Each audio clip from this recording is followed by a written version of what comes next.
Oh, it's bright. Wow. Welcome to the classiest place on earth.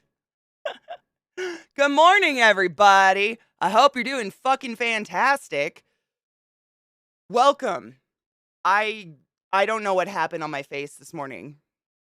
I woke up with a stick in my ass and decided to do weird makeup. I don't know how I feel about it. Sorry about being late. Good morning. Happy existence. You got COVID, Kona? No. Do you know how? Boo! And then it's my favorite mug, Missy. Missy Vissy. I use it constantly. It's my favorite. It's the best. Good morning. It's a fucking wonderful day. Rejoice. I'm glad. I didn't know. Take your joy, hydrate, and stretch, motherfuckers. I just did stretch a whole bunch. Crispy! You fucking fuck. Thank you so much for subbing to the class, keeping the class alive, and giving an anus swings for so fucking long at that tier 2 sub. What the fuck? Cheers the dank lord. I need to pack a bowl. Good morning. How are you? Thank you for that fucking resub, you silly fuck. Oh my god, it kind of is. It is very Ukraine supportive. I'm gonna go with I did that on purpose.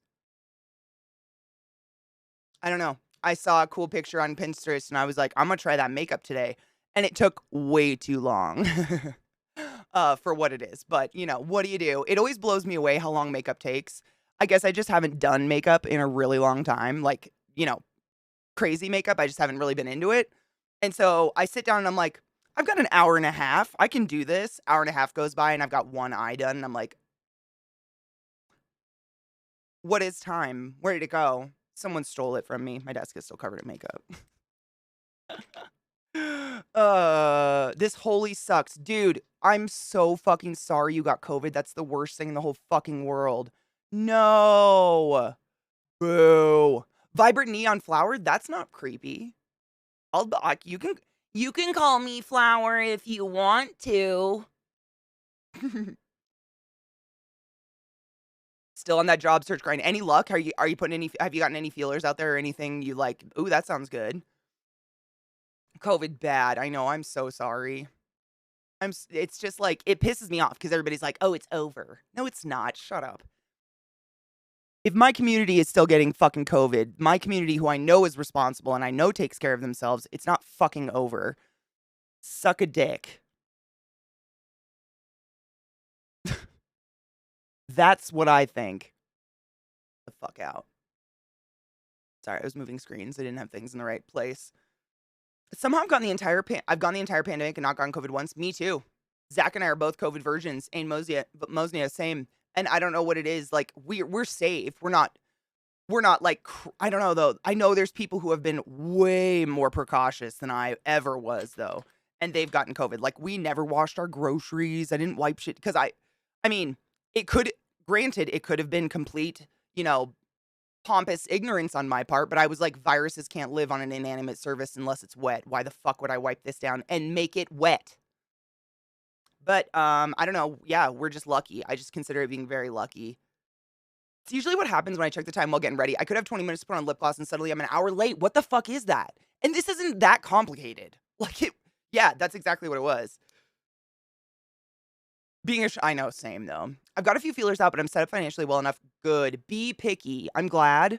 And please be picky if you can. You deserve it. You deserve to work a job you like. I feel like there's something in my eyeball.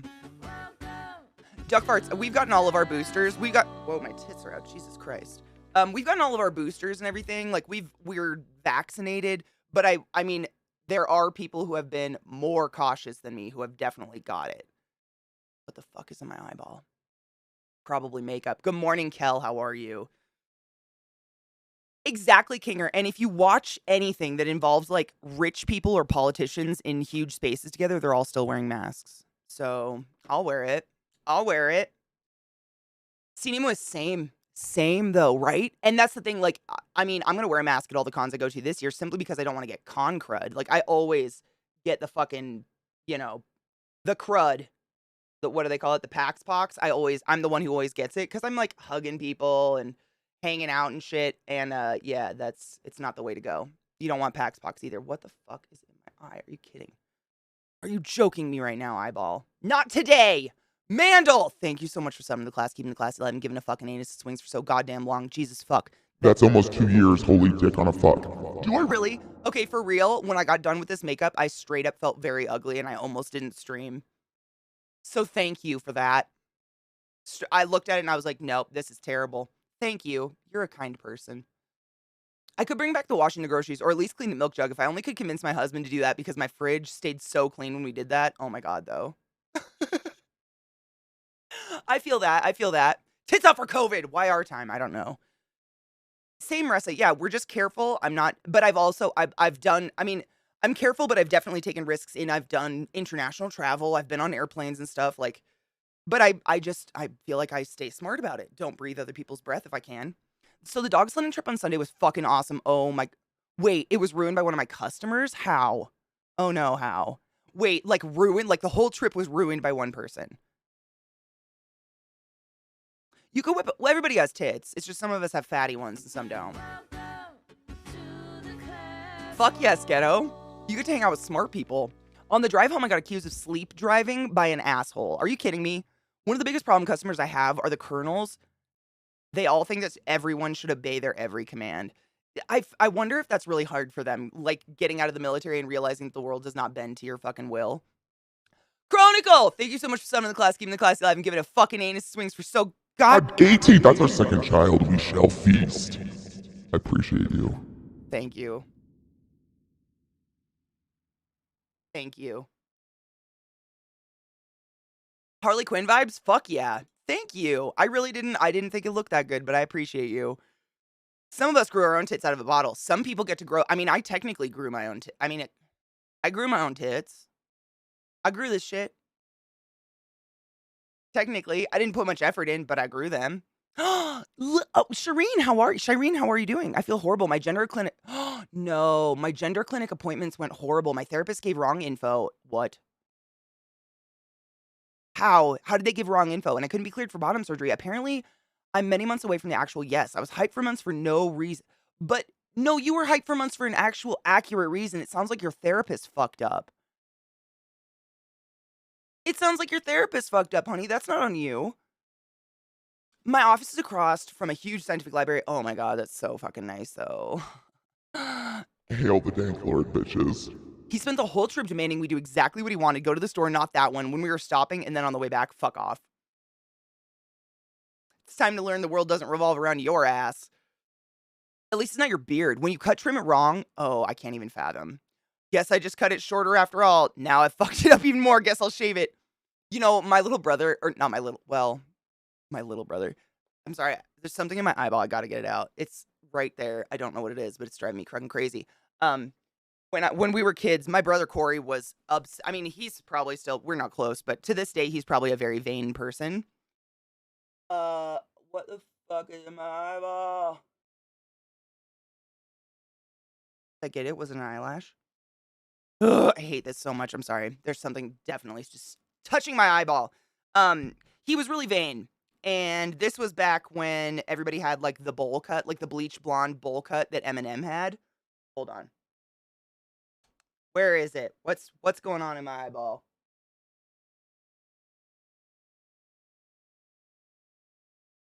Nothing. Of course, there's nothing.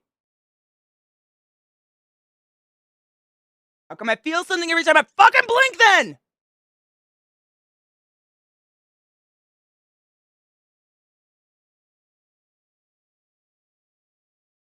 I don't know. It's the worst. Don't do this. I think I don't know. Anyways, he was super vain. And so one Christmas, this is a side note, but just to give an example of his vanity, one Christmas, we thought it would be funny to get him a giant tub of gel. Like a tub of gel, because he would literally spend 45 minutes in the bathroom in the morning just gelling his bowl cut, his bleach blonde bowl cut to his head like a shell, you know, parting it down the middle, perfect, whatever. And so we thought it would be funny to get him this huge jug. He took it very personally, ended up using the entire jug though, just have to say. But anyways, one morning, I didn't see him do this, but apparently he did the beard thing, but with his hair. He tried to trim his bowl cut and trimmed one side, trimmed the other side, was too short, and kept going. And he was in high school at this point. He was so vain he wouldn't go to school. My mom had to take him to get his hair cut instead of going to school because he fucked his own hair up. I've never forgot that. I was like in 5th grade. It was so weird. Never. My mom, I've told you guys this. My mom's a healthcare professional. Unless you're dying, you don't get to stay home from school. And he got to go get a fucking haircut. He was so distraught over his goddamn hair.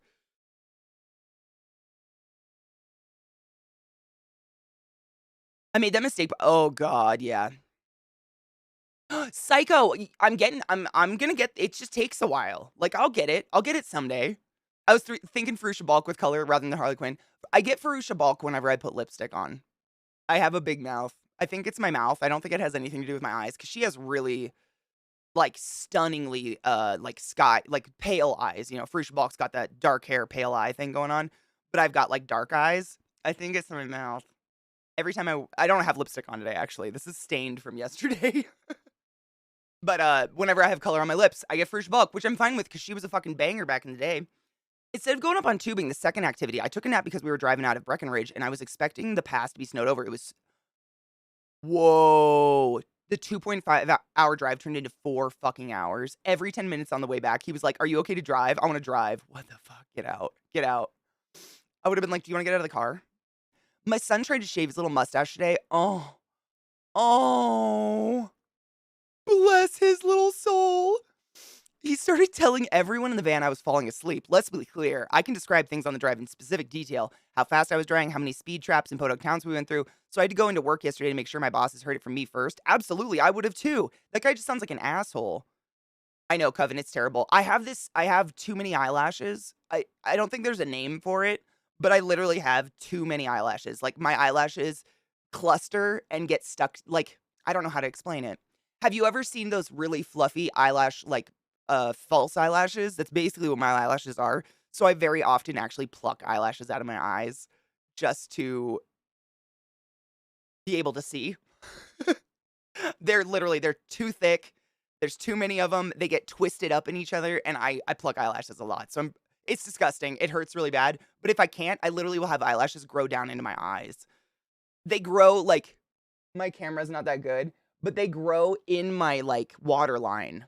There's too many. Like, there's not enough space on the line where your eyelashes grow for all my eyelashes. So they start coming out kind of like ingrown hairs, but they're not ingrown. You know what I mean? How they twist a different way and they're like pushing out. It's terrible. My eyelashes are like my head. So I'm very used to putting tweezers by my eye, but don't do that. That's not safe. But come on now. Back in the 90s, we all used to like separate our eyelashes with fucking safety pins. Thank you, Mishy. Good morning, Bulvy. I've been working on home IT training on Friday and today. They clearly upgraded the systems, but the lab documentation wasn't updated. Oh, that's fucking... So do you have to do double work now? Dude, Zoanthrope, lucky you. I do not have that skill. Oh, staging just once. Uh-huh. Yep. Uh-huh. You guys are way too kind. Cake, did you get my handwritten note? I sent it to Mickey. I found out the problem. I was trying to send you that list of docs. No shit. My mom typed it up in some, like, I think it was an ancient version of Excel, and I kept trying to send that document to Mickey, and it was sending nothing. That's what it was. I literally went and just handwrote the whole thing. I hope you can read my handwriting. I'm so sorry. My handwriting is a fuck, but I tried. Oh, my eyebrow. Yeah, I do. I have very expressive eyebrows. I've been told that before. Yeah, that's true. What up, Dreamonic? How are you? Oh, take a nap. Oh, happy birthday to your father. I would slam on the brakes and screamed, "Are you okay to be a passenger?" Yeah, same. Same. Same. Chronicle, same. If I do this without mascara on, I pull out like 5 eyelashes, and I never don't have eyelashes. Like, you'd think I wouldn't have any left. It's crazy. I used safety pins to pierce my face and ear parts. So did I. Who didn't? I pierced my nose with a giant safety pin when I was 12. Who didn't do that? We're all stupid kids at one point. I was that safety pin guy because my eyelashes are hella long. Same. My brother, Koto, you're probably like my brothers. All 3 of my brothers have dumb, beautiful, long eyelashes. They're all blonde and blue hair, blue-eyed, gorgeous fucking beasts. And their eyelashes are literally like these dusky, fluffy, like long, beautiful, perfect eyelashes. And my brother Corey, the one I was talking about with the hair, He was so vain, he would cut them. He would trim his eyelashes when we were in high school because he was so, like, embarrassed of them. I sent it on Discord to Mickey on Discord because I just couldn't find your Discord. I couldn't find it, so I just sent it to Mickey because he hit me up. It should be in there. Woohoo! That's what I just plucked. Literally, my eyelashes grow around my tear duct and, like, you know what I mean? Absolutely. Mine literally grow out of that corner too. My eyelashes don't stop. It's really weird. I don't know. I've never really got up and close on someone else's eyelashes to be like, "Do you have this too?" But mine literally are this surround the entire circle of my eye. Like the corner here, I pluck eyelashes all the time because they're like so bunched up in the corner of my eye that they curl like a full round curl and I can feel them. Like, when I blink, I can feel them touching my eyelid. It's terrible. It's a stupid thing to complain about, but it's like, everybody's got stupid shit, right? Some people have those crazy eyebrow hairs. Oh god, bull. I mean, if it's gonna cause double work, I wouldn't do it. Dude, you can we are Coven, I vent on you guys every fucking day. The least I can do is welcome the venting. Let us vent. I luckily pierced my ears with syringe needles. You are smart. You know what's crazy, Fox? I always had syringe needles at my disposal. My mom was a medical professional. We literally had like the world's best medicine cabinet ever because, nurses, they constantly are bringing home shit on accident in their pockets, like syringes and needles and stuff like that. So we had buckets of syringes and syringe needles. Did I think to pierce something with a syringe needle? No. I got literally, it was one of those giant safety pins that are really thick, like this big. I stuck the point of it in a pore. Literally, I picked the biggest pore because I'm an idiot in my nose, and I sat there and I spun it until like 3 in the morning. It was stupid. I didn't even pop it through. I just spun it in a pore until it went through. And it doesn't ever heal. Like I can leave my nose ring out for 3 years and it doesn't heal. I don't know. I don't know what I did. Absolutely cake. No worries. Like if I have it, literally, it's handwritten. It's hard copy over here. So if you need me to do it again, just let me know. I have one random eyelash that always grows white. The rest are black, but this one lash is just straight up white and thick and always the longest. That's what happens. Yep. The more white you get, Fox, they're all that way. I hate it. I have white eyelashes too. And they're always like right here, right in the middle. And they don't curl at all, no matter what I do. I could use a heated curling eyelash curler. They don't curl. They're just like, pooh, straight. I have them too. I have white eyebrow hairs too. They're everywhere. It's happening. It's happening. Good morning, Young. How are you? May the venting be ever in your favor. I mean, what the fuck? If you can't vent to your friends, the fuck are they for? I know that feeling. My grandma's a surgeon. Our medicine cabinets are always stocked up with. Yep, that's my mom. All my life, we just had the most epic medicine cabinet, and I have the most epic medicine cabinet now because same. Because while you're working, you're pocketing stuff constantly, and when you go home, you empty your pockets and you're like needles, syringes, blah, blah, ABG kits, albuterol. You must like pain. I mean, I wouldn't say I'm like into pain, but I do have a relatively high pain tolerance. I don't know. I Piercings and tattoos don't really get me. They're worth it, I guess. That and I can tell myself while I'm doing it that if this is the worst it'll ever get, I can handle it. I don't know, maybe it's cramps. Cramps prepare women.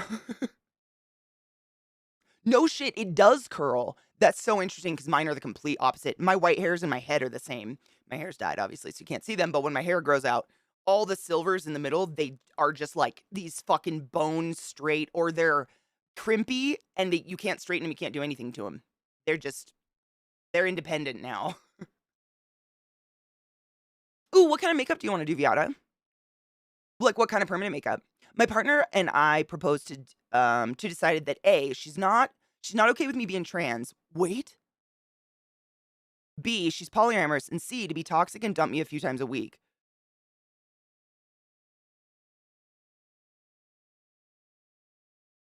Let me get this straight. Your partner, your romantic partner, I'm assuming, is not okay with you being trans and dumps you a few times a week. That's not a partner. That's an abusive that's a narcissistic abusive person.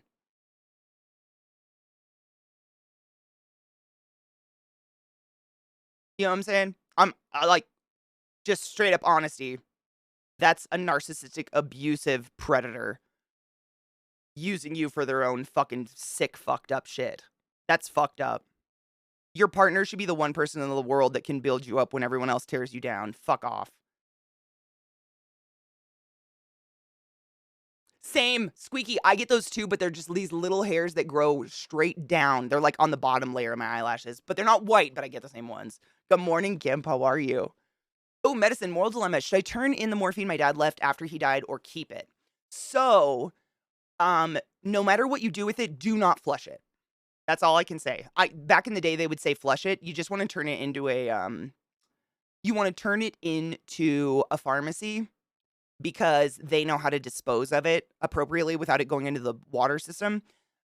So here's the thing. My grandparents, every time all my grandparents are dead, and my mom kept all their pills. She has tons of painkillers and shit for my grandparents.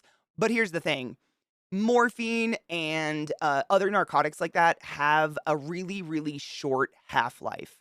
So the longer that pill is just sitting in that bottle, the less and less effective it gets. And at a certain point, some pills at the point of degradation actually become another thing and can be poison. And I have no idea who made your morphine, what else is in it, what's the carrier, what percentage of that pill is actually morphine, what's the half-life, what's the shelf life, what kind of bottle is it in. We don't know any of that. In my opinion, I'd turn it in. I would never feel safe taking one. Just do not flush them. No one flush pills anymore. They used to tell us to do that back in the 80s and shit. There's no mystical filtration system in our water supply that is magical enough to filter out microscopic particles of pills. So everything you flush down the toilet goes straight back into the water system and your children drink it. So don't do that. Please.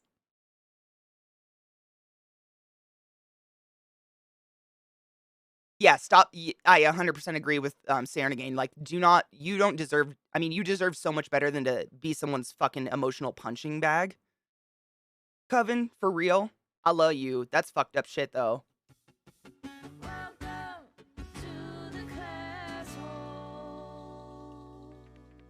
Mishy, yes. I hope you find the strength to stand on your own two legs and walk away. You deserve better. I 100% agree. Nobody deserves that. That's disgusting.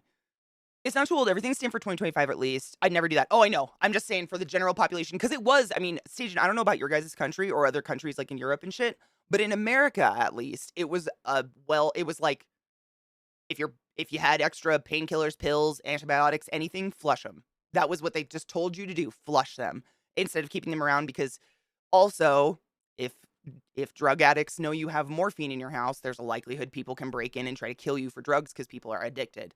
So, they're like, but don't do that anymore. Don't do that anymore. Just take them to a pharmacist. They know what to do. The fuck? Helter!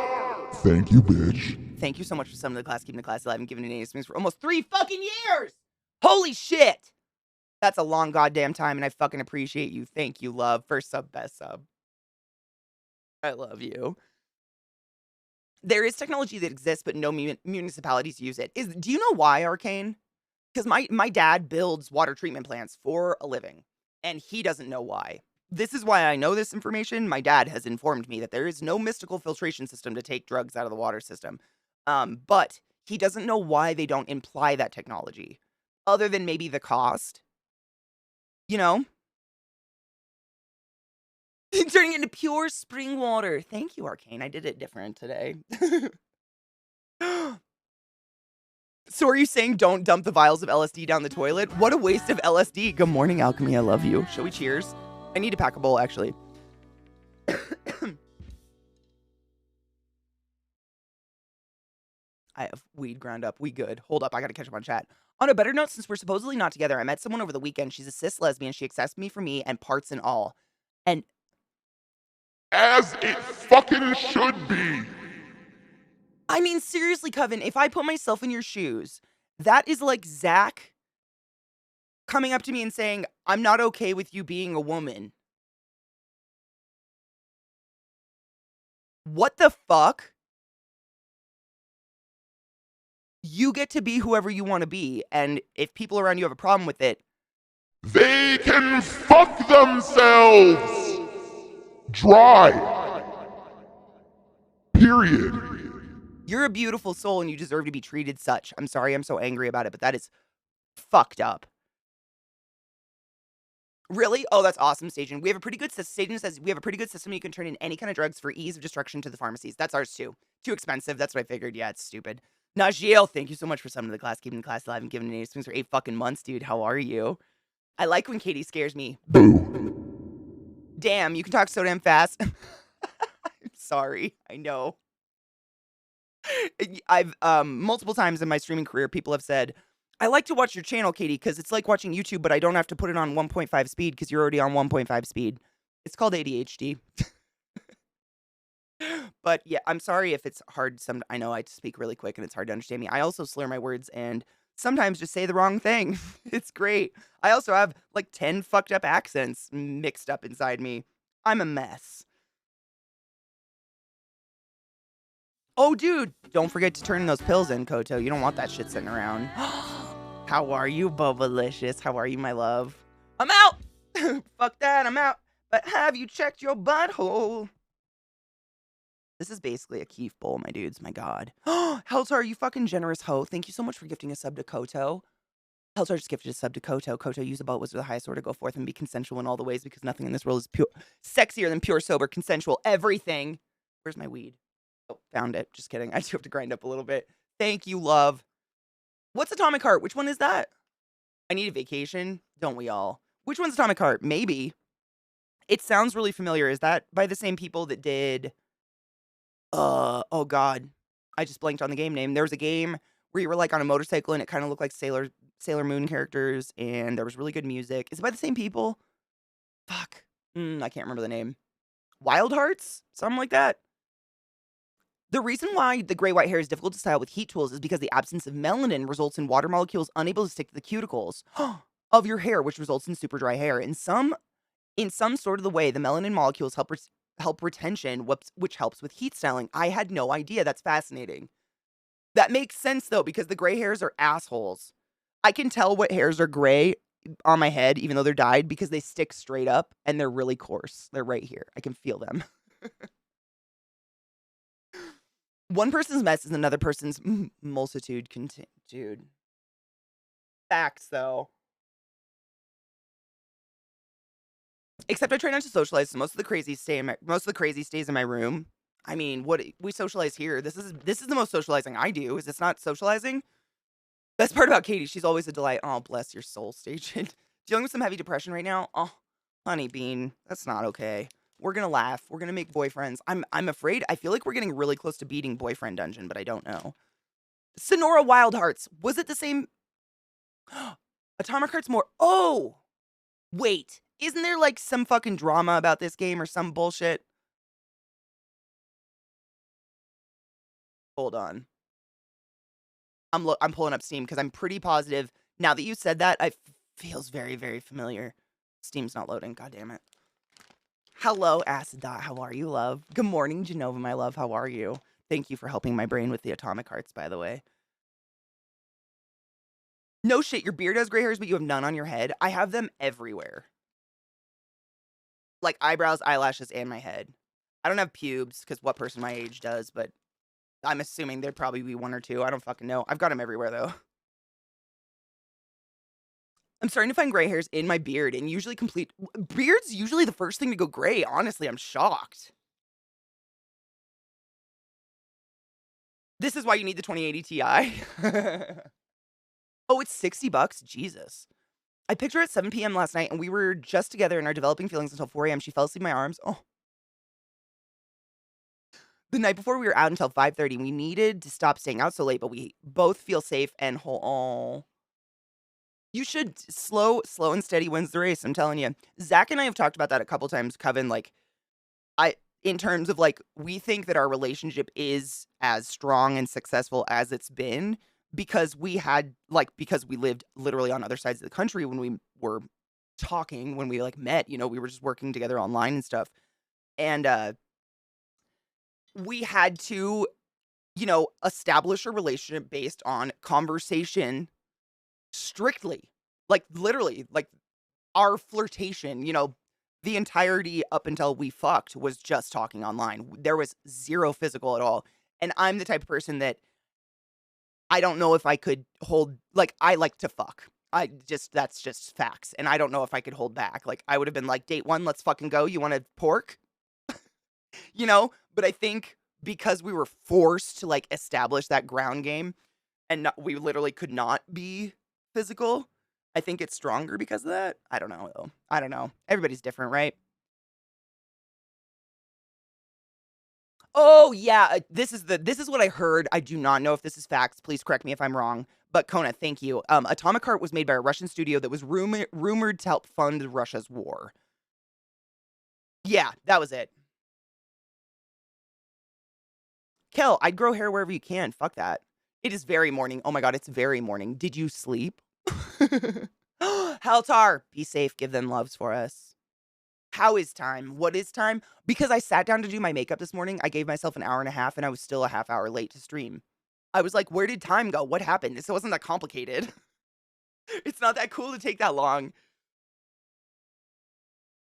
I didn't know about the price either. No. I mean, I think it looks like a cool game. Yes, we did. Fuck, the first time we met. Absolutely. Yep. I picked him up at the airport, brought him home. Fuck. Yep. 100%.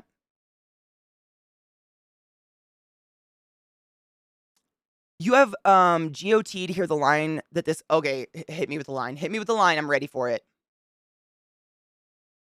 Okay, I'm ready. The groundwork helps. I mean, like, I've never done that before. I'm not like out there like getting STDs and hoeing it up, but if I'm interested in someone, like, I'm gonna test drive that car real quick before I get in love with the special features. You know what I'm saying? I don't want to fall in love with like the GPS system and then suddenly the engine doesn't work. You know what I mean? Congratulations on 5 years, though. I don't know if there's any standing in it at all, Koto. Honestly, I have no idea. Time keeps on slipping, slipping. How dare you? Rod, how are you, love? Good morning. Back in the day, I was a hoe. I mean, we're all hoes inside, but I never wanted to get pregnant or have a disease, so I was the responsible hoe. Naughty Reaper, how are you, love? Good morning. I like the cut of your jib. Good morning, Robo. How are you, love? And then adulting happened. Yeah. Girl, I get you. That was me a decade ago. Yeah. I mean, I'm just horny. What are you gonna do? Some of us are horny. I remember being a hoe. Oh, the days of the hoeing. I'm not a hoe. I hate gardening. You know what's funny? I've gardened my whole life. I've never used a fucking hoe in my life. Roll check. I deserve a cheer. I owe a cheers. I have not cheers yet, and I packed a bowl. Let us. My lips are so dry from that lipstick yesterday. My God. I'm a 35-year-old hoe at heart. I'm a 34-year-old hoe at heart. I hoe it up for my partner. Oh, fuck. Do I not have a lighter? Wait. Your girl might have been a totally irresponsible stoner and not. I might not have a lighter. Oh, no. How do I not have. Oh, I have a lighter. Just kidding. Who doesn't have a lighter? Everybody has a lighter. But if we're talking, then yes. We can't all be enchanted diamond hoes. True. Some of us are just messy. We met at the vape shop. H, who's your favorite princess? M, Disney Pocahontas because she's a badass. H, hands me your number. If you want to be treated like one, give me a call.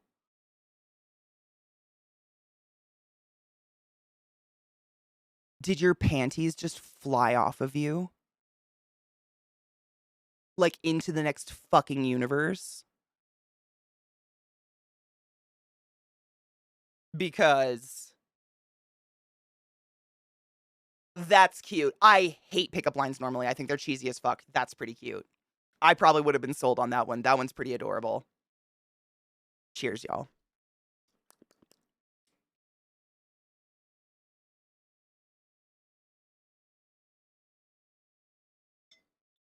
Ooh, fuck yeah, Robo. You know, Ressa, I never knew that I had no idea that being, like, uncontrollably horny was a neurospicy thing until I watched oh god, what's her name? There's a female comedian, and she is so fucking funny. She's blonde, she makes a lot of jokes about how she thinks she's really ugly. Fuck, I cannot remember her name now. She's so funny, but she did a stand-up one time talking about how she was off of her SSRIs and became chronically addicted to masturbating, and I was like, "Is that a thing?" And I started researching it. Yeah, neurospicy people, like, anything that gives happy chemicals, we can get highly addicted to, which is crazy. Good morning, Worsty. How are you? I gotta cap this shit. It's burning itself. No! Bastard. I have 6 lighters on my desk. I keep all my lighters in a bowl by my bed, because otherwise they just disappear into the house somewhere, and then I find them all, like, under a couch or something. So I like to keep one on my desk that I, like, pack around with me all day, and then I have a bowl next to my bed, and that's where I go grab one if I need to, but that's where I dump them when I, like, you do your laundry and suddenly there's 6 lighters or something like that. So there's this neighbor lady that I liked, and I offered to buy her pizza today so I can go out on a home date with her, and I wanted to know if that's cringe. No, I think that's fucking precious. Zach and I never went on a date, and I like it that way. Like, I don't think sitting in a public space, chewing food, like masticating with a stranger is the best environment to get to know somebody. Fucking sue me. I've never done it, but it seems bad, you know? Like, I would much rather chill on my couch at home, watch a movie that I can, like, pause and have a conversation with someone, and you don't have a fucking waiter coming over interrupting your conversation every 6 seconds. Happy Taco Tuesday. Praise the gorilla. Wait, Taco-rilla. The gorilla? Katie, who am I? Taco-rilla! Jesus Christ, Catherine.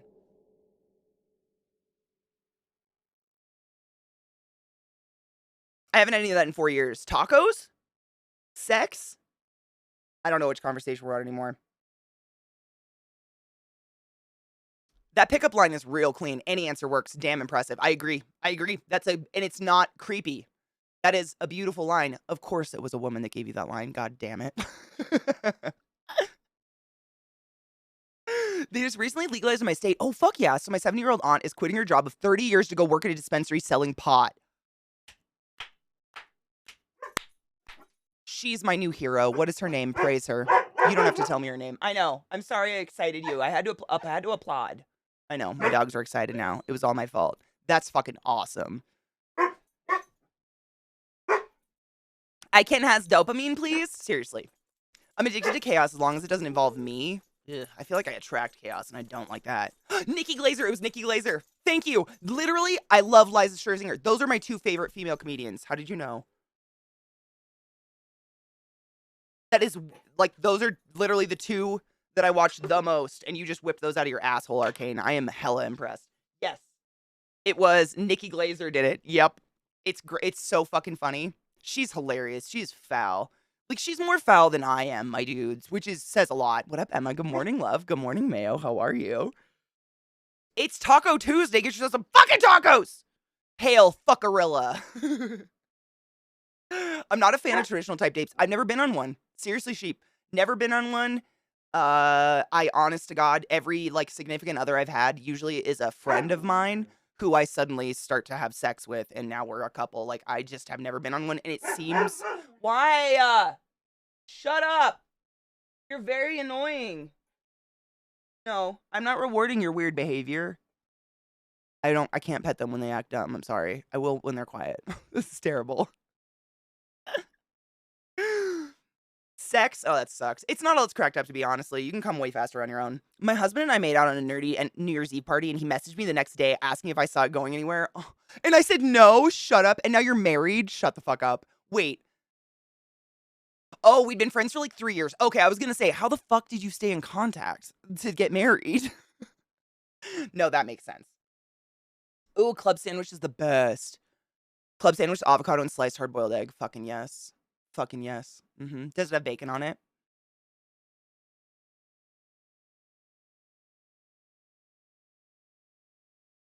Then I caught feelings. Isn't it weird how that happens? Seriously, I came out of retirement to work at a dispo. The employee discounts fire. 100%. And I mean, Aside from the mean people, I feel like for the most part, it'd be a fun job. I go up to a spicy lady and say, "Hey, girl, I got PPO in dental." Panties dropped, dude. Clapping makes them fucking lose their minds, and snapping, unfortunately. There's something to say for planning a date. Planning a date of what you like to do. If you do like to go out and eat, take them out to eat. Also, the safety of being in public, but I don't want to go out either. No, I 100% that agree. Like if I was interested in someone I didn't know, I understand wanting a public place to get to know someone and not just inviting a stranger to your house. Like, I get that. But like I said, seriously, I've never just started dating someone I didn't know. It's never gone from like 0 to relationship. It's usually like long-term friendship to, "Hey, would you like to put your penis in me?" Awesome. And or smush pussy. What up, sheeps? How are you? I like to do dates after I already know someone. I'm a man of many talents. Google happens to be one. I mean, it's Googling female comedian though and getting those two very specifically. I mean, you could have got anybody. There's a lot of female comedians out there. Oh, I have to say though, I do have a recent new favorite British comedian. Banana Ham Hawk gave her to me. What the fuck is her name? I forgot her name. Hold on. She's British. She's so fucking funny.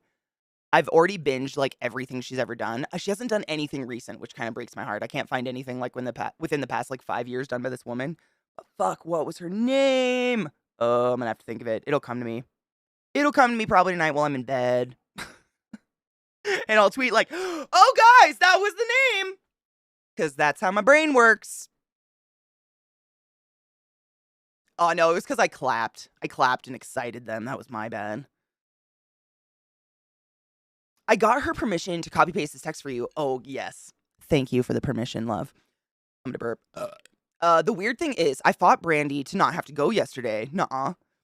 I'm glad that I did because I wouldn't have met you. The best things do come into life when you're not looking for it. The universe does pull people together. I believe in that 100%. I believe that. I don't believe in the woo-woos, but I believe that there's something with the universe pulling people together when you need somebody. I don't know if you noticed, but when I walked in, my eyes automatically fixated on you the moment I came in. I had to distract myself so I didn't seem like a creeper. Oh my God, that's precious though.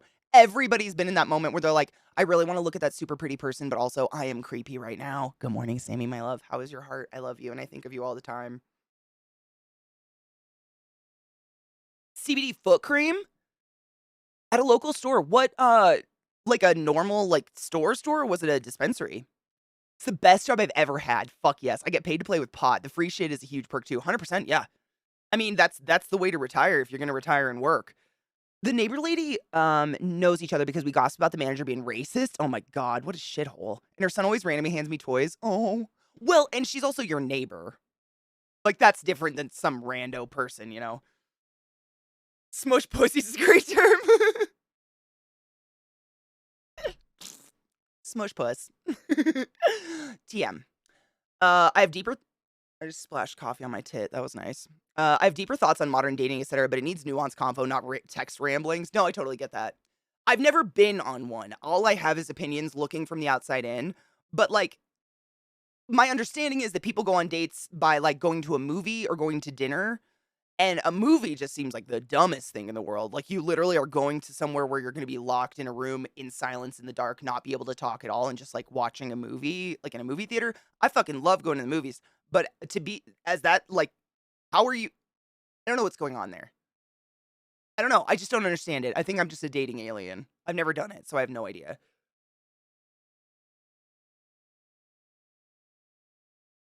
Absolutely bubblicious. Cheers to that. 100%. I usually end up getting set up on dates by friends, mostly because I'm dense and couldn't pick up. I mean, I'm the same. On being flirted with, even if being flirted with was a physical object at hand, same. Hard, same, Genova. I've been accused of flirting many times, and it's just like, I am nauseatingly friendly in public, like, grotesquely. Like, I have customer service face everywhere I go. And if someone else does it back to me, like a positive feedback loop, like, you can't stop. Like, it's like when you put two Furbies together. You put two customer service people together, and it's just like, "What can I do for you today? I don't know what can I do for you today? I don't know what can I do for you today? I don't know what can I do for you today?" And it just gets higher and higher pitched until you die. It's a problem. But honestly, like, it's just I don't understand. Like, a lot of people just think being friendly is flirting because most people are so cold in public.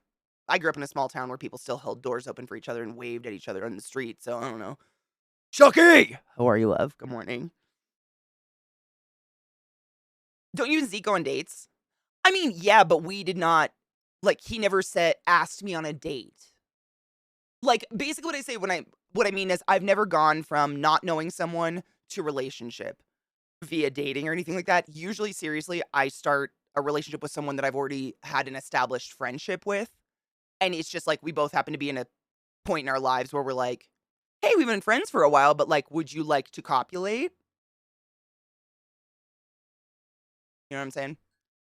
And then we go on dates. Like after we're already together, I guess. You know what I mean? Like I've never just had a stranger ask me on a date ever in my life. I don't think that happens. Is that real? Like not a human being has never just come up to me out of nowhere and been like, would you like to eat with me? Ever. I don't know if that's real. Honestly, I have no idea. Movie works if you have lots of time before or after the movie. Exactly. If the movie is like part of a date, yes. Slava Ukraini, dude, I didn't even realize it. I didn't do that on purpose, Bubblicious, but someone else said that. You're totally right. It totally is like very Ukraine colors. I didn't do it on purpose, but I'm gonna rock it and claim I did. Slava Ukraine. Hey, attractive person, want to get into a Furby flirt loop with me? I'm broken. I'm broken inside. Customer service destroyed me as a human. Like, I don't think people will like me unless I'm like, hi there, my name's Katie. It's so wonderful to meet you. I love everything you love and I have no opinions of my own.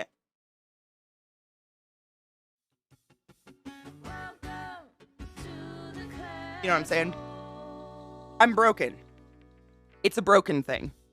If your date suggests you go watch a movie in the cinema and they want to sit in the utmost back row, that's insinuating NSFW stuff. I used to work in a cinema and the back row is always considered the NSFW row where you got to watch out for fluids. That's fucking disgusting.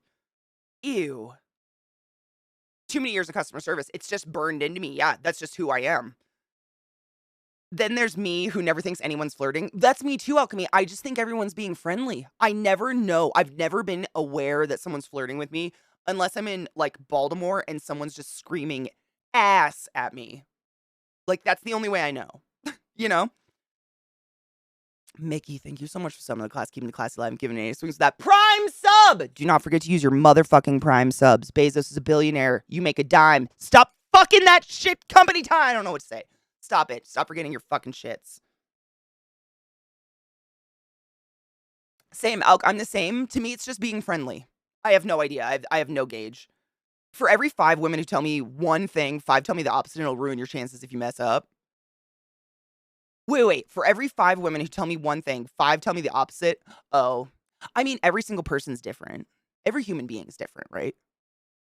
I mean, that's like the shittiest part about human beings is we're all different and you can never apply a rule to like a group of people.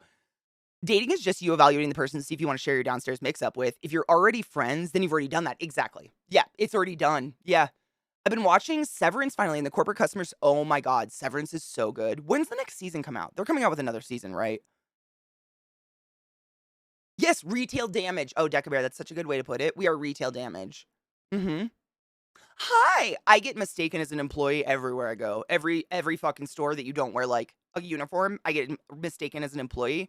And if I know what they're looking for is, I will tell them. Because I'm not a dick, and I can't help it. Fucking dinner! Yes!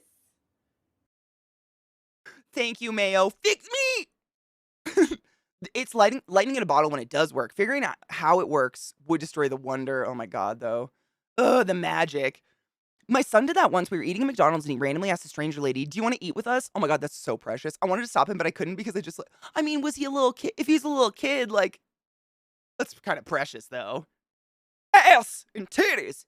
I shot my own line back at her later in the night. She commented about someone being able to pick her up and told me her weight. Wow, that was brave. I said, I could definitely pick you up, but the real question is, can I pick you up? Oh, you're so fucking nauseatingly cute. God damn it. And then there's me who isn't even sure how to handle people being friendly to me. I become like fake Katie. I go to the topmost back row in movie theaters because no one can sit behind me and put their feet on me. I go to the Alamo Draft House where you get a motorized recliner. Because that's how much I don't wanna be near anybody else. The lady sat down and ate with us anyways. I mean, that's kinda precious. I don't go to movie theaters because people are disgusting. Alamo Draft House is pretty much the only place I go now because 'cause I'm so spoiled. Did you get it, Mickey? If my handwriting's terrible, please let me know. I was telling Cake this morning, I figured out what was wrong. I had tried to send you that file 50 times, and it was I think what my mom did is she, like, typed it in some ancient form of Excel or something at the hospital, some form that wasn't updated, probably was some hospital licensed form of Excel or whatever, and so it wouldn't even open on my PC. I never thought to try to open it before I sent it to you, like a fucking idiot. So, I had to get my mom to take a screenshot of it, and then I just handwrote the whole thing out. Let me know if my handwriting's terrible. I am so sorry. I tried, though. I really did put effort into making it legible because I don't have good handwriting at all. Zoe! Zoe, my love, thank you so much for summoning the class, keeping the classy alive, and giving any swings to that tier 3 for 31 fucking months. I feel like I've known you my whole life, and I hope to know you Forever. Thanks for 31 months of cursed Furby fluids. Checking my butthole. You and the community have taught me so much about spoods, poods, and nudes. I appreciate y'all so much, you beautiful hoes. You're my pudding butt forever. I like you. A lot. And then when Boo's flirting, I just blush and don't even know how to act. Oh, same. Same. I see, and I'm kind of like I kind of I'm kind of with Sheepy on the like just tell me. Just tell me what you want and what you're into. Like I don't like the guessing game. I don't want to play games with somebody. I don't want to play the like texting tag. Like if I feel like you're being weird, I'm going to be like, "Yo, you're being weird." I have no qualms about being very very straightforward with that kind of shit. I'm so just I want to say boring, not boring, but just like this is what you get. I'm not going to be nice about it, you know? Spoods, poods, and nudes. We need to make that a shirt. I'm gonna write that down. I want to make that a shirt for the channel. Spoods, poods, and nudes. I've lost my notebook. Nope. Yep. I have so many notebooks. One for RP, one for gardening, one for spiders, one for all the other animals, one for weed strains. I like to write. It's weird. He's a teenager with the mental of a child. I mean, I have the mentality of a child, so I'm doing all right. You know what I mean. I like when people have a little bit of a childlikeness to them. I'm trying to find it. Where's the fuck? Just a black pen. Hello? Black pen? I gotta write down spoods, poods, and nudes before I forget. That is really funny. I love you, Zoe. Spoods, poods, and nudes. Oh my god, one of my spiders molted. You just reminded me. Hold on. Spoods, poods, nudes. We're gonna pull a molt together. Would you like to see a spider? I have to pull it, otherwise they'll destroy it. You embodied the way I said it perfectly. I mean, you punctuated it the way it should have been. It was perfect. It's so good. When I'm still in my work clothes, sometimes I get confused as a retail worker. I get confused as a retail worker just because I smile and make eye contact with everybody. I can't help it. You don't even have one? Boo. They are nice. I mean, I don't know if there's an Alamo Draft House in Maryland, but there is a really nice theater that is almost exactly what the Alamo Draft House is. You might have something like that around. Does anybody know the name of the theater in Cockeysville, Maryland? I think it's just like a Cinemax or something. But they have like the recliners, lots of space between you and other people. You don't have to touch anybody. No one can touch the back. Like there's literally someone can be fully reclined in their little recliner and there's still plenty of room to walk. That's how big these theaters are. Like they make them this way because they cater to the movie experience, not to the people. So like for instance, at the Alamo Draft House, if you pull your phone out or you talk during the movie, an employee will come down and escort you out of the theater, no refunds. They don't give a fuck. You don't bring children, you don't bring crying babies. It's not the time to recline and nurse the baby. Because they'll walk you out. They just don't give a shit. It's all over the building. Like they cater to the movie experience, and I kind of like it. Just tell me what you want, what you really, really want. I'll tell you what I want. I don't care, whatever you want to do. Like the vultures in what is it? Jungle Book? They're like modeled after the Beatles or something. I can't imagine you took as many notes last episode. I took a lot of notes last episode, but you know what I was thinking about Sheep is, which this actually bugs me, is this is my QT book. Whenever I'm in a scene, I struggle to take notes because I'm trying to stay present the whole time. So I notice that, like, I usually go through and rewrite my notes after the episode because I'm a psycho. I'm a psycho.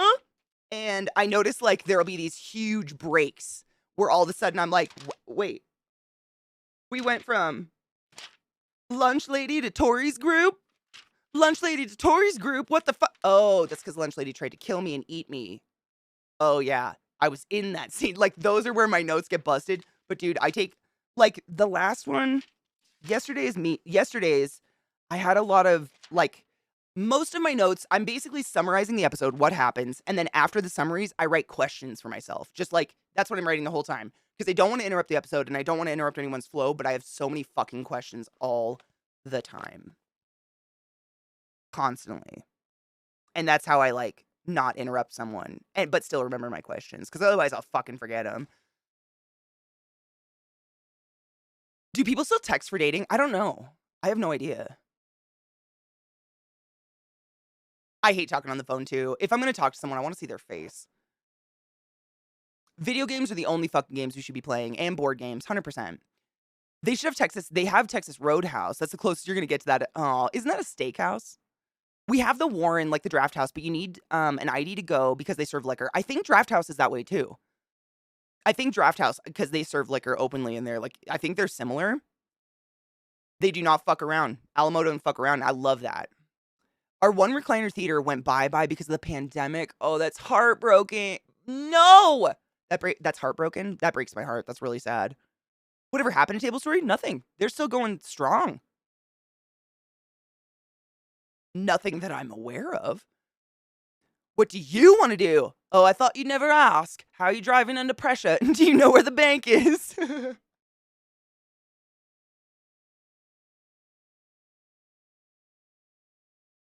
Yes. Yep. 100%. Oh, it is. If you, there's a part in one of the Harry Potter, I think it's literally the first Harry Potter movie, and Harry goes to potions class, and Snape is like, you know, doing his Snape bullshit, and Harry's writing exactly what Snape is saying down, and Snape, like, goes after him for not paying attention in class because he's writing notes. He's writing. That's me. I just gotta write it. I won't remember it. My brain is so broken. Nothing happened to Table Story. They're still on Twitch. Yeah, yeah. I always try to do journal. I try to journal post a session to remember the scenes that were mostly me. I do the same. I try to, like, I take, like, you know, shorthand notes during my scene if someone else is talking or if some key thing happens or something like that. And that's a lot of the reason why I'll go back and rewrite a lot of my notes after the show because it jogs my memory and then I can go into what happened during my scene. Whereas if I just cold clock, like, sit and try to write my scene, I'll be like, what the fuck happened? If I'm by myself. If other people are there, it jogs my brain real fast. But yeah, I don't know. I've always been very analog that way. It doesn't work the same if I type, which is really irritating. Typing things, typing notes, typing anything does not create that connection in my brain. And I don't remember it. Versus, for some reason, the moment I write something down analog, it's stuck forever. Like, I remember what it looked like the way I wrote it and how it felt when I wrote and what color pen, and that's how I remember the thing. I don't know. Broken brains suck. We're both ADHD with a touch of the tism, so she doesn't get annoyed by the unintentional interruption or crazy thought process. Dude, I mean, it's a blessing and a curse being in a relationship with someone who also is neurodivergent because they have a unique level of understanding that no one else is really going to get, but also in your neurodivergence, you have to have patience and tolerance for what's going on with them as they have to have it for you. And sometimes when you're cracking because you're neurodivergent, that is really hard. Really hard. Like, I get that. What the fuck is this song? Oh, it's Ganja White. Ganja White. You're a little intense this morning. Little intense. You're great. Little intense. I just splashed more coffee on my tit. Why is this my life today?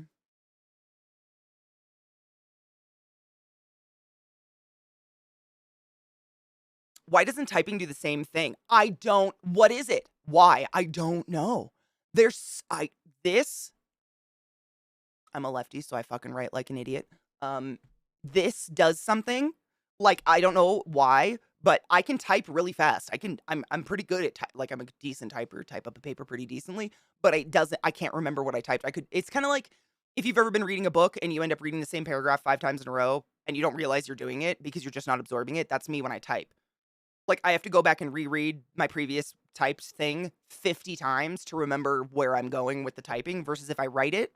Like I used to write my papers in college and then type them because I just would actually know what the fuck I'm doing. It connects and I don't know. Brains are stupid. Probably because typing is like DMs, texting, and email, and all those things are transient. It's possible, yeah. I think there's something about like writing the letters and what your brain does when you're like writing, whatever it's doing. I'm not a brain specialist, but like versus just pushing keys. Like, yes, there's a connect because obviously we've memorized where certain keys are on the keyboard and we can type without looking and blah, blah, blah. But it doesn't do the same. I don't know. I don't know what it is because you're not writing a letter. You're typing a key. I don't know what it is. It's weird. Weird. Brains are weird. Fun fact, you can make a font in your handwriting that can bridge that mental gap. Not necessarily will, but can. You can make a font in your handwriting that can bridge that mental gap. Oh, I don't get it when I'm writing, thankfully. Oh, cheers, Robo. Hold on. I'm very burpy.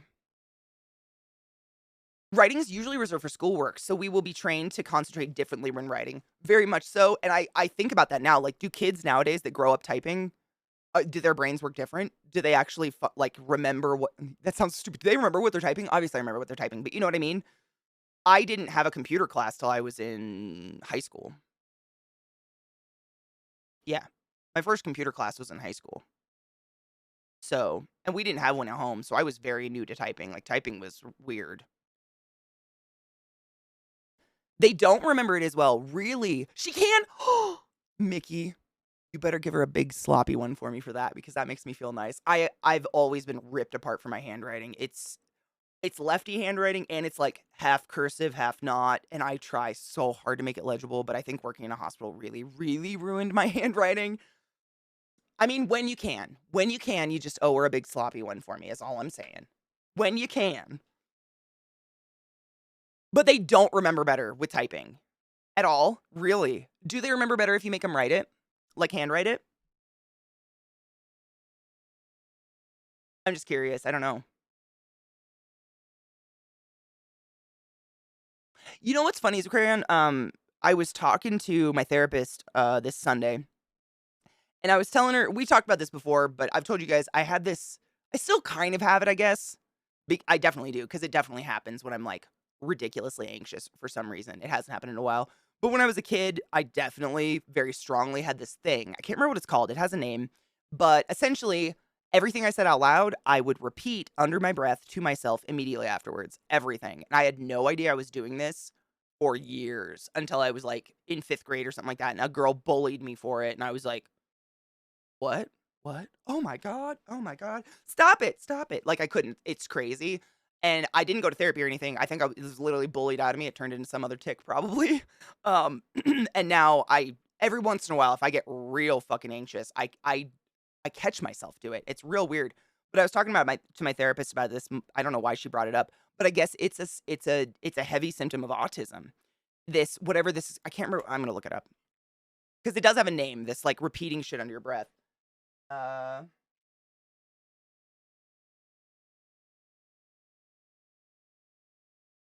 Palalia, you're right, Coven. Palalia. Palalia? Palalia? Why would they make... Okay, so the people that have this already have a hard time talking. Why would they give it that kind of name? It seems cruel. Palalia. It's when we repeat our own words to ourselves, usually, although not always under our breath. This is usually thought of as a nervous tick, but also I guess it's a huge symptom of autism. I didn't know. I still do it. I haven't done it in a while, but I'll catch myself do it every once in a while. No shit. So what Mickey says, and Mickey is a teacher, the studies show handwriting notes gives better retention. I believe it. I don't know why, but I don't know why it does it. Hard to handwrite out there for lefties. We're like the mutts of the handwriting word. Your handwriting's lovely. I tried so hard, Cake. Thank you. It's not normally lovely. It's a mess, but thank you. I did. I tried so hard to make it legible. Basically, seeing text in your handwriting makes your brain retain it better. They aren't positive why, but if you fill out this template and scan it, you can type in your handwriting and retain information far better. That's kind of amazing. So you can literally make a font on your computer that looks like your own personal handwriting. That's fascinating. That's fascinating. My degree's in computer science and all my notes are handwritten. Laptops hadn't been invented. You know, even when I was in college, I was dating a guy who was doing engineering and all of his friends were comp sci. They all handwrote everything. They said it was way easier to memorize stuff.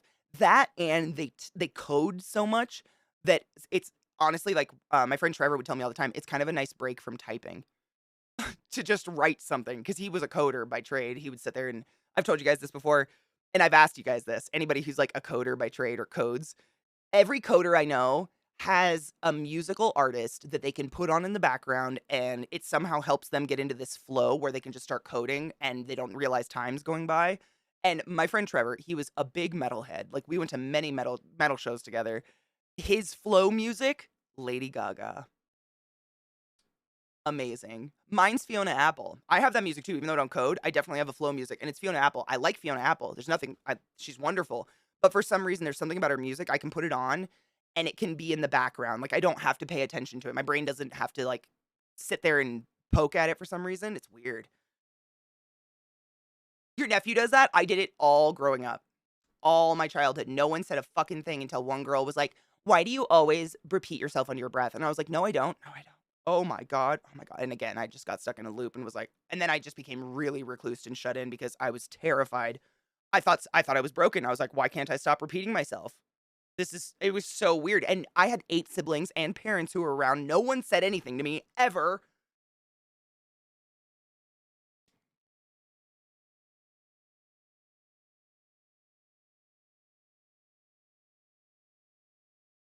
My bowl got stuck.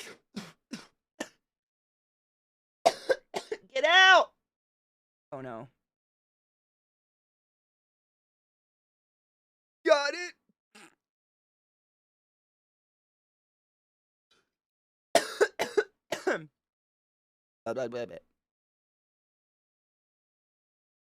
Am a lefty. Alk, how do you feel about your handwriting? I do that sometimes. I also sometimes repeat movement, especially facial movements. Me too. I have some weird facial tics that I only do if I'm alone, I've noticed. They don't happen when I'm around other people, and I don't know why. But if I'm alone, I'll do stuff like if I'm just sitting here playing a game after stream by myself, I do this. And I can't stop. Like, I will realize I'm doing it. Just this weird, like, thing with my mouth. I can't stop. And I'll get a cheek ache because my cheek muscles start to hurt. It's so weird. Thank you, Cake. You're fucking way too nice. My phone has a stylus, so handwriting's now available for me on the phone. That's really fucking nice. I think my iPad has a program like that where you can write with the stylus and it'll type it as you write it. Because people who name things are assholes. Yes, they are. I'm gonna try to say that word now. Hip hop. Oh my god. Hippopotamonstrosis What the fuck? Hippopota monstrosis Quipedaliophobia? What the fuck? That's like that Gogolgok fucking city in Wales. Oh my lord. Why?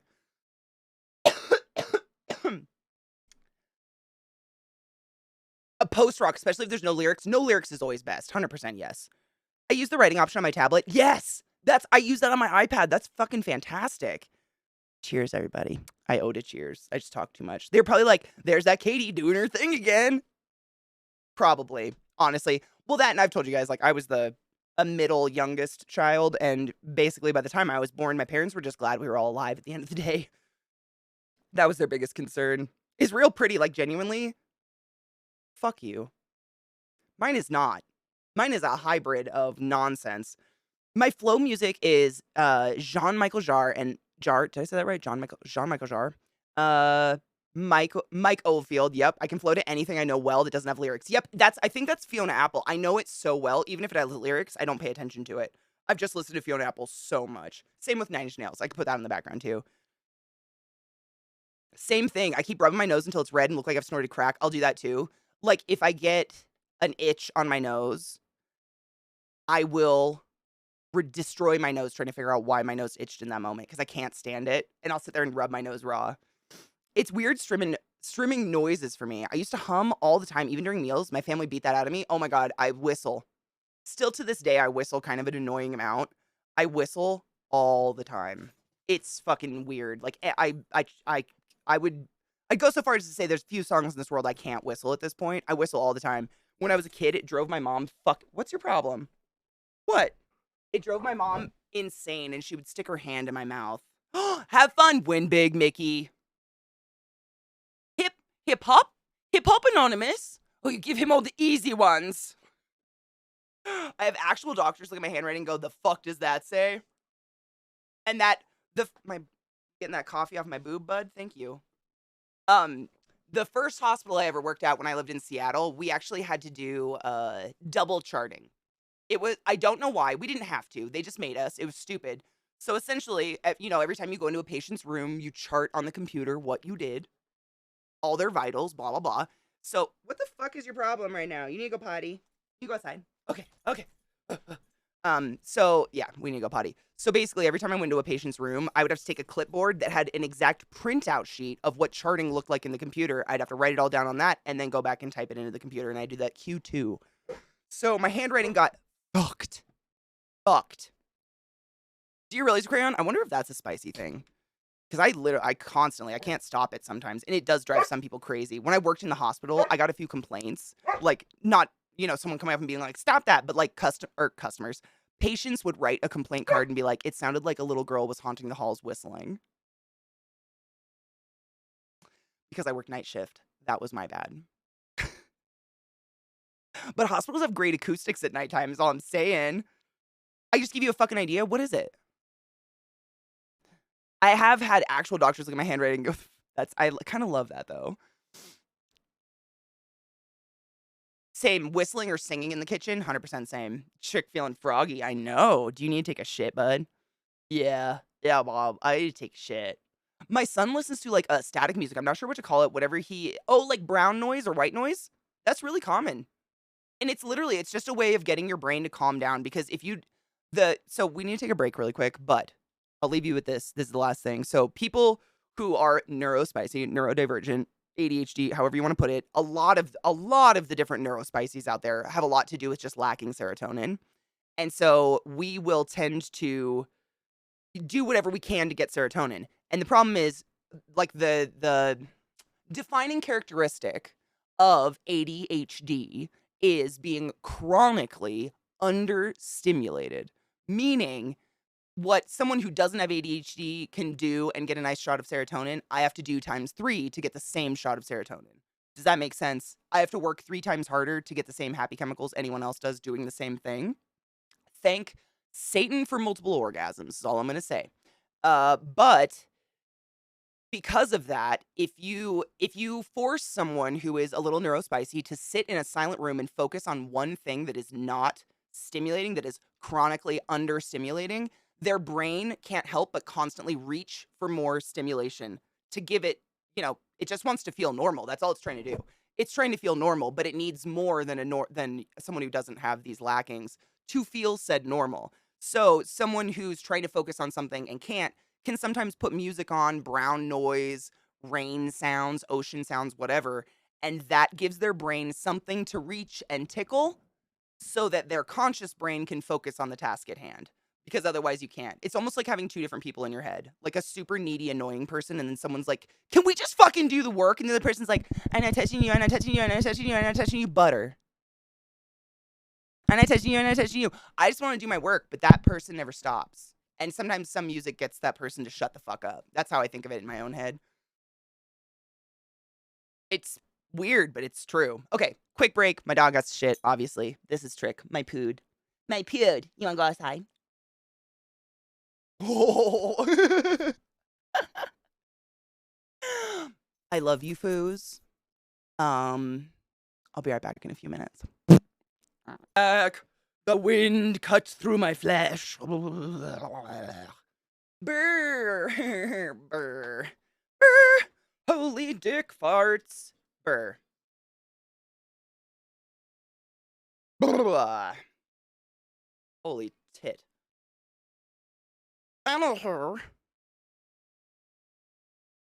Welcome back, everybody. Poods, smoods, and smoods. Poods, spoods, and nudes. Let's get fucked. I'm sorry, my brain. Coding right now, and I have like chill music playing underneath you, and my brain is like, Lego. Exactly. Yeah.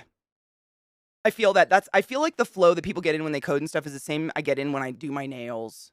It's crazy because I will sit on like therapy day. If I have like an hour or two before therapy, I'll sit there and do my nails, and I'll be like, this will only take an hour. I can spend 6 hours just sitting here with a file, making them perfectly smooth, like just making them perfect. It's like my brain just gets sucked into it, and I'll usually have like music on in someone's stream, literally, and I'll just sit here like delicately filing the same nail for 30 minutes until it's perfect. But they are damn perfect right now, is all I have to say. I don't know. I get sucked into stuff like that too. I'm trying to think of something else I do. Little projects like that. I can get really, really sucked into. I have like this little kit where you can do little mini UV resin like jewelry kits, jewelry pieces and stuff like beads or little pendants and stuff like that. And I can sit here and I'll be like, oh, I've got an hour. I can make a couple of these because literally you just put resin in the mold, stick it under a UV lamp for 2 minutes and it's done. And I'll spend 4 hours making one, just sitting there like perfectly swirling the color in it. And but I enjoy it. I don't see it as like a tedious chore or anything like that. I get really into it. Thanks. When I get into it, doesn't it feel good? Dude, when you find a game that gives you that flow, oh my god, is there nothing like that? I'm in search of that right now. I actually started playing Hollow Knight off stream. Has anybody played Hollow Knight? I heard there's another. Zach told me another one's coming out. So I figure I owned the other one, and I've been searching to play it for something to play off stream for ages. Like something to give me that, just a relaxation at the end of the day. Because for a while, I mean, I end stream and I just kind of sit here and chill to music for a bit and like, relax for like 30 minutes. And then I don't have anything to do because I don't have a game I'm sucked into. I don't really have a project. And that drives me crazy. I need to have a project. Otherwise, I start tearing my house apart and creating a project for myself. Like, I have to have something to do. Japita! And fucking Nineless, how are you? Afternoon loves. If I don't have something like that, though, I'll create something. And I started playing Hollow Knight. If you guys haven't played that, I think it's considered a roguelite. Maybe? I don't know. Yeah? Do you keep anything? I guess maybe you don't really keep anything when you die. It's a fun game, though. It's a cute little, like, side-scroller platformer, I guess. Would you call it a platformer? Metroidvania! Yeah, like a Metroidvania. That's a good way to put it. Yeah. It's really, but it's kind of cute. I like it. It reminds me of, like, Have a Nice Death, or a little bit like Hades, but different because it's, like, more side-scrolly. But there's literally, like, infinite directions to go. You can go, like, it's not just one linear path forward. It's like you can go up, down, sideways. There's little secret places all over the place. And there's actually characters throughout the levels that you can just stop and talk to. And I really like that. That's something I don't think a lot of those games do, is just add in little extra tidbits like that that give you a little taste of story or something here and there, as opposed to just fucking enemies forever. You know what I mean? Tiny Rogues. Have I played that one? That sounds really familiar. Hold on. Wrong keyboard, Catherine. Steam is being a fuck twat lately. Do they have a sale coming up or something? That's usually what happens. Tiny Rogues. I haven't. It's only $6, dude. Oh, yeah. Yep. Yeah. I could see how this. Yeah. I think Zach played this. Zach did play this. Yeah. Oh, no. It's on his wish list. He has not played this. Oh, it's early access. That's why he doesn't play early access games, which I understand. How long has it been in early access? Does it still feel like early access? If you're playing it, I feel like it's got to be like close, right? Ish. Have you played it, Rod? Is it like crazy hard to beat? I thought about playing it on stream because it's one of the games I already owned that I've never played before. I forgot plugs again. I'm terrible. And I thought about playing it on stream, But if it's one of those games where I feel like I'm just gonna beat my skull against a wall and never beat it, I don't wanna waste time on stream doing like that. Like, I like games that we actually can wrap up. That is more fun. It's hard. Like, it's hard so far. I beat one boss in it, if that tells anyone anything. I beat one. The guy I beat, like, bounces really hard, and he looks like not the ghosts from Mario, but the little, guys that are like they're like a little ghost, but they have a mask on. Do you know the ones from Mario I'm talking about? I think it's Mario. Old Nintendo game. Oh god, they had, like, a white face mask. Fuck. They kinda look like little no faces. Shy Guys, yes! The first boss, I don't know if it's, the official first boss, but I found the Shy Guy boss in, yeah, it looks like they look just like a Shy Guy. There's actually, like, little creatures in it that look just like a Shy Guy to me. I don't know, they look just like it. Yeah, yeah, I beat the first boss of that, and it's so hard because like, don't spoil it for me if you played it, obviously, but, like, I don't know if you I don't know, I kinda wanna ask, but I don't. I don't know if you ever get any more abilities or any upgrades in how hard you hit or anything. Like, literally, you have no dodge roll, you have kind of a pathetic single jump, and you have 1 weapon, and that's it. And there's a lot of these bad guys, like the big boss bad guys you run into, that you can't jump over them and you can't dodge roll them, and so once you're against a wall, if they're swinging, you're done. Like, there's no, like, what's the word I'm looking for? There's no strategy to it. It's just like, "Oh, this is one of those times I'm gonna be fucked, and I'm gonna have to just come back." And that kinda drives me fucking crazy, but I don't know. Like, I've opened up a few shops, but so far they don't sell anything that has anything to do with damage. It's like pins for the map, which, like, I could fucking care less. I would like to dodge roll or something. Anything, but that's just me. It's an entertaining game, though. I just, like, I wasn't sure. Have you beat it? How hard is it to beat? Because I thought about starting it over on stream, because I literally started it last night, played a couple hours, but because there's another one coming out, and it's a game I already owned, it's one of those that was in my library, but if it's one of those games that I'm just gonna get, like, dumb angry at and skull fuck myself over, I don't want to. I don't wanna do that, I'd rather do that on my own.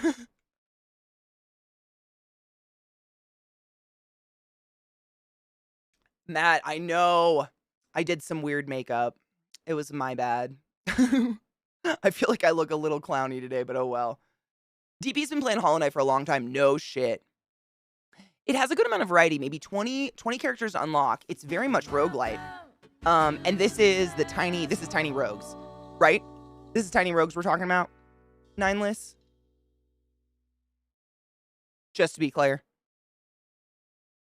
Brittany! How are you, love? Good morning. Thank you so much for sending the class, keeping the class alive, and giving any swings for 9 fucking months. We have a baby. We shall feast upon its flesh. Thank you, my love.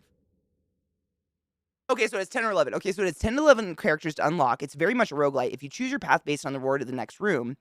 Oh, you choose your path based on the reward of the next room. So kind of like Hades. Still finding new weapons and magics. Has a lot of replayability. And I think there are a few hidden quests. Oh, I love that. I'll add it to my wish list. I'll keep an eye on it.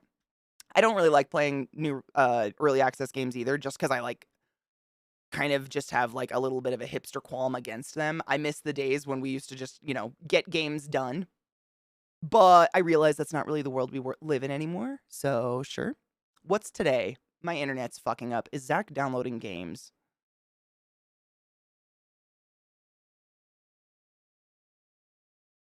All my shit is freezing. Is he downloading games right now? Is that what's happening? Am I? Am I fucking uploading? No, I'm not downloading games. Zach must be downloading a fucking game. If shit gets weird, don't worry about it.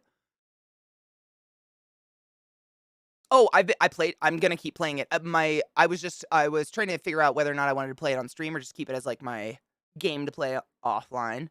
If it's one of those games where it's ultra frustrating, where I really need to pay dumb amounts of attention to get anywhere, I'll probably play it off stream, because I like playing games where it's boyfriend dungeon, where it doesn't really matter and I can still talk to you guys, because you guys are more fun than anything.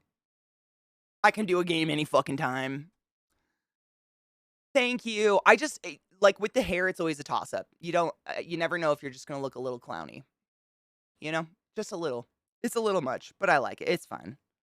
It's just eyeshadow. Yep. Yeah, I literally, so you use like an eyeshadow primer. I use Urban Decay's primer potion. The original, I've been using it literally for like 20 years. And when I put it on my eyelid, I put it all the way into my eyebrow, and literally I like kind of scrub it into my eyebrow so it actually gets on the skin under my eyebrow hairs, and that makes it stick real well. But yeah, it's just eyeshadow.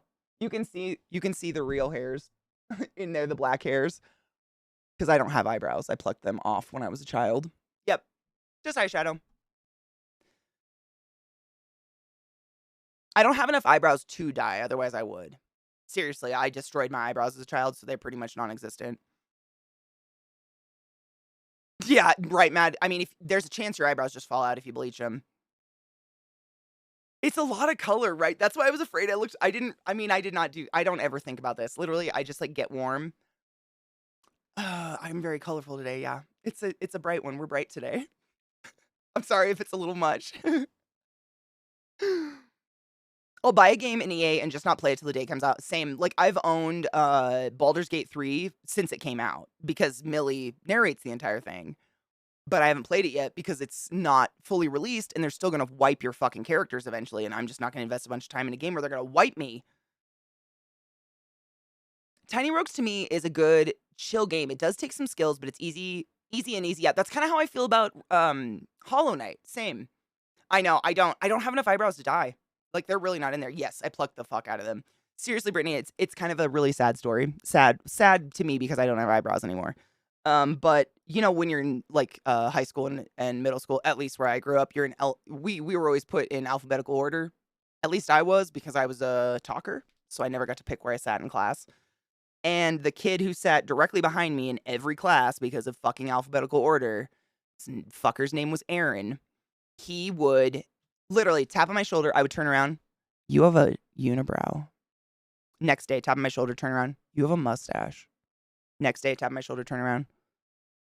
Your eyebrows are weird. He was the weirdest fucking weird, like, dude. Like, he had no standing. I don't know. He was just a bully. But one day I went home and I was just done, and I never had a unibrow. Unibrows are genetic. It's literally a genetic thing, whether or not you're gonna have a true unibrow, like hairs all the way across. I did not in any way, shape, or form. But I went home, found a magnifying mirror and tweezers. Done. They don't grow back. Eyebrow hairs don't grow back.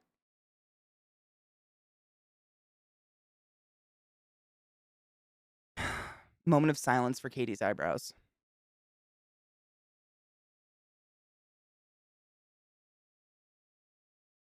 Thank you. I'm sad about it. That, and I pierced my eyebrow, and it got tore out in a dirt bike accident. So on top of that, this eyebrow, it just has a huge, like, dent right here, dent scar, rat meow, and nothing grows there. So it's like this super sad thin eyebrow, bald spot, and like 2 hairs.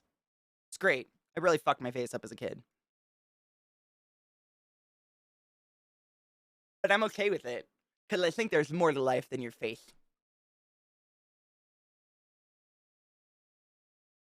You have a very punchable face. You know what's really funny? I ended up punching him at a party. He was just this, I mean, obviously, like, kids bully because they're being bullied at home. He obviously had something going on at home.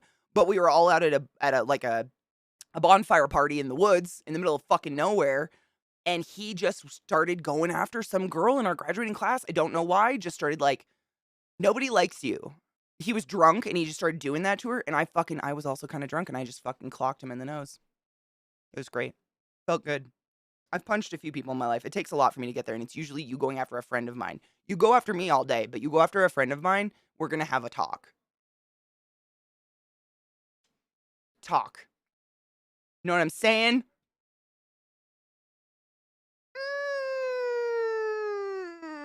You know what's funny, Cocky? My sister told me later on, his little brother was in her class. Like, we had a sibling in the same class, younger than us. She told me that his little brother told her that Aaron had a fucking huge boner for me the whole time. He was just such an immature chode. That's how he flirted. Also, his name was spelt like the girl way, which is funny to me, even though it doesn't matter. It mattered to him, and that's why it's funny.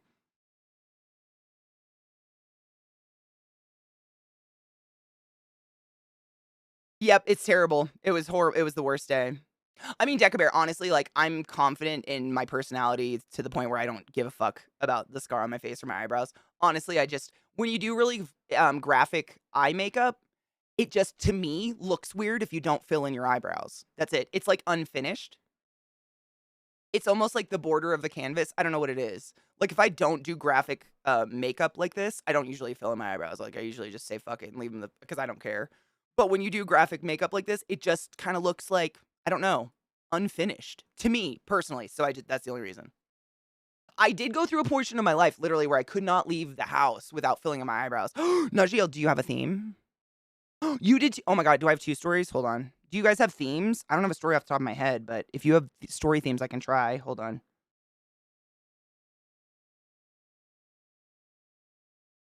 He did. He was a douche.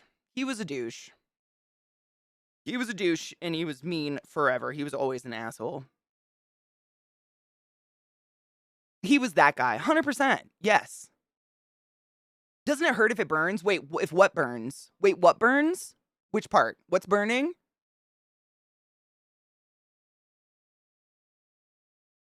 What's burning?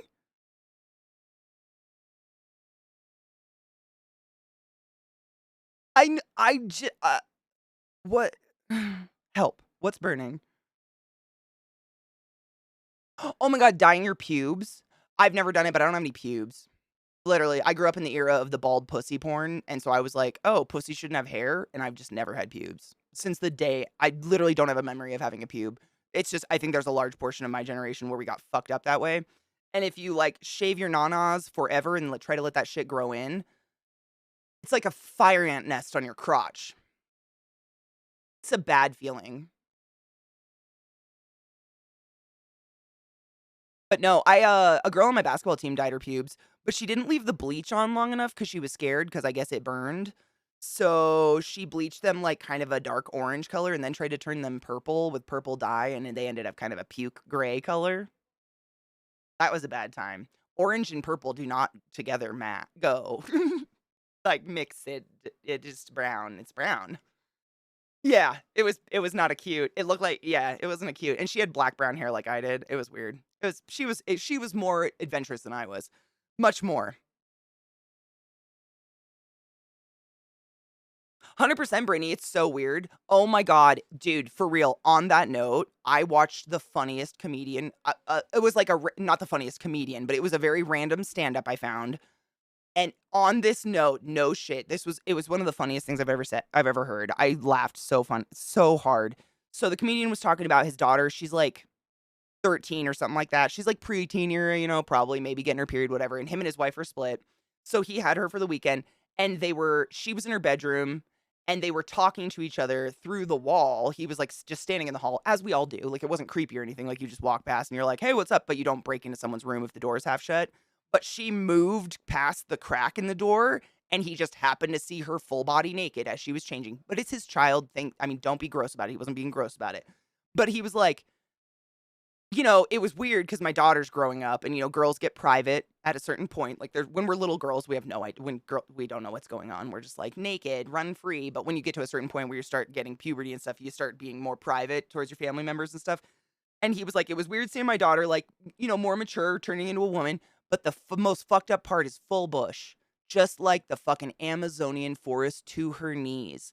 So now I can't date a woman with a full bush because I'm just like, what do you think? You think I want to fuck a child? A child with a big, full, fucking fertile ass bush? Shave that shit. You're a woman. You're a woman. Wax it off. It was so funny. I can't even do justice to it. I was dying because he flipped it on its ass and I just cried. I was just sitting here by myself, just like crying. It was really great. I'm not that funny. He was really funny.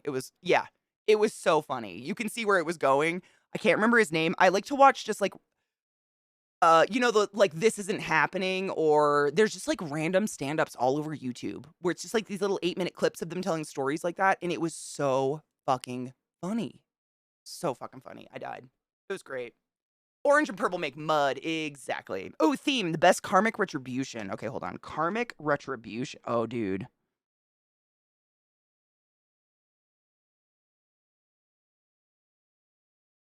Karmic retribution. Fuck. That's a good one.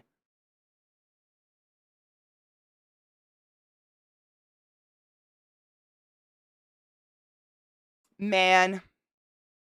Okay, the first one that came to mind is great, but also, like, the darkest thing ever, so I'm gonna keep that one and think of I'm gonna try to think of one that's less fucking dark.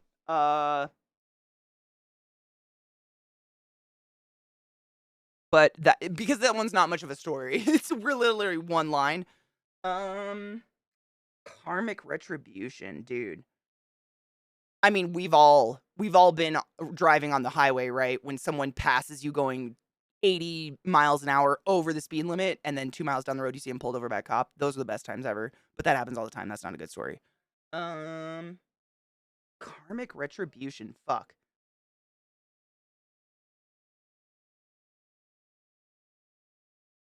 I'm just trying to think of one that's an actual story. I'll still tell you the dark. I mean, the dark one's dark. Like you guys know everything about me. It's not anything new and exciting or anything. It's just dark.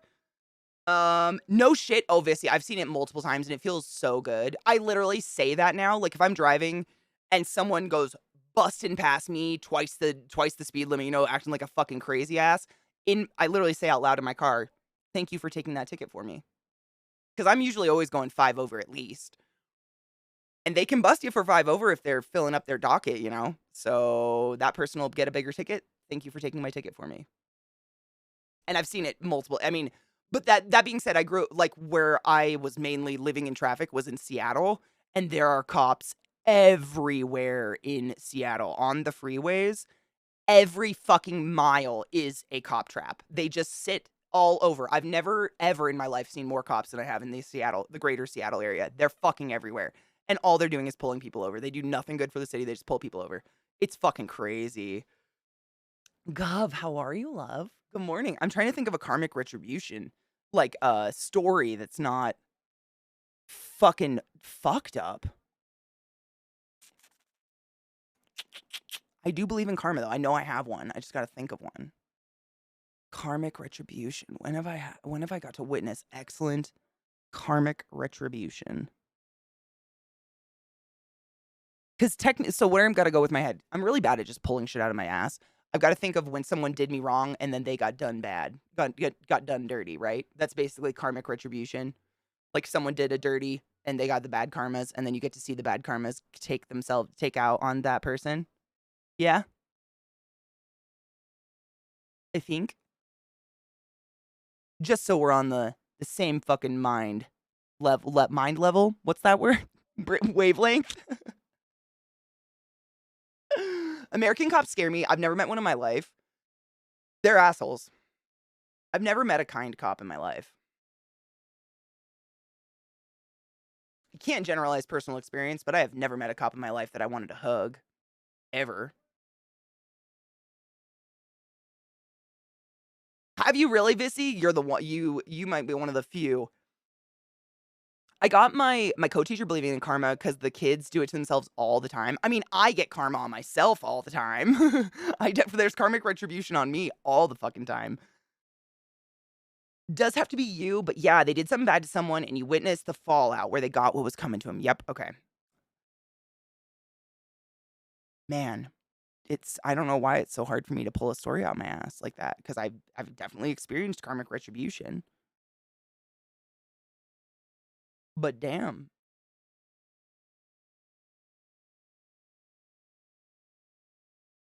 Brains are stupid. Nineless! Okay, I've met one wonderful cop. Ex-cop, though, I have to say. They no longer work in the force. Their name is Nineless, and they're pretty fucking dope. I lied. I apologize. Like I said, you can't generalize personal experience. That's just me. I don't know anyone. I don't know any cops personally. The only time I ever have an interaction with a cop is if I'm being arrested or pulled over, so it's never positive. It's usually just me thinking, oh, what a dick. No shit. German cops are not it, and they're all low-key Nazis. No shit. Is that a thing? Like, your law enforcement is like... I thought Germany was pretty fucking, on top of nationalism and shit like that. Correct me if I'm wrong. I could be an ignorant chud, obviously. I've visited Germany twice in my life. Sorry, couldn't get unibrow out of my head. Flashing on Russian villains and Captain Scarlet. Wait. I did not have this. Just for the record. I did not have that. I never had anything near a unibrow, but I got bullied into fucking my own up. Do I have a record? Everything I did illegal was before I turned 18. So in the States, as long as you don't like kill somebody, I think literally barring that or like violent fucking horrific crimes, anything you do anything you do under the age of 18 gets wiped from your record the moment you turn 18. And I was lucky enough to be a little neglected and I did all my fuckery before I turned 18. Thank you, universe, for that. Appreciate you. So it's not on my record anymore, thank fuck. And I've stayed good.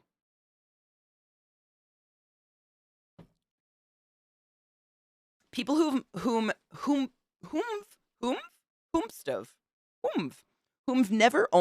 only ever met American cops should come to Scandinavia. I mean, I would love to. I don't think I've never had, in all my travels, I don't think I've seen a police officer in another country or noticed one. I mean, aside from like the Vatican and like the guards and shit like that. Not being able to pull stuff out of the ass and ending up in the ER is kind of karmic retribution. True. I have a lot. Oh, that's good. Hold on. Let me think of ER stories. Najil, have you heard the story about the patient who was a frequent flyer in the ER for getting abnormally large objects stuck up their asshole? It was my mom's patient. I'm trying not to give too much away. Because I mean, kind of karmic retribution, I guess. It's fucking funny. To me, it's hilarious. But you might have heard that one. It ends with, I guess I should find a new hobby. It was my mom's. That's probably one of the best. Karmic, oh, dude, I've seen a lot, though. But again, most of them are, like, really dark. Like, you know, you smoke 3 packs a day your entire life, you get cancer. Oh, wait, hold on.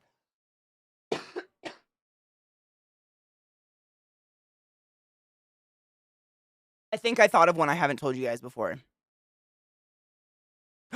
Dr. Mario, bitch, what up? What up, Eliza? Good morning, love. Hello, everybody. If you're just coming in, hi, how are you doing? I'm trying to think of a story. I owe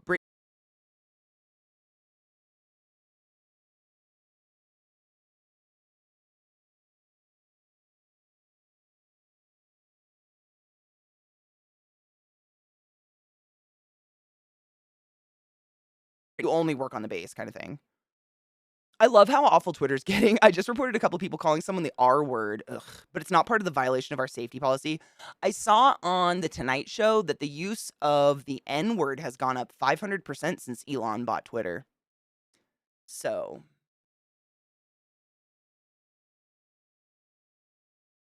I bet he's proud. Oh, my spine cracked a lot. That was great. David. How are you, love? Okay, you've heard the I need a new hobby one. Okay, so the one I just thought about, it's kind of almost all my stories have to do with hospital, right? You guys know this. Hope that doesn't fuck you up. I don't know. Man, I'm torn between 2 different ones. Oh, thank you. I just got it done like a week ago. So I'm playing the like how dirty can I keep it where it still looks okay game. Thank you. My ex went to the ER Thanksgiving 1 year from sitting on his skateboard and using leaf blowers as propellers. See, my family did shit like that all the time and never hurt themselves. It was kind of absurd, to be honest. Staging connected forever. You can't deny it. I was reading a report the other day that said if you smoke and make it to 40, statistically you have the same chances of getting cancer as a non-smoker. Honestly, that's true. There is, like, you know, cigarettes get a lot of the flack for causing cancer because they're, like, one of the things that people dumped a bunch of money in, and we can actually say, like, yeah, cigarettes have carcinogens in them, and carcinogens cause cancer. But does smoking cigarettes guarantee you're going to get cancer? No. It doesn't. A lot of people get lung cancer from just, like, living in a house with asbestos. Or just living. Yeah. It is interesting. I mean, it can. But, like, I've told you guys, like, some people get cancer in their 30s from smoking cigarettes and end-stage emphysema and die at 45. And then some people live till they're 100 and never have any problem. Like, they die with a cigarette in their hand, loving life. I don't know. You can't generalize across our species anymore. It's crazy. Dude, Eliza's mom has a new dog, and it's a little French bulldog, and he's a little brindle, and he's so fucking cute. It's a lot more community policing. You're all on the same team, and I think that's probably got a better attitude to it anyways.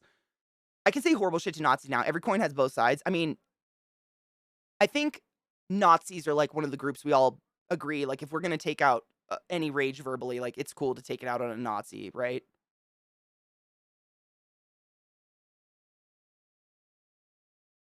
Maybe? A watch streak? Wait, what's a watch streak?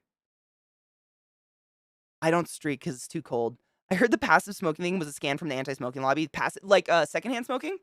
Again, you can some people can die from secondhand smoking very, very fast. It honestly depends on your genetics and how susceptible you are to that specific carcinogen. You can't say yes or no. It's impossible to say because there's just too many outliers, you know? Oh my god, stop. Look at this precious bean.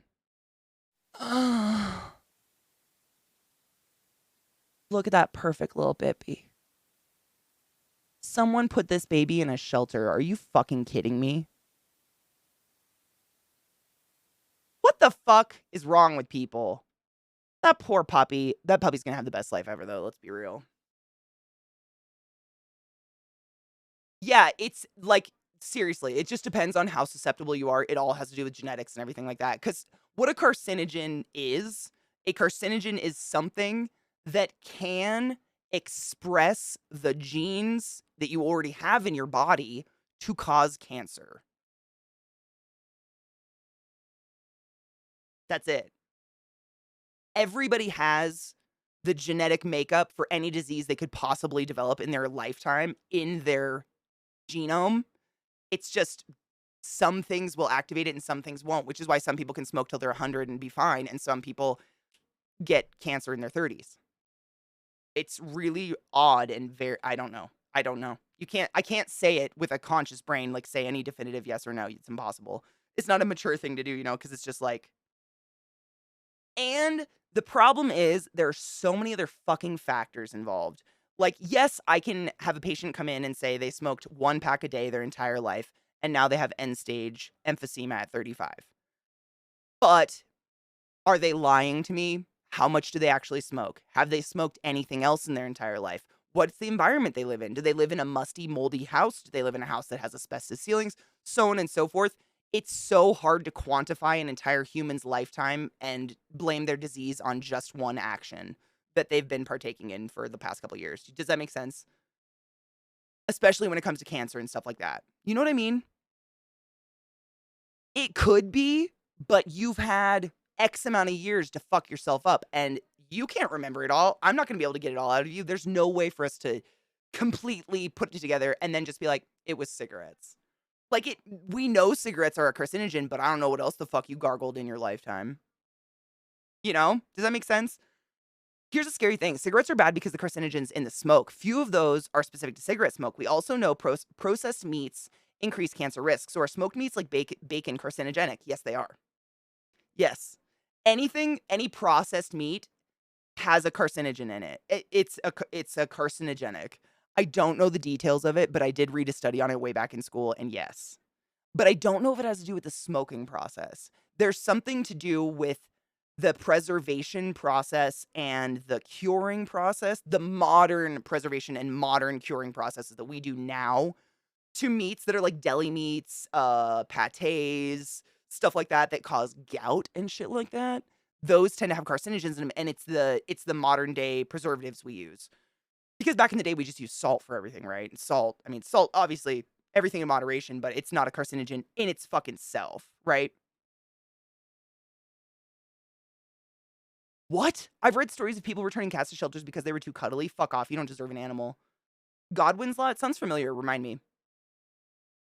I'm not sure why he was put in the shelter. I'd assume it was either an old person who died or couldn't take care of him because he's still young. Oh my god, he's a baby. He's a baby. That is bright. Oh my god. Whoa!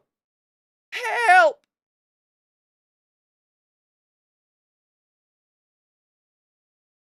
Oh my God, I can't pause it because it's Instagram. Hold on. You just have to be ready to watch this. Oh my God. Wait, hold on. I'm ready. I'm ready. I just have to pull it up at the exact moment because otherwise I can't fucking pause these stupid fucking social media videos. What happened to just pictures? Oh my God, David. I'm watching it by myself, but don't worry. I'm going to restart it the moment I see it start at the beginning again. I just can't restart it on my own. This is a hellscape. Wait. Oh my God. I feel really bad. I'm watching this alone. Y'all are really missing out on this little teddy bear creature. Oh my God. How do I fucking restart this goddamn video? These platforms make me want to peel my eyes out and serve them to... Oh, here we go. Check this fucking dog. That's how... I really thought it was going to cut its tail off there. That freaked me the fuck out. But wait. This little dog turns into the most, like, spherical little teddy bear I've ever seen in my entire life.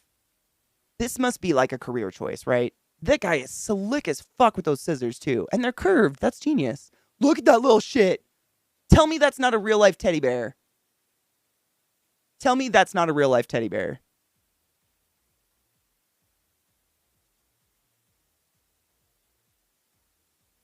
Look at that little shit.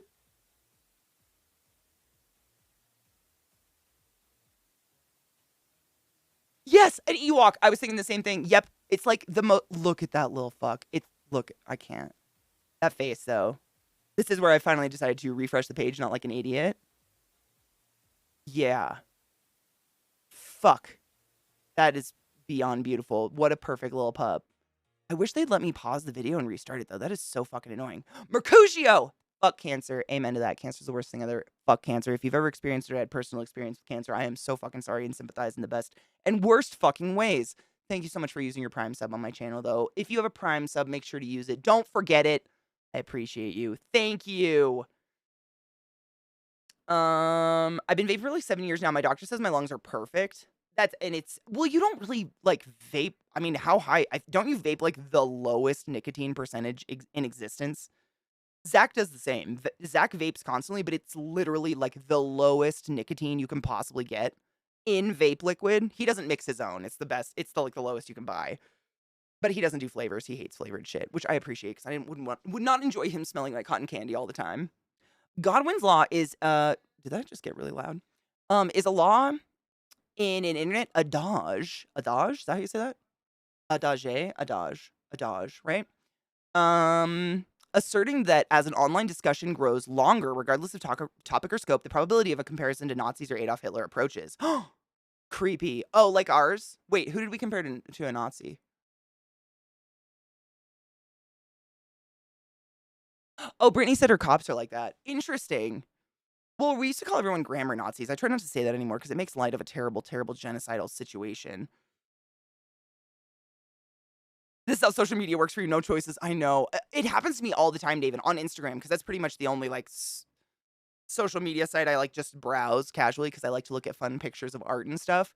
And I'll see a video that's really funny, and I'll be like, Zach, I want to show this to you. And he'll walk over and be like, okay, I'm ready. And I'm like, hold on. Hold on. Hold on. Okay, look now. God damn it. Hold on. Oh, it's constant. It's the way, because it's in my feed. And even scrolling past it won't restart the fucking video. And if you rescroll too fast, there's a chance it's just going to disappear because Instagram sucks. Oh, it's the nightmare of my life. It's the nightmare of my life. I hate them. Honestly, I think Zach's is like 1%. Seriously, it's so low. Time is two times potato. That's how I ran out of time this morning doing this not that intricate makeup.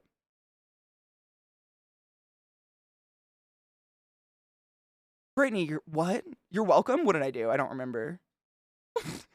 Nicotine's only as bad as caffeine. It's probably the flavorings where the risk lies with vaping. That and, like, if they cut it with a weird oil, obviously. I think we all know that. Yeah. I mean, that's the same with cigarettes. What's dangerous about cigarettes is all the other shit they put in it. Nicotine, like, tobacco leaf itself is not it has such small, I mean, anything you burn and inhale is going to be somewhat of a carcinogen, maybe, except weed. They haven't seen any in there, but you know what I mean? The tobacco leaf is not a harmless thing. It's not a harmful it's a plant. It's a plant, right? It's a tea plant, it's a fucking weed plant. It's what humans do to it that makes it harmful. Like for instance, this was a thing in the 90s. I don't know if it's legit anymore, but I know in the 90s someone got a hold of some chew, like, dip chew, loose chew, and Marlboro, I think it was just Marlboro cigarettes. And they were breaking them apart, testing them just to see what else is in cigarettes and chew. Oh my God, I just knocked my thing over. And fiberglass. In chew, there's a ton of fiberglass, microscopic shards of glass, because it cuts open the skin in your mouth and allowing for more intense, more immediate delivery of nicotine.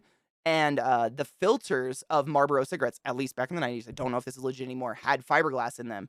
And it would break open, like you would inhale these microscopic slivers of fiberglass, and they would break open the mucous membrane of your mouth, throat, and esophagus, which is how a lot of people were getting mouth cancer from smoking. Because it's not regulated. I mean, how do you regulate what they can put in like a cancerous product? You know? I don't know, like, don't put that in there. That's bad for people, but also the thing is bad for people. So, like, I don't know. That's a weird thing that's a weird, you know what I mean? Oh my God, Kona, I'm glad I'm not the only one. Everything, all my shit's taken forever to load, Kel. I don't know if something's going on with the internet. I noticed YouTube was doing it. And Twitter's been doing it to me for days. Like, sometimes I cannot get my feed to load at all.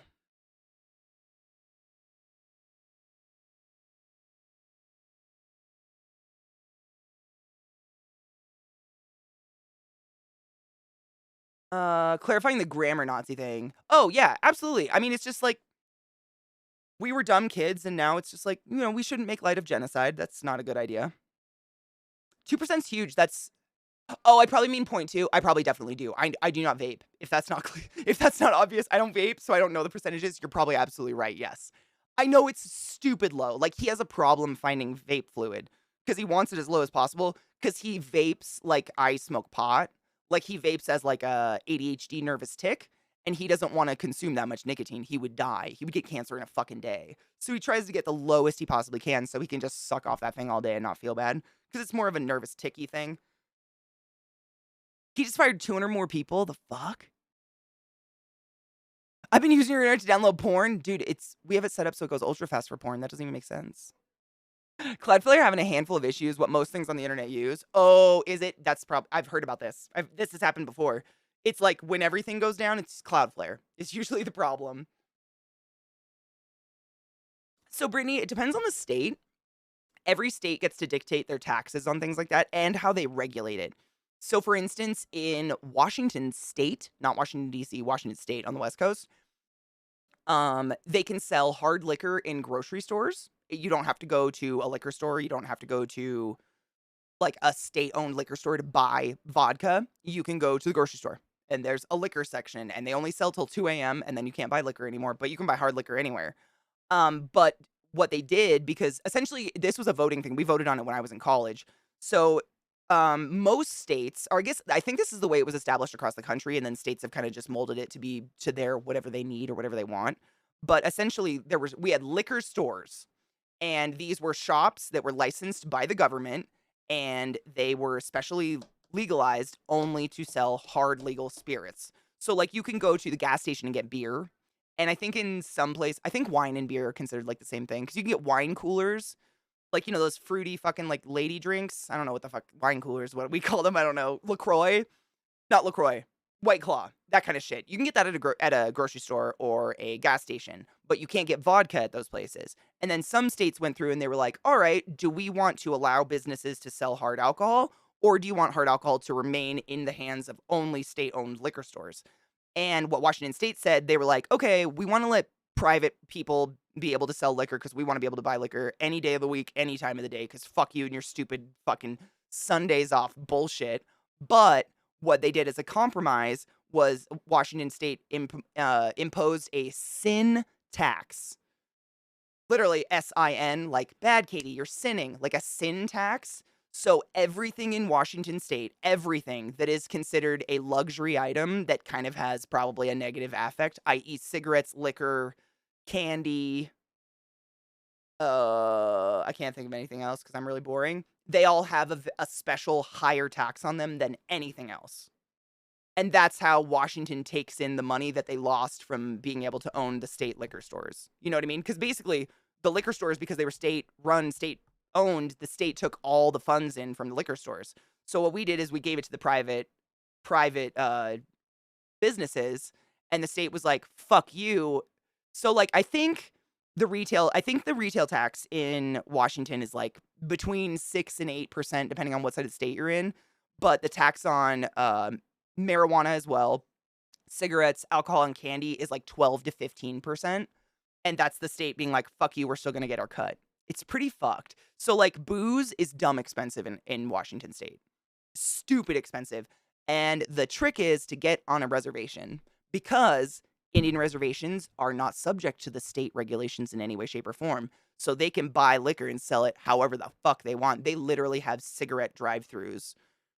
Looks like a latte stand. You drive through, get a carton of cigarettes, and go on your way. It's amazing and it's dirt cheap. And it's good. It's all brand name. It's all good shit. But they don't have to do shit. They don't pay the state anything.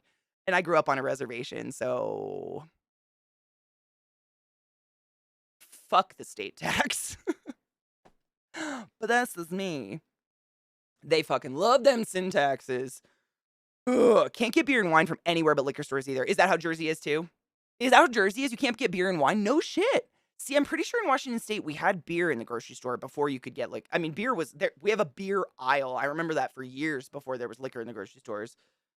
We just had some on the ballot here last election. However, it was more about gig delivery companies. Yes, I remember seeing that. Yeah, like Drizzly or whatever it's called. Wow. Shut the fuck up. It's gone up. Not shocker. What Trouble said was the Washington sales tax is 10% in the Seattle metro area right now. That's disgusting. And that's why people go to Canada and Oregon. No sales tax. And Washington will never pull in money. Oh, it's bad, David. It's expensive. Like at one point, and granted, things fluctuate, but at one point when I was living in Washington, my roommate smoked cigarettes and he said his cigarettes were $10 a pack. I've never seen that before in my life. What do cigarettes cost now? Does anybody smoke? I'm not. No one here is here to shame you for sinning. We all sin. So none of that. I'm just curious. I have no idea what it costs anymore. But I mean, that's expensive. That's a lot. And that was sales tax. That was just sin tax on top of, whatever. Oh my God, Viana. Give him a slobbery wet one. PA, you could only get beer from a distributor and liquor from a state-owned liquor stores. They have relaxed beer part currently. Really, but not wine. Interesting. West Coast must be more liberal about that shit. When I lived in Arkansas, our country was you had a dry county. Those are so stupid. That's another thing, Brittany. I didn't even go into that shit. Across our country, so each state has its own regulations for liquor. On top of that, each city and each county can decide its own regulations on liquor. So like, I'm in the greater Denver area, but if I drove 2 miles that way into another county, it could be a dry county, meaning there is no liquor in the county. You don't find liquor for sale anywhere. It's fucking weird. There are no places like that here that I'm aware of, but in the South, I think there's a lot. Hello, Jose. How are you, love? Is it smuggling if you buy your shit in Canada and Mexico? No, because usually what they do is because it's such a prolific thing for people to drive across the borders to buy things for a better price, they have stores specifically for these people, and they're duty-free stores. That's literally what they'll say. They usually don't even have a name. It'll just be an enormous, like, emporium that says duty-free in these huge fucking neon letters above it, and they'll have all the liquor, cigarettes, perfume, like, expensive luxury goods. And they have those everywhere, and basically what it is when you buy it at that store, they already have all the duty fees and everything attached to the cost of the item. So when you go across the border, they always ask, are you bringing anything back with you? Any fruits and vegetables? Because they're afraid of bugs, whatever. And you say, yeah, I bought some liquor. You hand them your receipt. They see it was from the duty store. You just get to go. They know it's done. Versus if it's from anywhere else, they have no idea. And they'll want to break into it. They'll want to see all your receipts. They'll want to see what time you bought it. I mean, oh my God, this is not retribution, but this is a decent story. It's terrible. So one of the things you can buy when you're in Canada is things called 222s, and they are Tylenol with codeine in them. And if you have cramps, They are fucking incredible. You can't buy codeine over the counter in the States anywhere, however. And so when I was a teenager, we would drive up to Canada and buy bottles of this Tylenol with codeine in it for fucking cramps and come back. And there was like a rule, the border guards literally, you could have 2 bottles per person, I think, or 1 bottle per person or something like that. It was so fucking weird. I don't remember. It depends on what border guard you get. I've never had 2 similar crossings in my life across any border to Canada. Depending on what guard you get and what kind of day they're having is what kind of crossing you're going to get, and that's it. It doesn't matter who you are, or what you've got in your car. They're just assholes sometimes. And one time my mom, my sister, and I went up to Canada just for the day. We went up to like the zoo in BC and shit like that. And when we grabbed some 222s because it's just nice to have them, especially when you have fucking cramps. And we wanted to be safe, so we got 1 bottle per person because we didn't want to get in trouble at the border, whatever. And theoretically, you can just lie, but if they decide you're the random person, they're going to tear your car apart, which has happened to myself twice and my parents once. It happens to everybody. You can just be that person. And they find them, you get in big fucking shit. So my mom and my sister and I are crossing the border back into the States with these 222s, and they ask us, "Are you bringing anything back from the States? What did you do?" Blah, blah, blah, blah, blah, blah. And we were like, "We just got some Tylenol, some 222s." And they were like, "Oh, really? Show us the receipt. Show us the bottle." And the border guards are such assholes. I'm gonna act it out. I'm gonna smoke some pot, and I'm gonna act it exactly the way he acted towards us, okay? Tone, everything. Because they're so...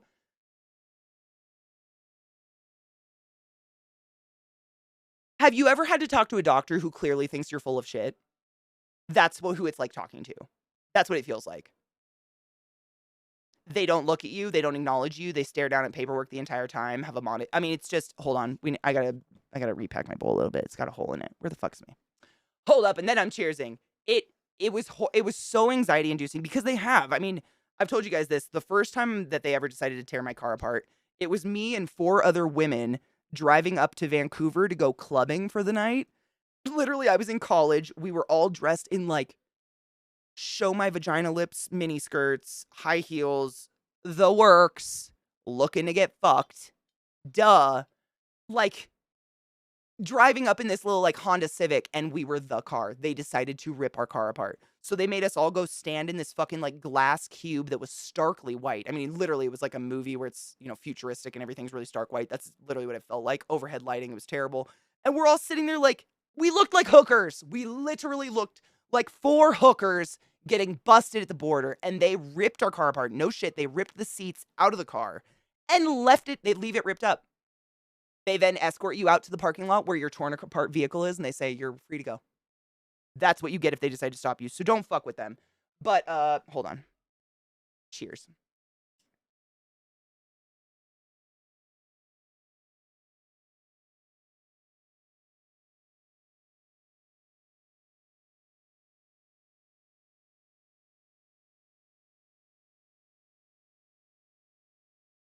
You shouldn't have to be you shouldn't have to be your own advocate in that situation, Kona. That makes me mad. Just the border from Canada. I mean, that time we were going from US to Canada, and everybody has an opinion. Everybody will say, "Oh, only the Canadian border guards are assholes," or "Only the Americans." I've had assholes both ways. I don't think there's a rhyme or reason. I think it's whatever day they've had, that's what you're gonna get. So it's the Peace Arch is the entrance we usually go up into to go like through Richmond and up into BC. And so you're in line, you're in this, like, literally, it's like a 10-lane pileup of cars going through very slowly through these checkpoints with the border guards. And the border guards, you drive up, when the little light goes on, you hand them your passports, and you don't say anything. You're basically a sniff away from being arrested and exported and turned into jelly. So just shut the fuck up and let them take your passports and answer every question. That's my best advice. So we hand him our passports going back to the US. And he's sitting there looking at him, never looks at my mom, myself, or my sister, does not acknowledge us as humans. And he's just like this, so, you bringing anything back with you today? And my mom, we got some Tylenol. Girls had cramps. That's about it. Oh, really? What kind of Tylenol? Oh, we got some 222s. Can't bring those across with you anymore. What? Really? We've been doing this for years. Nope, new regulations. Can't bring that stuff across at all. You're gonna have to drive back to the drugstore and return them. Can't you just confiscate them? We don't need a refund. They were $10. I'm sorry, ma'am. You have to drive back to BC and return them exactly where you purchased them. Otherwise, you will not be able to cross the border. I'm going to need to see proof of said receipt. What? Oh, wait. Oh, you're all adults in the car? I'm just kidding. Have a nice day. That, like, it was the most fucking deadpan. I've never wanted to punch someone in the eyes so bad. You know, where you punch them and, like, those two knuckles stick out a little bit more than the other knuckles, so you make sure to knock their fucking pupils into their goddamn skull? Anxiety. That would have been a 4-hour drive back and forth to return $10 bottles of fucking aspirin. They're just assholes, and they can choose to do that. Another story going through the border, similar way. I was going from Canada to America, to the US, and it was when I was in college, and I was going up. I went up that night with a group of dudes, like it was my boyfriend and all of his football buddies, and we went to some like Irish pub or some shit. They got fucking blasted. I've never been a big drinker, and I don't trust anyone to not drink when they're the driver, so I usually ended up DD, which is fine. So I was DD, and we were driving back at like 1 in the morning through the border, and I'm laughing hysterically because they are so drunk. Like, one of the guys in the back he had a hot dog like this, like stuck under his chin, and he was like this, like trying to bite it. He couldn't figure out it was in his neck, and I could see that in my rearview mirror. Like, it was so funny. I was dying, and I couldn't stop laughing when we got to the border, and I was terrified because you just never know what kind of border guard you're gonna get. And I know shit. They go, "Oh, so you were the most sober one in the car? Good call. Have a nice night, ma'am. Did not even ask for our passports." None of it. There's no logic to what you're gonna get at the border at all. It sucks. I highly advise going through the Blaine entrance if you're in Washington, because that's the trucker one and they don't give a shit.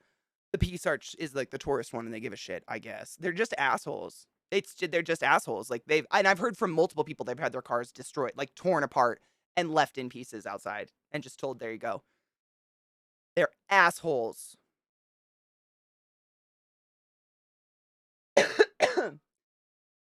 Some people have lost the ability to recognize the existence of other human beings. They see only inconvenient non-entity things. Yes.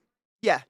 And it's like someone, I don't remember where this quote came from, but it's one of my favorites. I'm pretty sure those are random selections Katie Border Patrol aren't supposed to profile. They totally profiled me. Bastards. I think they just, like, I think they only, I think, honestly, David, I think I worked with a lady whose husband was a Border Patrol person, and he said they just have to do it a certain amount of times a day. So they literally have, like, a piece of paper next to them, and they're doing little hash marks, and towards the end of their shift, if they haven't done enough, they just say every car until their shift is over. It's literally it. Because there's no system to choose the random cars. It's just like, they're it. It's fucking stupid, though.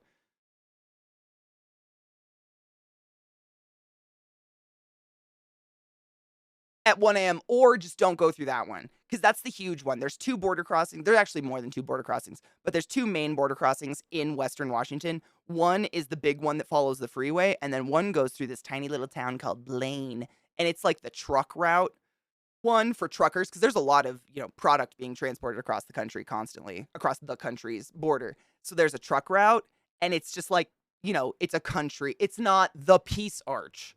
It's just like this back end country fucking crossing. They don't give a like, they give a shit, but they're never gonna give you a hard time. They're much more business, which is nice. It's almost like they've just got a little bit of like a I've got power here and I'm gonna use it sense, and I hate that. I fucking hate that. Get hammered, drive through the border without a passport, dude. It's crazy. I mean, I would never fuck with the border people, but you just never know. You never know what you're gonna get. You look less fucked up than the other people you're with. It's so overt. It's covert. Seriously. And he just laughed and let us through. I was scared shitless. How is that even legal to tear apart your car and not put it back together? They can do whatever the fuck they want if they suspect something. Like, they didn't cause any damage, but they took our seats out and left them on the asphalt. Like, they tore it up as much as they could without doing damage, quote unquote. You know what I'm saying? And literally, like, the one time it happened with all my girlfriends when we were going to a club up there, they claimed They smelled weed when we opened our window. That was what the paperwork said. And then when they justified tearing the car apart, they claimed they found literally like a micrometer sized crumb of weed leaf on the ground, which justified what they did. I didn't smoke weed at the time, by the way. I was pre-med.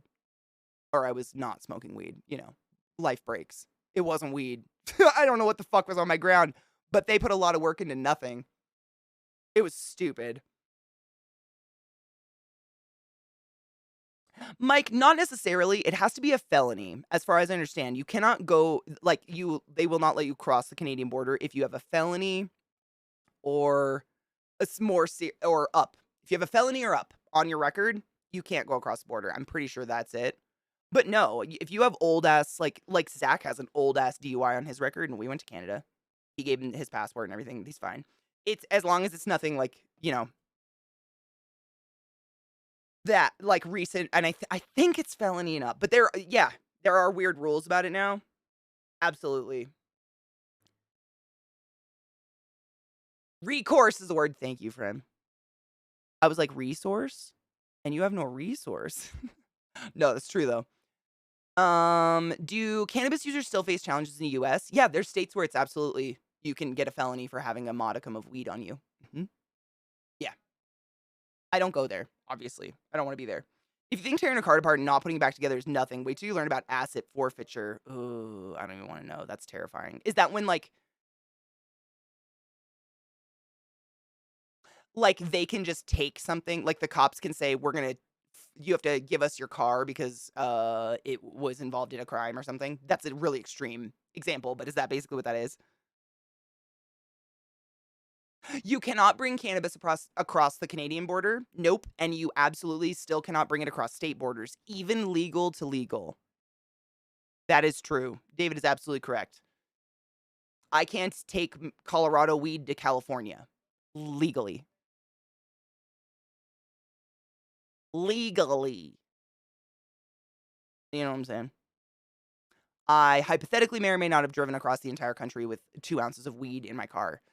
I had many potential felonies driving through those states. Yeah, it really depends. But that's why, like, every state has its own rules on, like, how strong weed can be, what it costs, what the taxes are on it, so on and so forth. And so, the weed I'm buying in Colorado might not be up to the strict, standards of California. I'm just using 2 states as an example, but you know what I mean? That's their theory. We don't have it federally legal, so there's no federal protection across the board. I love you, Vissy. I hope therapy is wonderful and productive. I can smell weed through my PC screen. Is it skunky? I have an old DUI and I heard they won't let you in. Nope, he got in fine.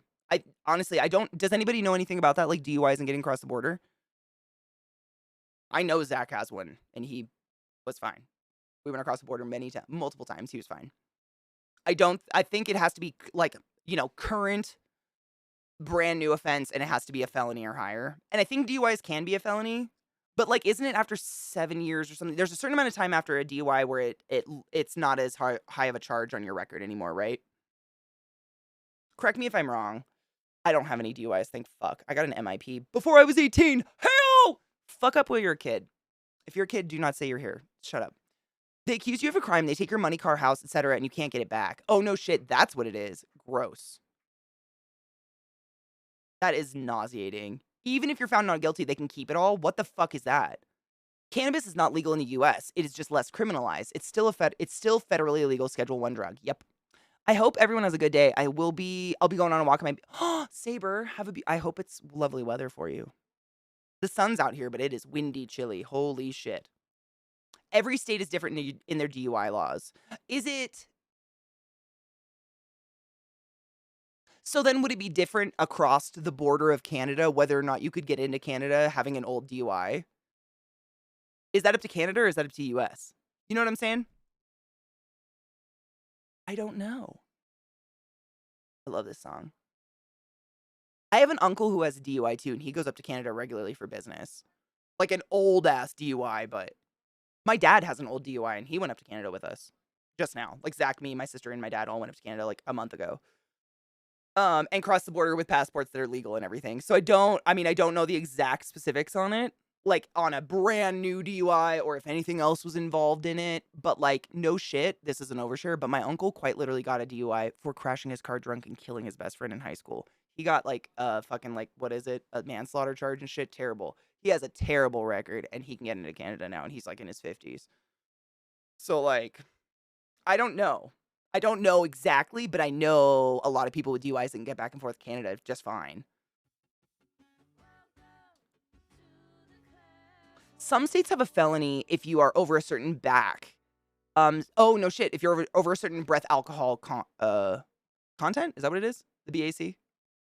Breath alcohol content? Right? It's the breathalyzer thing, yeah. Some places concentration, thank you. Breath alcohol concentration.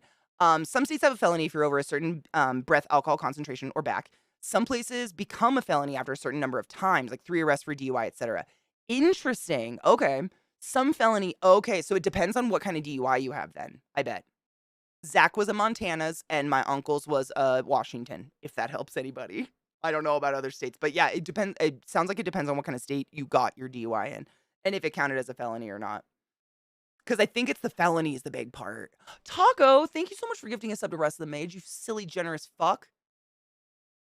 I jerk my heart off in your general direction. Thank you. I appreciate you. Some are felonies if you get in an accident when you're in the DUI. Ugh. And do you know, do you remember if anything, like, if there's a certain amount of time where it, like, goes off your record or anything, or DUI is forever? Or is that, again, specific to state? I bet that's state-specific. I bet it's state-specific, huh? That sounds like it'd be something like that. I knew a guy from Wisconsin who had 3 DUIs. Damn. So they gave him a special plate called a whiskey plate. The ones in Wisconsin are red. And you can be pulled over anytime. I'm going to be honest. If you're that stupid, you deserve it.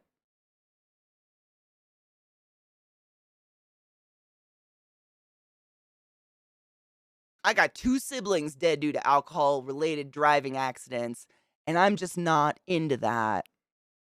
You deserve it. You deserve to drive a clown car the rest of your life if you deserve to drive. Fuck that. You are full of bad decisions, my dude. 3 fucking times? Fuck off. You're done with your cars now, in my opinion. How are you, Taco? I think we need to take a break. Then we can make boyfriends or whatever. I'm sad. I think we're getting really close to beating this game, but it's fun. I kind of want to play it again and be nice to the weird guy that tried to kill me and stalk me, but also no, because he's a racist piece of shit. Not usually you can apply for an expungement after a certain amount of time if you have not had any other arrests. Okay, that's what I thought, yeah. But once you're convicted, that conviction doesn't change severity. It's changed from a felony to misdemeanor. Okay, cool. That's pretty much all my shit was before I was 18. So I got it. And it wasn't murder, obviously. So like I'm fine. I used to work with a guy that had to blow in a breathalyzer to start his car. I've known many people like that. I've known people. Zach actually had a buddy come over recently who had recently got a DUI. One of his friends from Montana came to visit us, and he had recently got a DUI. And because he doesn't, like, I think it might have been his second DUI, so they pulled his license from him. He had a portable breathalyzer, and it would alarm on his phone. Like, his phone would act like he was getting a call from his little pocket breathalyzer, and he'd have to whip it out of his pocket and do it on the spot. Otherwise, it would, like, call the cops or do whatever it does. I don't know what the fuck it does.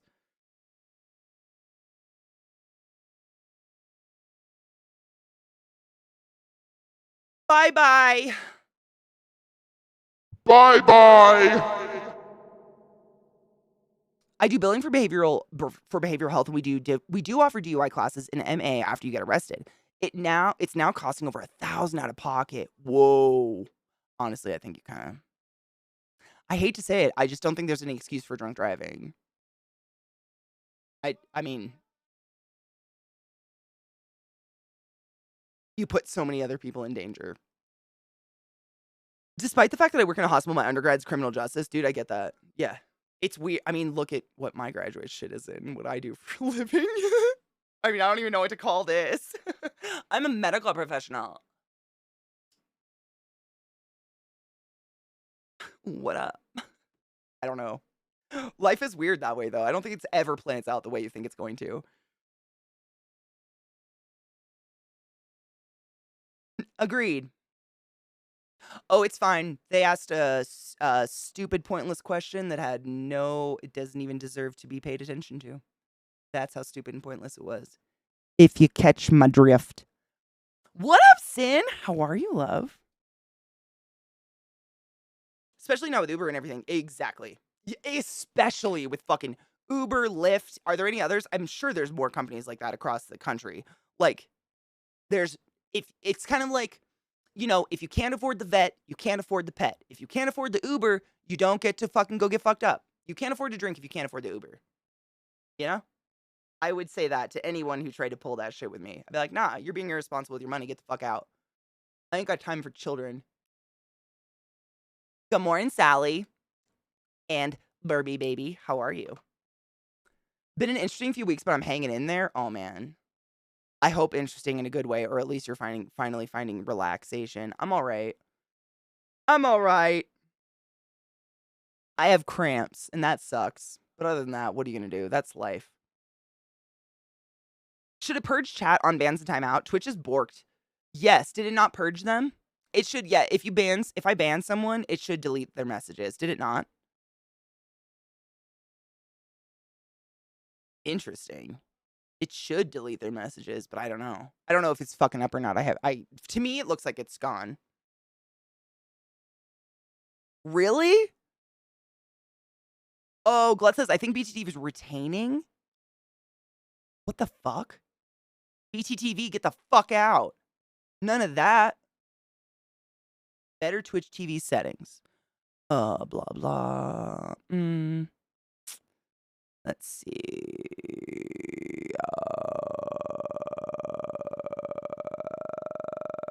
I know there's a check mark in here that's like enable being able to look at, you know, banned whatever's blah blahs. I know it's in here. I've seen it before.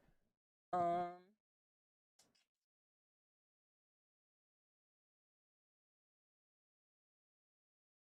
I have so many things. I'm sorry, and it's very small.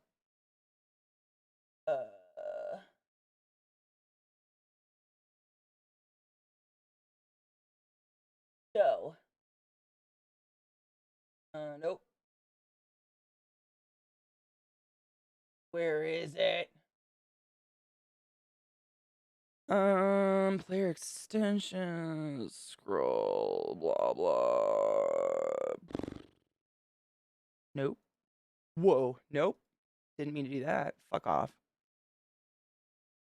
I could have swore there was a place in here where you could say like, you know, delete banned messages or whatever. But I'm not seeing it. So maybe they're updating shit or something. Yeah, I can type something. Well, I guess you couldn't delete one of mine because I'm a mod, huh? If anybody's willing to let my mods fuck with your messages in just a way to see what we can see what works, like, you know, ban you, unban you, shit like that. Volunteers tribute real quick. They're just trying to figure out if shit's working because it's, you know, sometimes I ban people because they're just rude, but sometimes they say very inappropriate things like that person, and I don't want that in our chat. I ban them because I don't want that in our chat. You know what I mean? It's important to be able to get rid of that shit, is what I'm saying. I appreciate y'all. You're awesome, and I love you. Thank you for being cool. We will fucking unban. We'll fix everything if we fuck with you. Don't worry. And whisper me if for some reason something doesn't work. Don't worry. I'm just scrolling through the enormous Better Twitch TV shit.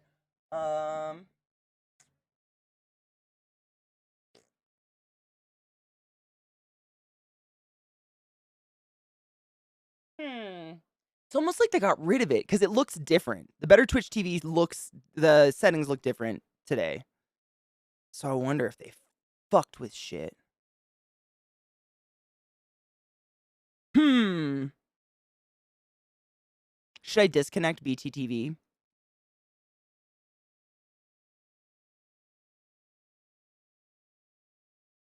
So weird. Bits, viewers, blah, blah. Chat layout. Deleted messages. Yeah.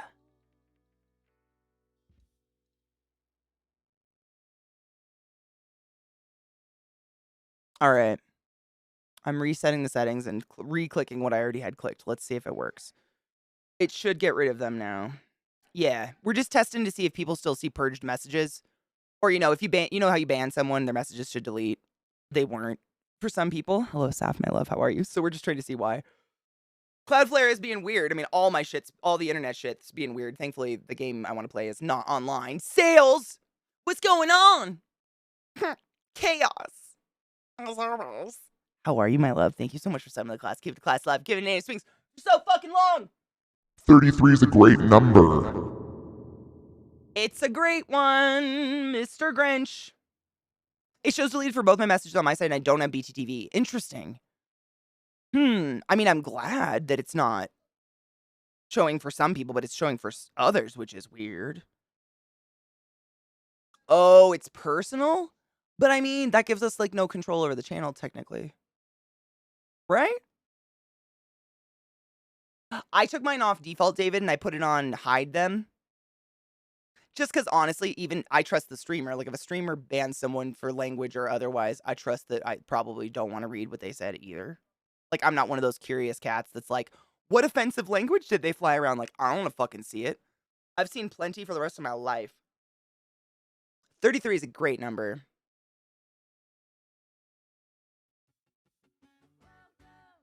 Dude, Sin, fuck yes. Hold up. My chat jumped. I'm trying to...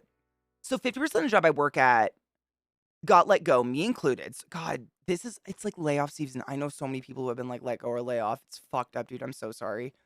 I've been spending the last few weeks revamping my portfolio and applying to new places. I'll land on my feet somewhere. Just job hunting is the worst. I feel like we need to start a support group. It's just the fucking worst. But I have faith you'll find something. You are a fucking fantastic artist. You really are. I wouldn't just say that. You blow me away. You're fucking talented as fuck. But I understand, like, the stress of it and everything is just beyond. It's unreasonable. I get it. It sucks. But you fucking got this. Yes, Nineless, yes. That's honestly, that's Twitch. That's usually a mix of Twitch and either Better Twitch TV or Stream Elements updating stuff at the same time. And people's badges will just start disappearing. Like, my mods won't have badges. Like, it's weird. It's unfollowed people from my channel before. It's very strange. I have no idea. I do not understand it. Mikey, thank you so much for subbing to the class, keeping the class alive, and giving name swings for so fucking long. 22 months is a really long time, and I fucking appreciate you. Thank you. Nah, David, honestly, I want to have control. I mean, it's not like I want to control what people see, but I feel responsible for what is in my chat of my channel, and I don't need racial slurs or otherwise in my channel. Like, I would like to get rid of those. And if I press delete, I'm getting rid of them for all of us, because I don't think anybody needs to read that shit, you know? No, I think it's important. I appreciate you letting me know. It's what the mods and I've strived for so many years, is just to make it a place where people feel like they can come and not run into that kind of language on accident, because fuck that shit. You know what I mean? Like, most of the time, the mods get it before I see anything, which is awesome and wild. I feel very blessed. I see half, if that, of all the bullshit that ever happens in this channel, which isn't a lot these days, to be fair. But even that does happen, I see so little, because the mods are just like, nope. Because we don't fuck around. Like, there is no such thing as a funny racist joke or homophobic joke or trans joke. Or anti-trans joke, I should say. Like, there's no such thing. So I don't believe in second chances when it comes to that shit. I'm out. Be funnier. You know? Companies just willy-nilly ruining lives for the profit margin. Literally, it's so the big wigs can make a fucking bonus. It's so stupid. Sin, we're kind, but we're also, like, painfully honest. You know what I'm saying? So find comfort in that. What up, Cooter? How are you? I am. Oh my god, I've been actually making lists of all the plants I want to put in my yard. Want to see something funky? Yes. There's always the one lucky fucker who hits when everyone's bit. Always. I mean, there's always one. But I mean, that's inevitable. I don't think you're ever going to find a place in the world where there's always an eye on it. Like, it's always going to happen. Thankfully, we're all adults, and like, honestly, if that ever happens, I'm so thankful that our community, like, it's, how do you, you know how, like, I think bees do this. If you get stung by a bee near the hive, like, that bee puts off pheromones on you that say you're an enemy, and if any of those other bees smell it, they will all start to attack you and sting you en masse. And I feel that's kind of our community, but, like, in a less violent, less murdery way. Like, if for some reason the mods or I don't catch something right away because I'm fucking blabbing my mouth and my mods are all working because we're all fucking adults, uh, I see, like, out of my periffs, I see chat light up with disgust faces, you know, like ClassyKatie sick, like that face and shit like that, and it immediately grabs my attention, and it's just like, it's nice to know that it's not like my mods and I are holding up this, like, stupid goal that's not worth anything to anyone else. Like, the community is self-sustaining at this point in that we none of us tolerate that bullshit, period. If there's no one there with a sword, like, they'll chase them out with pitchforks and fucking torches, you know what I mean? And I like that, though. It makes me feel good that you guys don't allow that shit as much as I don't allow that fucking shit. The ability to see deleted messages trumps the creator's ability to hide them, which is lame. Literally looking away for two. I mean, if you choose to look at it, but I mean, I want it to be your choice. I think that's kind of the point. And if it's just nasty language like that flying up the chat and you're just trying to catch up with chat because you're part of the conversation, that's when it's not your choice, I guess. Right? Am I totally off base on that? Speak for yourself on the less murdery talk. I mean, what? I just started some garlic, lettuce, carrots, and radishes. Oh, fuck yes. I haven't started anything yet, but this is the table where it's all gonna go. I've honestly been like prepping this table. I finally got the varnish to make it water sealed. I'm excited because I want us to be able to watch them grow. I think that'd be fun. So overall, this gamification of Twitch viewing really makes me want to just watch logged out. What do you mean what do you mean by that? For real, I'm just stupid. Can you explain like I'm 5, David? What do you mean? You mean like people being obsessed with just numbers and not the fact that there's human beings behind all those usernames trying to have a conversation with you? 'Cause same. Literally looking away for 2 seconds and they squeak through all trash monsters. 100%. Same. Like, I'll fucking eat them. I don't care. And everybody makes mistakes, though, and I'm very thankful y'all are, what's the word? Forgiving of that, because nobody's perfect, right? I don't tolerate BS. There's no place for that. There's no fucking place for that anywhere in my life at all. And I'm glad I've chose to surround myself with people who are like-minded, because it's just life's too short, man. Delon! How are you, love? I know, I look like a pallet explosion today. You got a 3-watch streak? What the fuck is that? Can you turn that off? Once in a while, we try to talk to them, but they double down and eat. Exactly. Because sometimes people don't. I understand that there is a population of people, of grown-ass people who just don't know how to socially approach a large group of people who have been friends for many years and, like, inject themselves into the conversation. And I always want people to feel like they can. I don't care how long you've been watching, how long you've been lurking, how many years you've subbed. I don't care how many years you've followed. I mean, I care. I'm very grateful and very honored. But also, like, everyone's valid. Everybody can talk. Like, this is like you know, an open forum where we all get to fucking vent at each other and talk about funny shit like butts. And, does that make sense? Like how we have watch streaks. Can you turn that off? Because I'd turn that off. I'd turn it off. I'm serious, David. I have not seen my viewer count, my follower count, my sub count, or my sub points in like 8 months, and I have never felt more free, and I'm fine.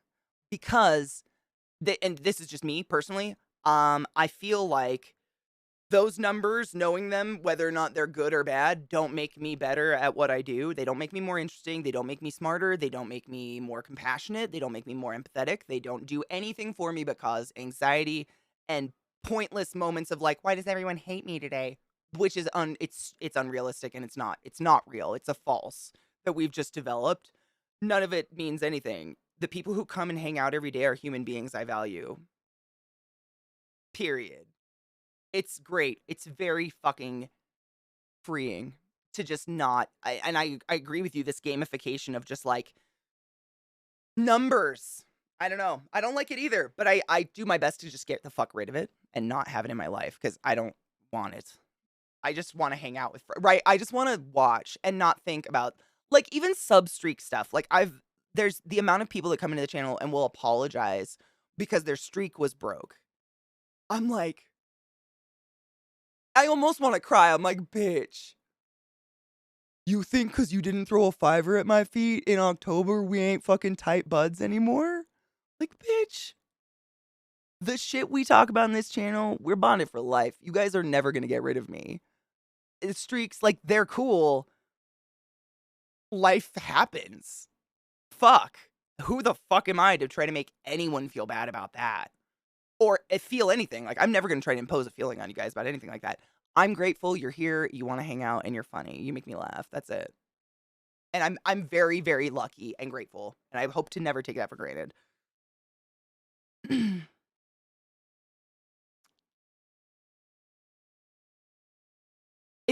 It's only if the person shares.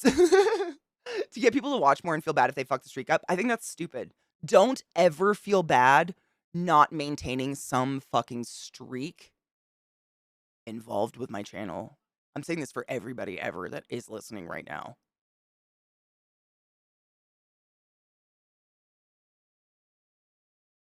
That's not what this is. This is friends looking at cute things and laughing together. My God.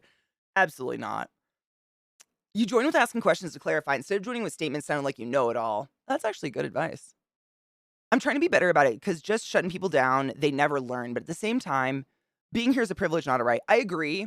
And that's why I was saying earlier, like, I understand that a lot of people don't have like the social confidence to just like interject into a community or a conversation or like a huge chat or something. And so sometimes they say things that can be misconstrued as very offensive or horrible, or they just come out of nowhere with like nothing. And we're like, I'm immediately sus if you just come out of nowhere with some fucking fucked up shit. Like,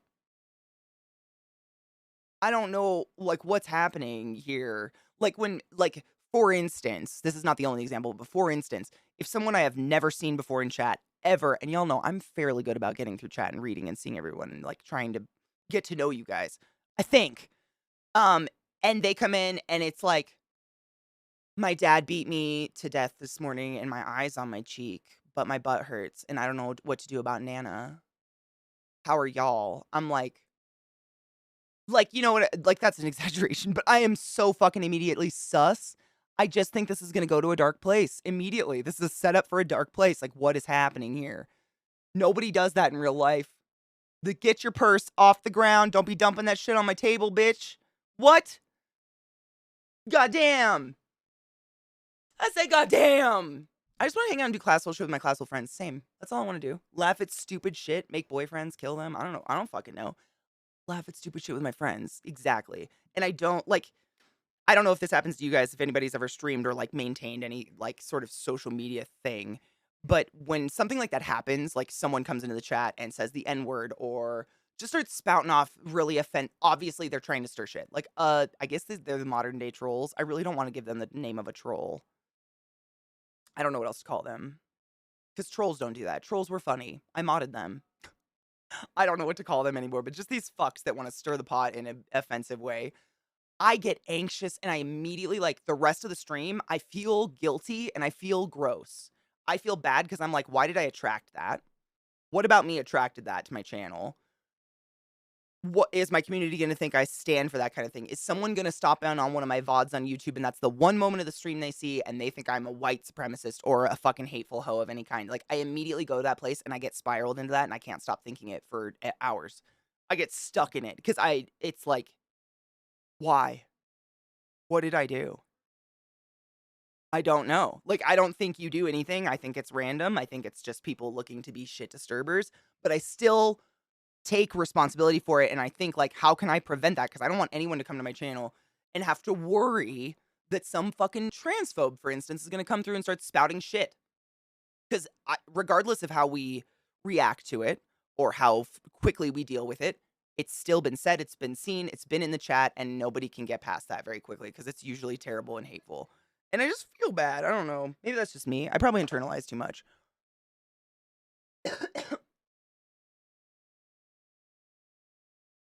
my activity feed fucking refreshed out of nowhere. That was super weird.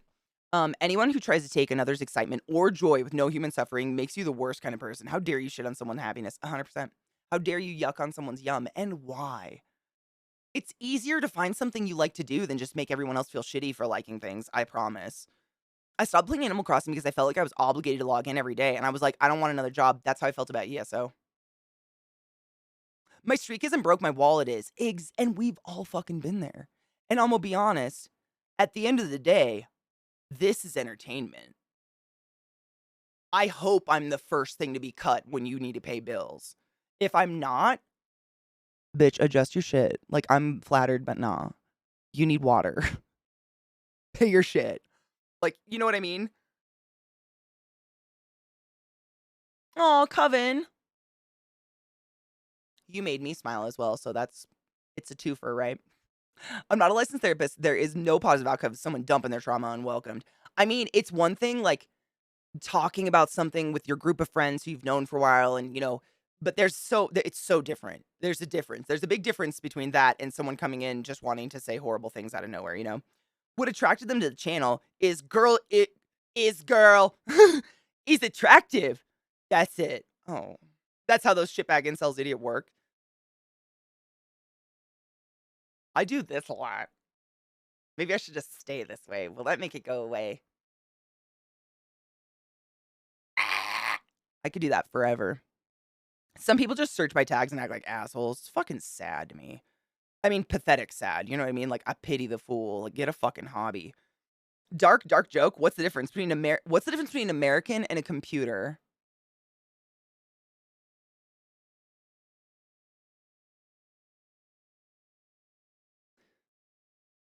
I can't even say it.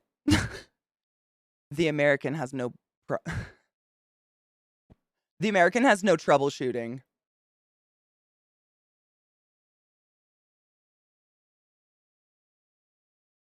Touche.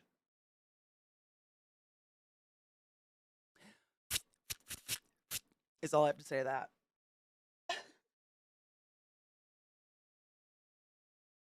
I'm allergic to dairy. I know, I want to laugh, but honestly, I'm depressed at the factualness of the joke. I'm laughing out of depression, anxiety, and nervousness.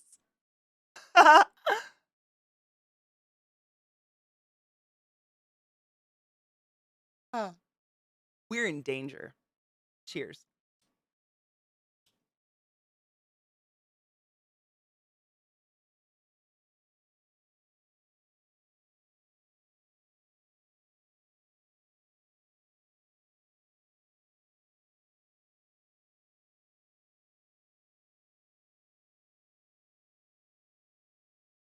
Oh, anime. Hard agree. The spectrum of broken people is broad and terrifying. It's tragic, isn't it? Like, we get, especially I think because of like COVID and stuff, we're all alone and we're all shut-ins, let's be honest. I don't like to go out, you don't like to go out, we're shut-ins. And we can tend to get a little neurotic in our own mind, like, why am I so sad? Why is everything broken for me? But the world is a very broken place. Whew. Very. Yeah. I don't see the lie. I know it hurts. We're having a great time. Gun sounds make me anxious. Did anybody watch The Last of Us last night? What did you think? No spoilers. There are people who don't watch it right away. No spoilers. Just asking, what do you think? What do you think? You know what I mean? What do you think? What do you think? Hashtag simply nail logical is amazing. I need to take a leave because I'm getting cramps and I fucking hate uteruses.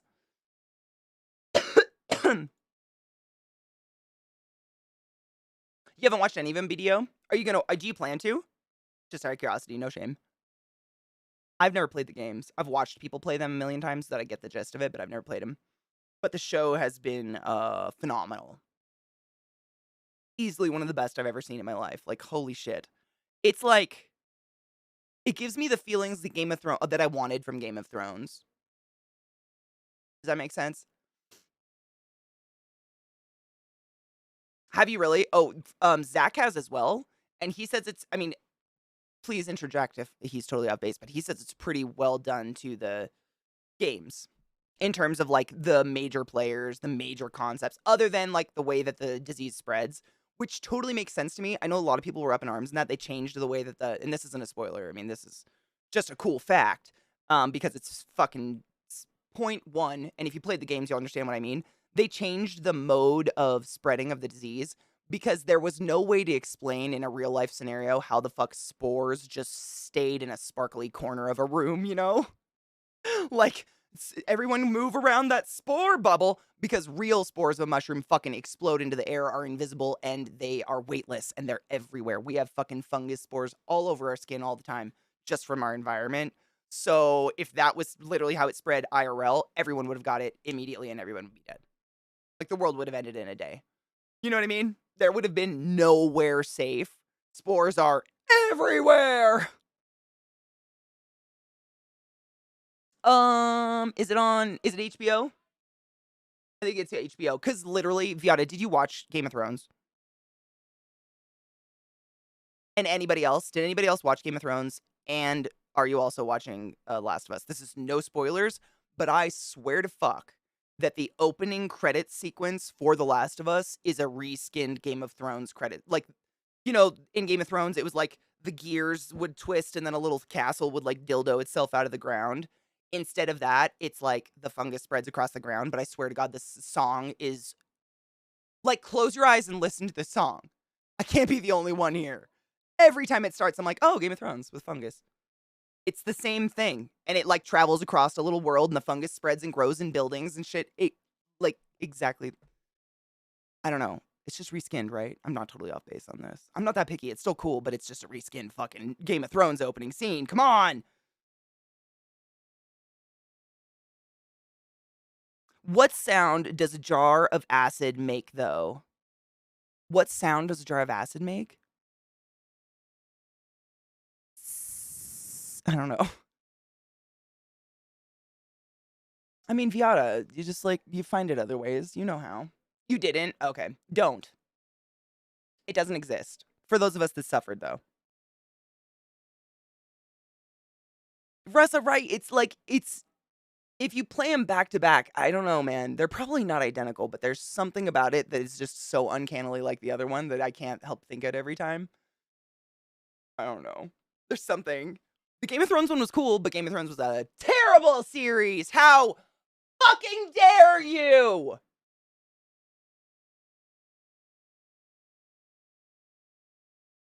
Angry.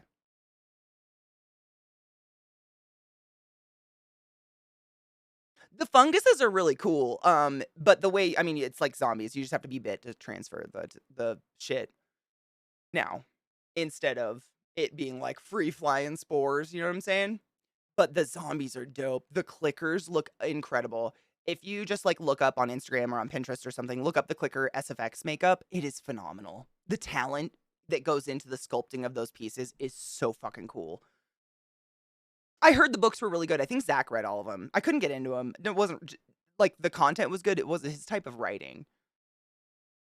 Oh my God, Banana. Go Flicks and Chill was amazing. Oh my God, they were so fluffy. I was going to die. Did you get to cuddle one? Visually, the intro is very similar vibes, just swapping fungus with flora for the gears, right? Okay. Thank you. I'm glad I'm not totally off base on that, because every time I say it, Zach laughs at me and makes fun of me, and I'm like, okay. No, but really. No, but really. No one else has done this. Only Pirate shows I have strong feelings about. I'm mad about video game adapted shows. Honestly, me too. But you could watch. I mean, there's something about this show, man, Viata. If you just try out a few, like 1 through 3, and you hate it, you can put it on me and hate me forever. It's so good. Because I'm the same. Like, I'm pretty skepty, because most of them fucking suck. And, like, the people that are creating these shows / movies have never played the video game, don't play video games, do not understand the culture of video games in any way, shape, or form. Therefore, they do not understand the story, and it always ends up fucked up. I'm with you there. But, oh, damn, they did a really good job. I don't know what it is. Like, the people that are playing the clickers, this is just a small little tidbit that I thought was kind of cool. The people playing the clickers in the show are the people who did the mocap clickers for the video game. Like, they got them. The people creating the show, the guy, I think, I'm so bad with like the titles of everybody, but one of the main dudes in charge of creating the show and like instigating the show being made is a huge fan of the game. So he got the creators of the game in, he got like all the team of the game in that he possibly could to do the movie with him, to make it as similar as fucking possible and to translate it from game to movies or to show so it still makes sense. And like, I don't know, man, they've done such a good job. And I also don't like zombies. That's me personally. I like this show, and I'm over zombies. I would say that. I think they're really fucking overplayed. I'm just bored. Like, how many more years are we gonna have to suffer where that's the worst bad guy you can come up with? You know? I'm kind of like just very blasé about it these days. But they're kind of, I don't know, they feel like a non-factor. They're definitely a factor. But it's so much more about the characters and shit. They've just done such a good job. Ron Swanson, for fuck's sake. That's all I have to say. I don't want to spoil the show for you, but Nick Offerman is in episode 3. Get tissues and chocolate. I howled. I haven't cried that hard since my Nana died. I howled on my back. Ah! That kind of howling, crying. It was terrible. I'd rather lose a limb. So, I don't know how else to commit. I just really need you guys to watch it so we can talk about it on a level where everyone understands it, because it's so fucking good. It's been so fucking good so far. Oh, it's... Pedro Pascal is also a fucking treat to just watch all the time. You know what I'm saying? Like, he can be on any screen. I'm cool with that. Tom Biddles, how are you, love? They cuddled on our blanket. Fuck, you lucky ass. You've been chosen.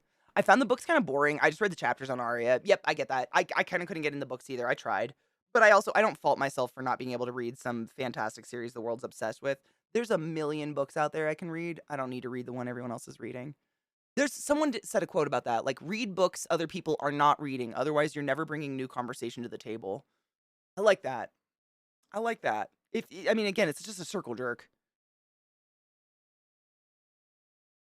I found the book. Yeah. Oh, Funby! How are you, love? Give validation to the work video games peeps do, to be honest. I love it. I mean, they're the real creators, yeah. I'm glad that the show is good, but I don't know if I could forgive Warner Bros. HBO for just dumping their EU branch and removing content permanently for tax reasons. Oh my god, I think I heard about this. What did they remove?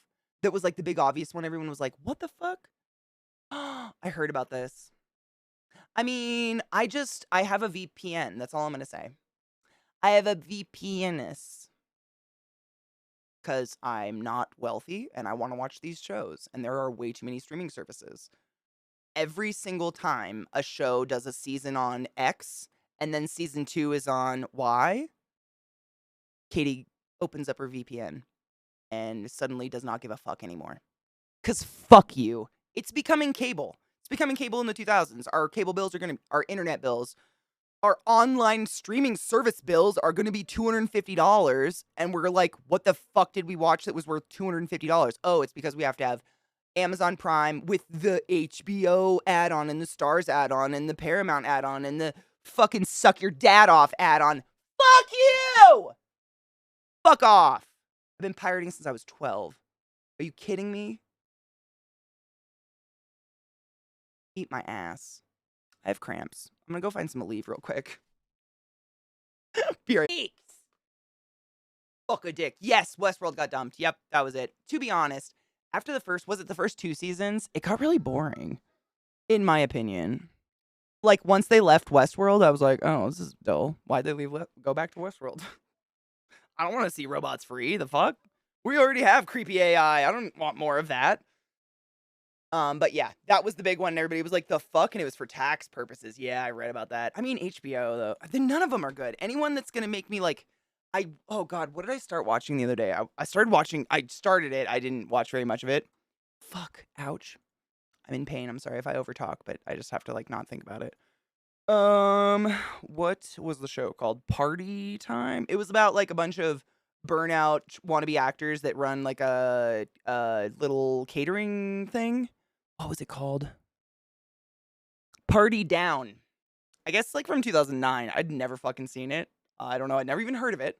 We should smoke some pot about it. Absolutely. I have to load a bowl. I'm going to do that. And the very first episode 1, me too. Yeah, I kind of felt the same. I was like, it's okay. It's got like 1 or 2 very funny moments for like a half hour of a bunch of like, but if you watch episode 1 now, it opens up with, oh God, the main dude. I cannot remember his name. He's from Parks and Rec. He's Leslie Knope's like love. Oh, Ben. What's his name? Oh, fuck. It's like 2. Scott. Something Scott. He's got 2 first names. Anyways, Adam Scott, thank you. 2 first names. Um, it opens with just him in, like, regular clothes, not in the show. He's like, "Hey there, welcome to Party Down, episode or season 1 on Hulu. Season 2 streaming on Hulu some Stars add-on." Like, he literally says it, like, "Now season 2, you're gonna have to buy this add-on," whatever it is. I can't remember what the specific one was. And from that moment, I think I'd already mentally checked out. I was just thinking to myself, like, "Fuck you. Fuck off. I'm done." Like, I'm gonna end up torrenting Queen again. Like, for a while there, I was like, "You know what? I'm gonna have Netflix. I'm gonna have Hulu. I'm gonna have Disney. I'm good." Like, that's reasonable. I understand this. That's where like, I get a fair amount of shit, but I'm just done. Like, I will start torrenting again. I don't care anymore. Fuck off. I'm not gonna have a $250 fucking bill to binge shows that are on the background while I'm, like, scrubbing my dogs in the bath or something. Fuck off. I'm done with that. I'm gonna smoke about it. HBO's been dumping things like crazy. No shit. I'm so pissed they dumped the Minx. No way. In the middle of season 2's production. I wonder why. All the services are notorious. I mean, I usually do not start watching a show until season 2 is at least confirmed because I don't trust them as far as I can throw them. They did that entire season of The Dark Crystal that was amazing. Like, made that world, created all the puppets, gave all those people jobs, and then fuck you guys. No season 2. I'm over it. I'm done. I'm bitter. I'm in pain. Cheers. Shit. What did I do with my lighter? Oh. Now they've all just blossomed everywhere. I had no lighters earlier. I don't know what's happening. The main actor guy. Yeah, the Adam Scott guy. He's okay. But I always like the characters around him better than, like, he's great when people bounce off of him. He really helps other characters shine, but with his strange awkwardness. The last season of Westworld was bringing back some of those nods to the first season. Oh, really? See, I didn't get past when they left because I just got really bored. I loved the Westworld setting. I loved Maeve and Clementine. Ugh. Hulu does have a lot of contacts to give them streaming rights. A season behind the live airing, unfortunately. I fucking hate it. Did you know the public library runs streaming services? No shit. David says public libraries run streaming services that are usually free. That's amazing. That's awesome for people. That's such a good fucking option. I don't watch shows until they're over. I'm waiting for Manifest to be over before I start it. Yep. Literally. Like, unless, like, Last of Us, Zach was really insistent, and the world's watching it. Everybody's talking about it. We were like, we might as well just keep up in case it's spoiled, which is fine. But normally, I'll wait because I just don't feel like investing my time. And they're all like, our watch numbers are down. Oh, subscriptions to Netflix are down. Boo. I fucking wonder why. You're like an abusive relationship, for fuck's sake. Ugh. It's like the beat your prostitute and give him a bath and a back rub or whatever. Fuck. Ugh. Sorry, I'm bitter. Cheers.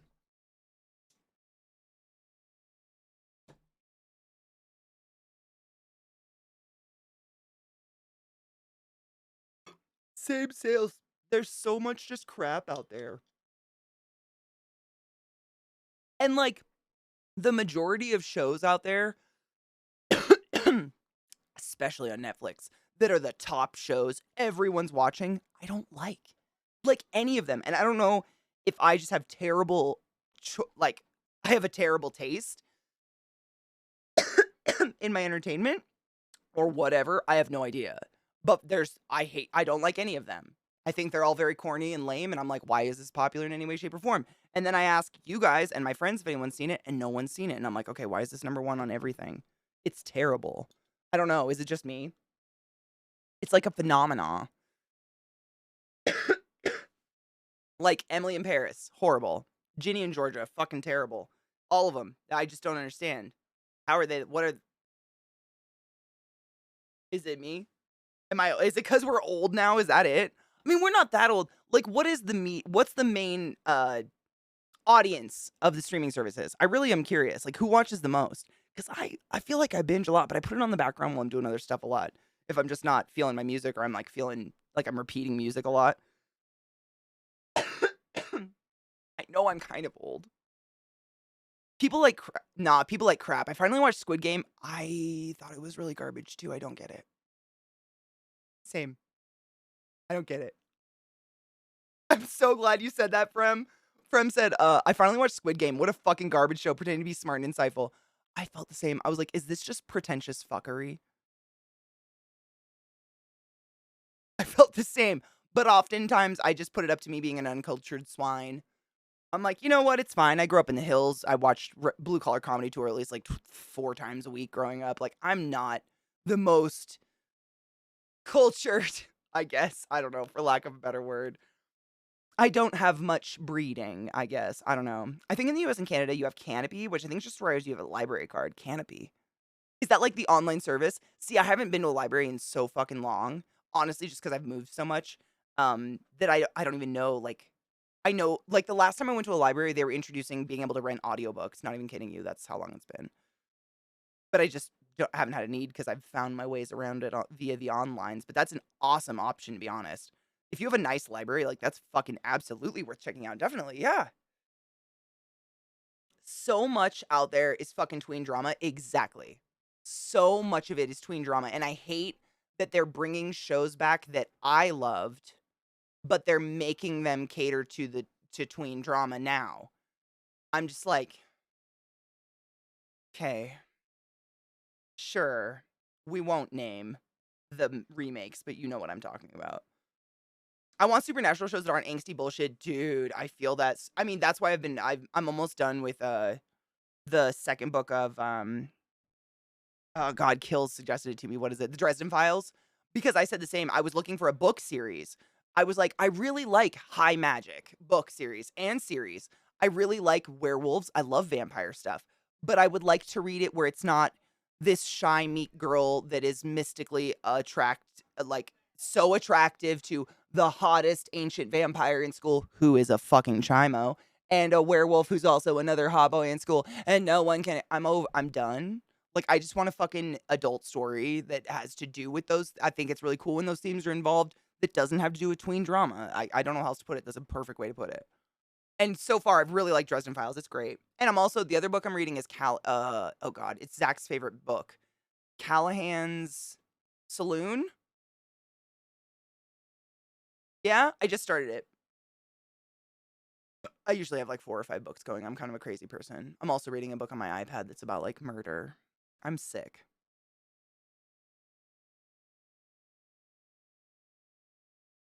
I binged The Good Place. The Good Place is really good. The Good Place was really good. What did you feel about the ending, though? I wasn't a fan. I didn't hate it. The show was so good. I don't give a fuck what the ending was like, to be fair. But it was kind of what? Squid Game's the latest battle royale show. We keep having cycles of this. I think that's maybe it. We're just bored. Same. People who drive weird, bad YouTube shit. That's who's watching. I hate it. Hello, CJ. How are you? No, CJ, I was talking about how much I'm just like I'm ready to unsubscribe from everything and become the torrent queen again, which is what I used to be back before like Netflix and shit like that existed.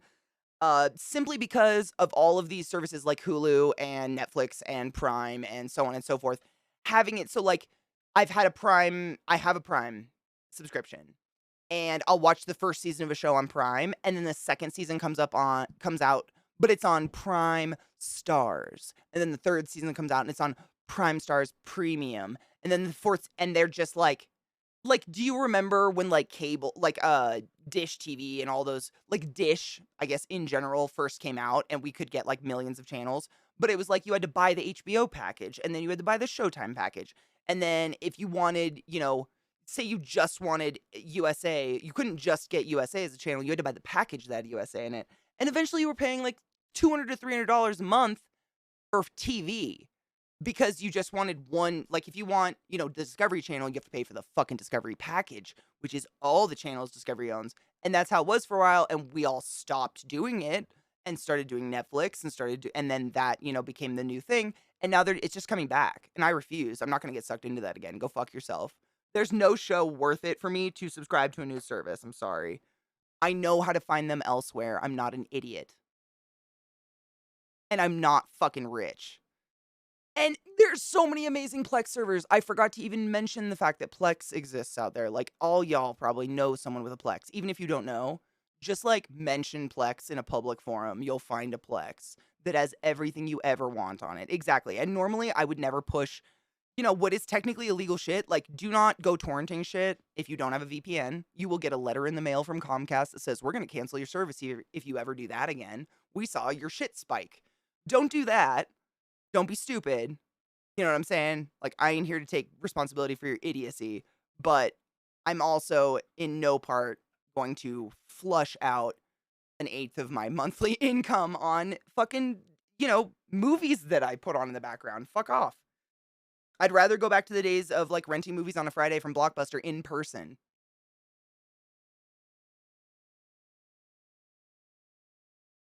I was looking for books at the time though. Hero, there's a lot of good animes. I actually have a list of anime I'm working through right now. I just started rewatching Sailor Moon though because I'm a child. I got through a bunch of Dresden Files books before, I think, but I think there are a few I've missed now. They're great, right? It's like the first series I've read where it feels like a mystery, murder novel where it just happens to involve supernatural things, but they're not the be all end all. It's not like, suddenly they're, you know what I mean. I don't know. If you want smut, we want smut. If I don't want smut, like I don't like it to be intermingled in my other shit. Like there's smut and then there's not smut. Get the fuck out. The Mayfair Witch has been kind of disappointing. I didn't even try it because the book was so good. Was hoping for better after the Interview with the Vampire. Interview with the Vampire was another one that fucking got me. Episode 1 you can watch for free, and then all the other episodes you have to pay for an edition on Prime that I don't have. So I have not seen the whole one, but fuck that. I'm sad about Mayfair Witches, but that like cluster of books, I don't even know if you could call it a series, but the Mayfair Witches books by Anne Rice were some of my favorite ever. They were kind of, instrumental in my in just growing up as a kid, reading a lot of her books, and I just don't want to ruin my own what I have in my head of the Taltos and of the everything. You know what I mean? Basically any of the China Mieville. Okay, hold on, I'm gonna write it down. I'm always open to new stuff. I love finding a good author to follow. Like, it's really hard to. I feel like they suck me in and then hit me with crap. China Mieville? I'm gonna assume that's how you say it. I don't know.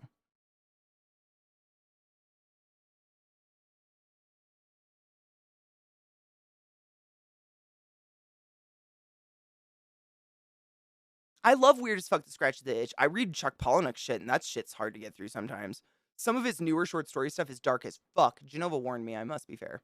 A problem with a lot of the streaming services is that you only really need one show to sell your service. That's HBO, I think, for a lot of people. The rest of the platform is just there to give you a sense of perceived value. Oof, yeah. Yeah, Game of Thrones, dude. That's the only reason I had HBO back in the day, yeah. HBO only needs to sell you Game of Thrones, and then the rest can be crap to justify the price, yeah. No, you're right. It's sad, and I won't buy into that.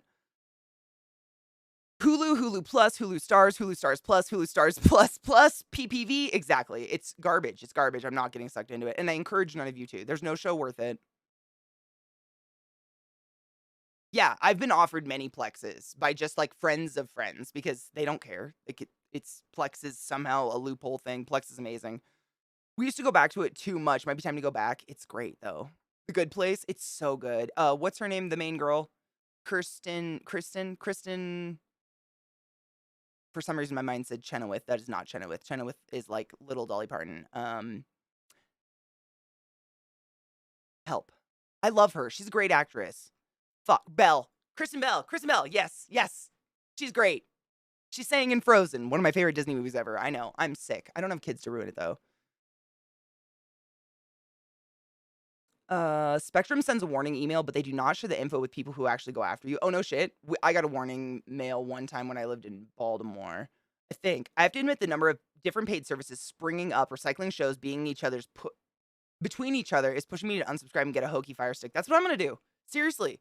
Like, I want to be as above board as possible. I try to with music. I used to, I think anybody that had a computer and was, like, somewhat fluent in the internet figured out how to get music for free on, like, Kazaa or LimeWire or Azul or whatever the fuck else that torrenting program was called. And then you go to, like, Pirate Bay and you get what you wanted. But before that, there was a period of time where you had to go buy CDs. And then before that, tapes, 8-tracks, so on and so forth.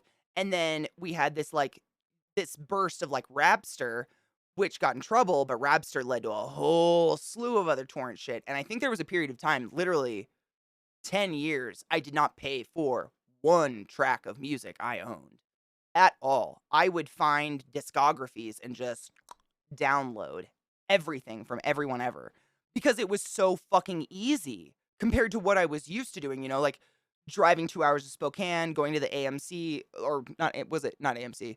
What was that fucking CD store in the mall? Was it, no, fuck, what was it called? It had like an abbreviated name like that. But you'd go, and chances are, if the CD was new, it'd be gone. Or the tape, like it'd be gone. It'd be sold out, and there was nowhere else to find it because there was no online shopping. And then suddenly, you could have it in 5 minutes if your internet was decent, like, and your mom didn't pick the phone up. Can you fucking fathom that jump? It was like crack cocaine.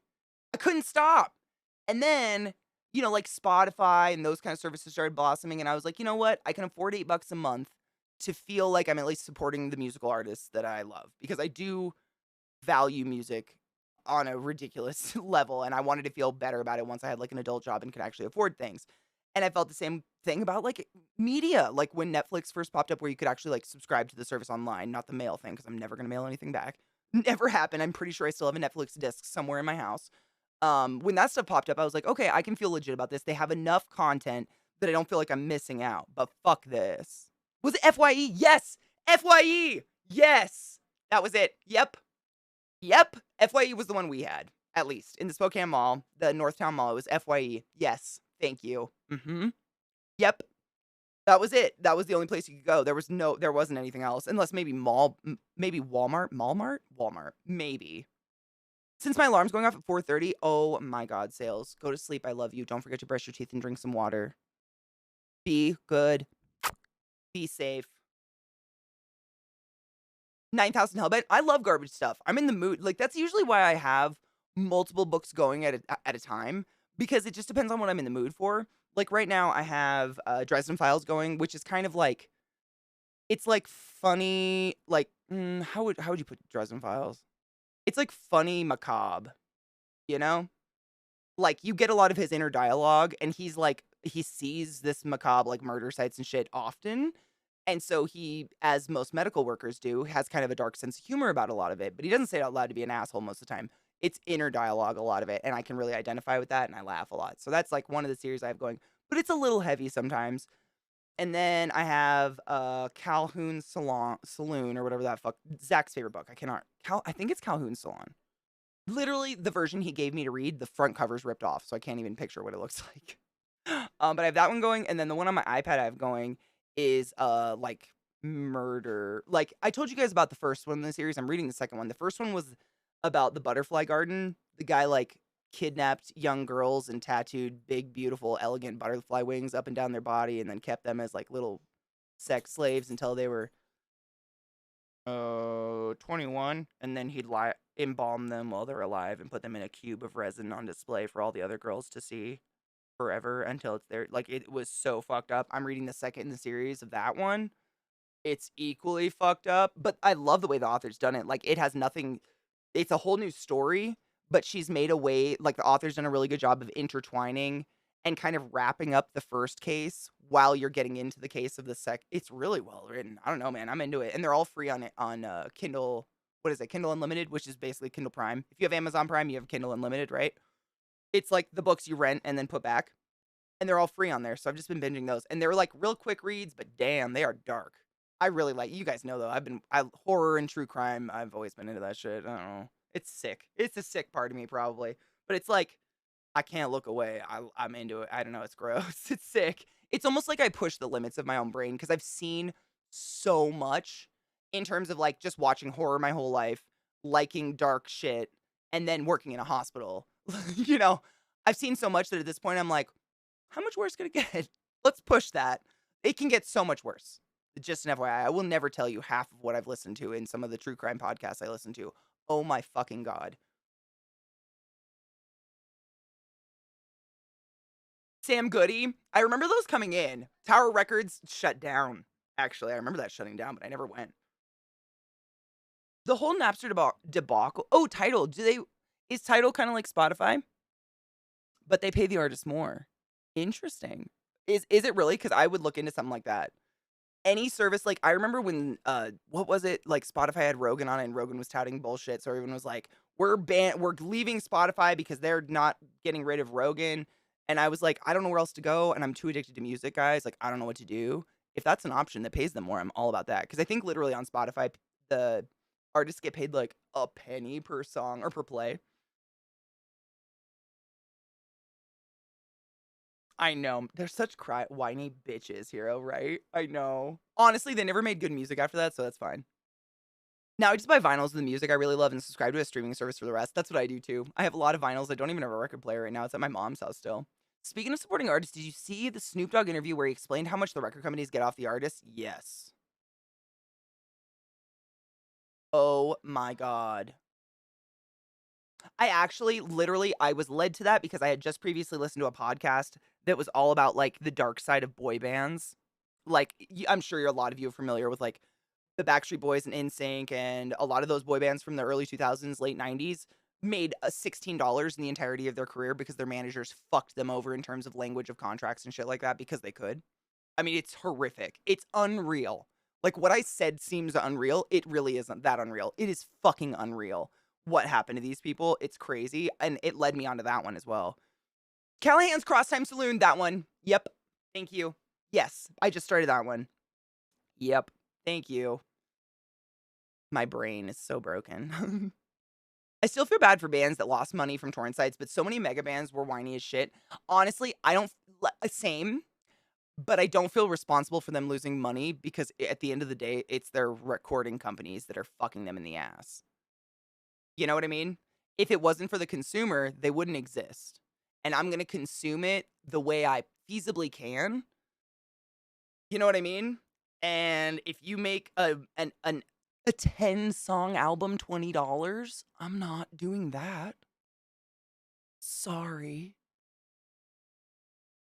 But that's not I don't think the artists do that. I think that's all the labels and shit like that. Like artists would give it a cost if they could. Like if they just you know what I mean? It's such a fucking fucked bag.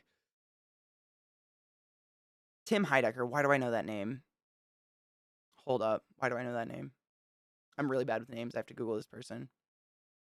Is this the person that got AI to tell him I love him?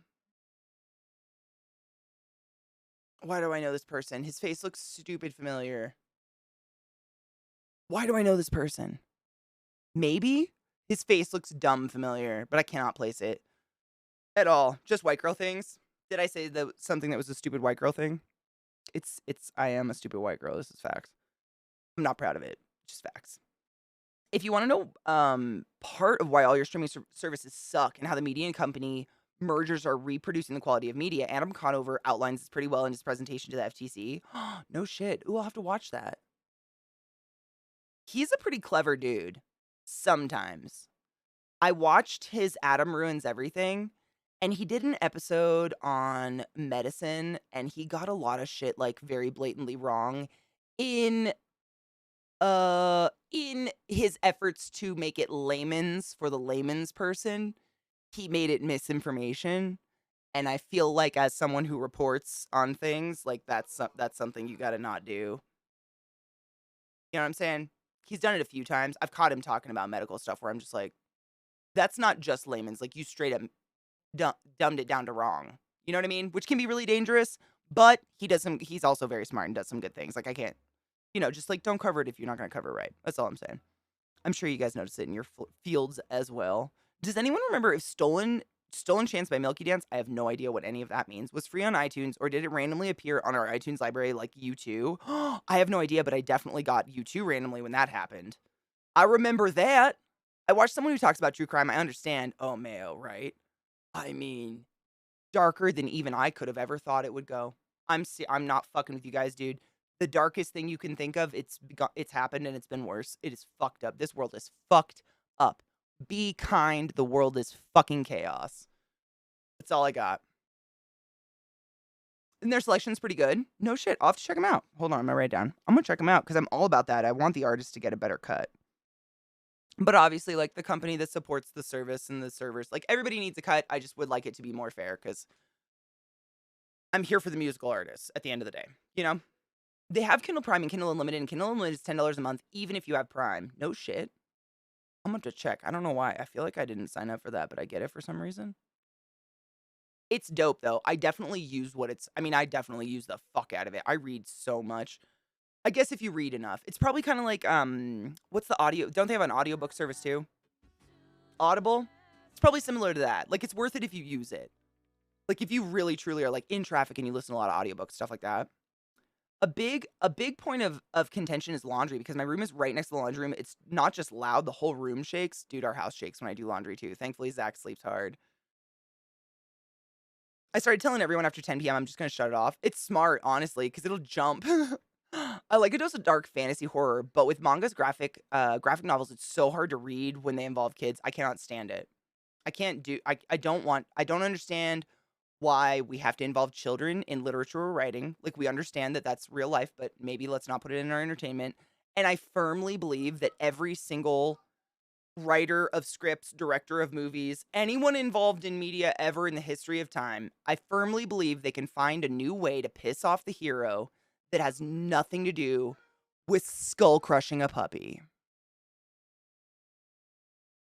The fact that www.doesthedogdie.com exists proves that fucking point.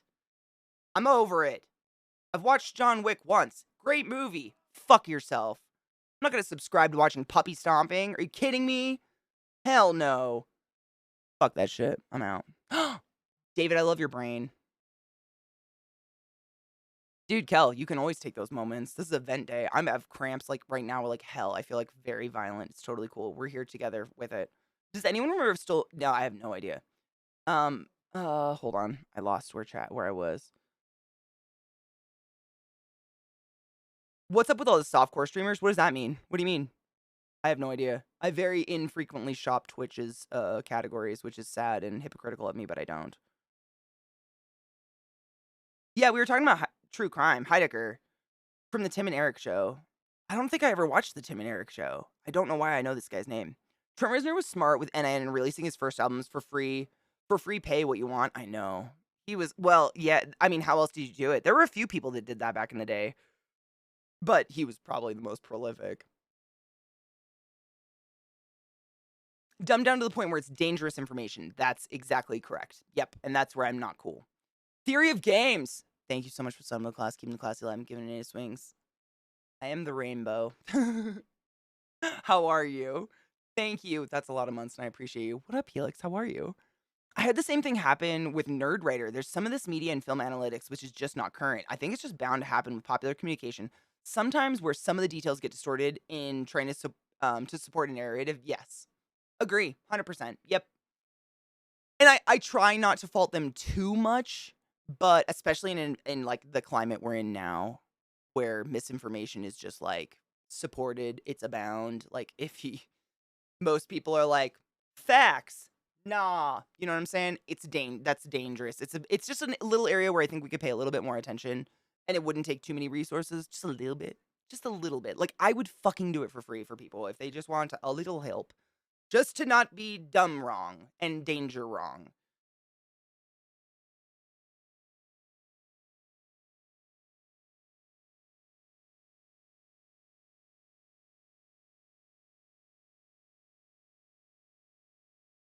Spaces like this are important to natural antidotes to the darkness. I agree. You guys are my light. I agree.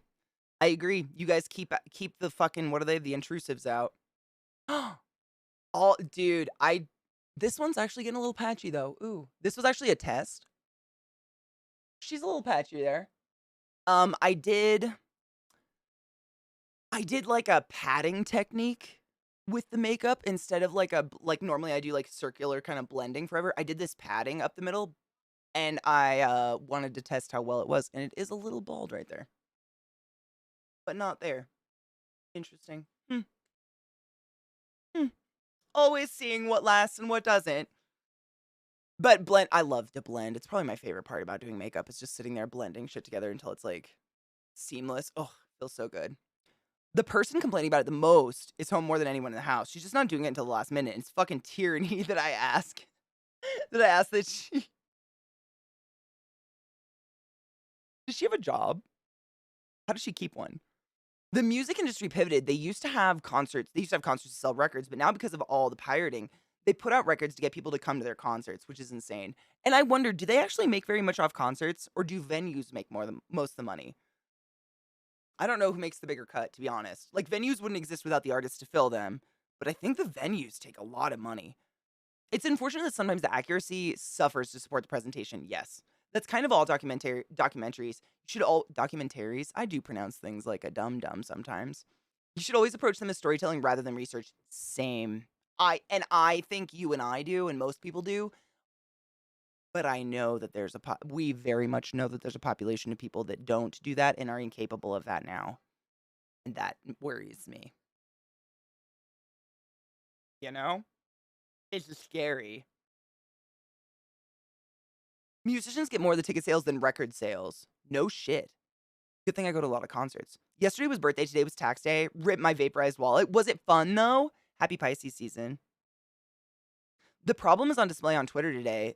There's a report going around that Senator John Fetterman is brain dead in Walter Reed Hospital after checking himself in for depression. Oh,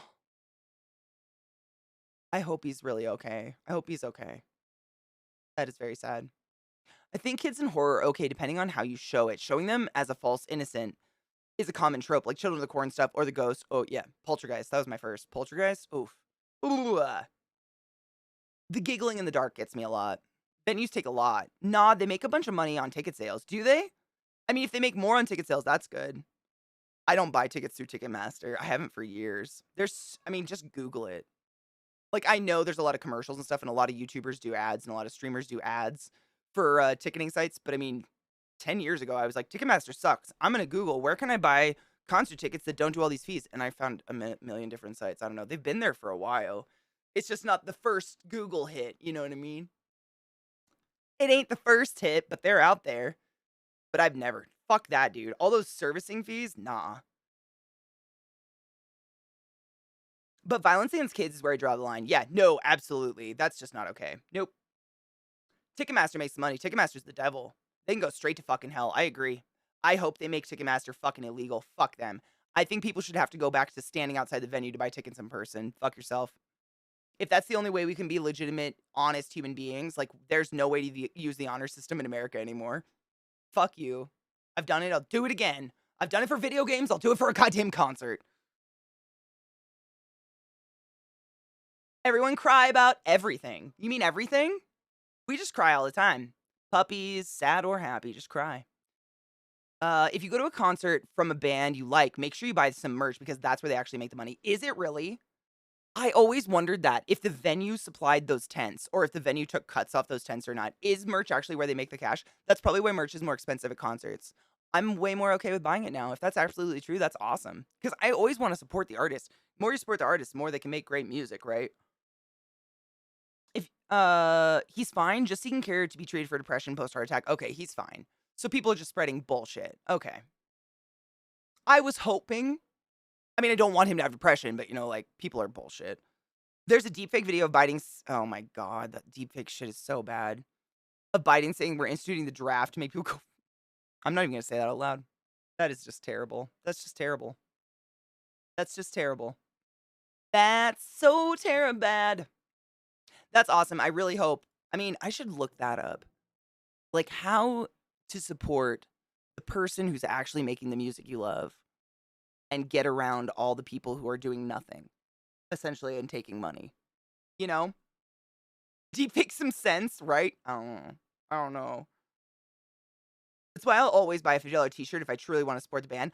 I always do. I've always hated doing it, but I always do because, like, I'm not a souvenir person. I don't like to have clutter, like little just knicky-knacky things that serve no purpose. But I very much like to have something that gives me a memory, but it's like, I'm trying to think of the word, like a practical thing. Like, for instance, when I travel, I tend to buy like a mug or something from like a local potter or someone. And every time I drink out of the mug, I'm like, oh, I remember when I went to Greece and I got this. But it's like a practical item. You know what I mean? And when I go to concerts, my memory is that shirt. Often it's a fucking $30 to $50 goddamn t-shirt, but I went to that concert. It holds the sweat and the memories and the awesome good time and the fucking watermelon vape from the person in front of me that couldn't stop clouding up the entire time. Like, it has the memories. It's like the souvenir, but it's also a practical thing. A memory anchor. That's a really good way to put it. Yes, I like that. Is that an official term? Is that like a real thing? Because I love that. It's a memory anchor. Yes, but it's not just a shit that's gonna be on a wall. Like, my house is so small. I hate clutter. I just don't have room for clutter. It ends up in a box somewhere. You know what I mean? Why have it if it's just in your cellar? That's always my opinion. Like, why the fuck do you have something that's just in a box somewhere all the time? I'd rather have a mug or something I'm gonna use all the time that gives me like the memories from that place. Like I have that one sweater every once in a while.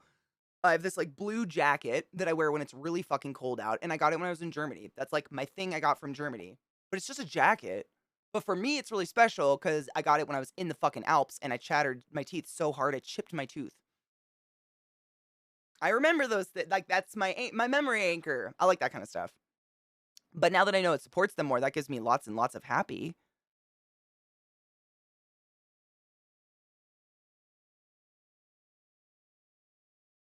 It's more than that. Ticketmaster strong arm both the venues and the artists. For some artists and venues, they don't have a choice to choose a competitor, and the consumer doesn't have any choice either.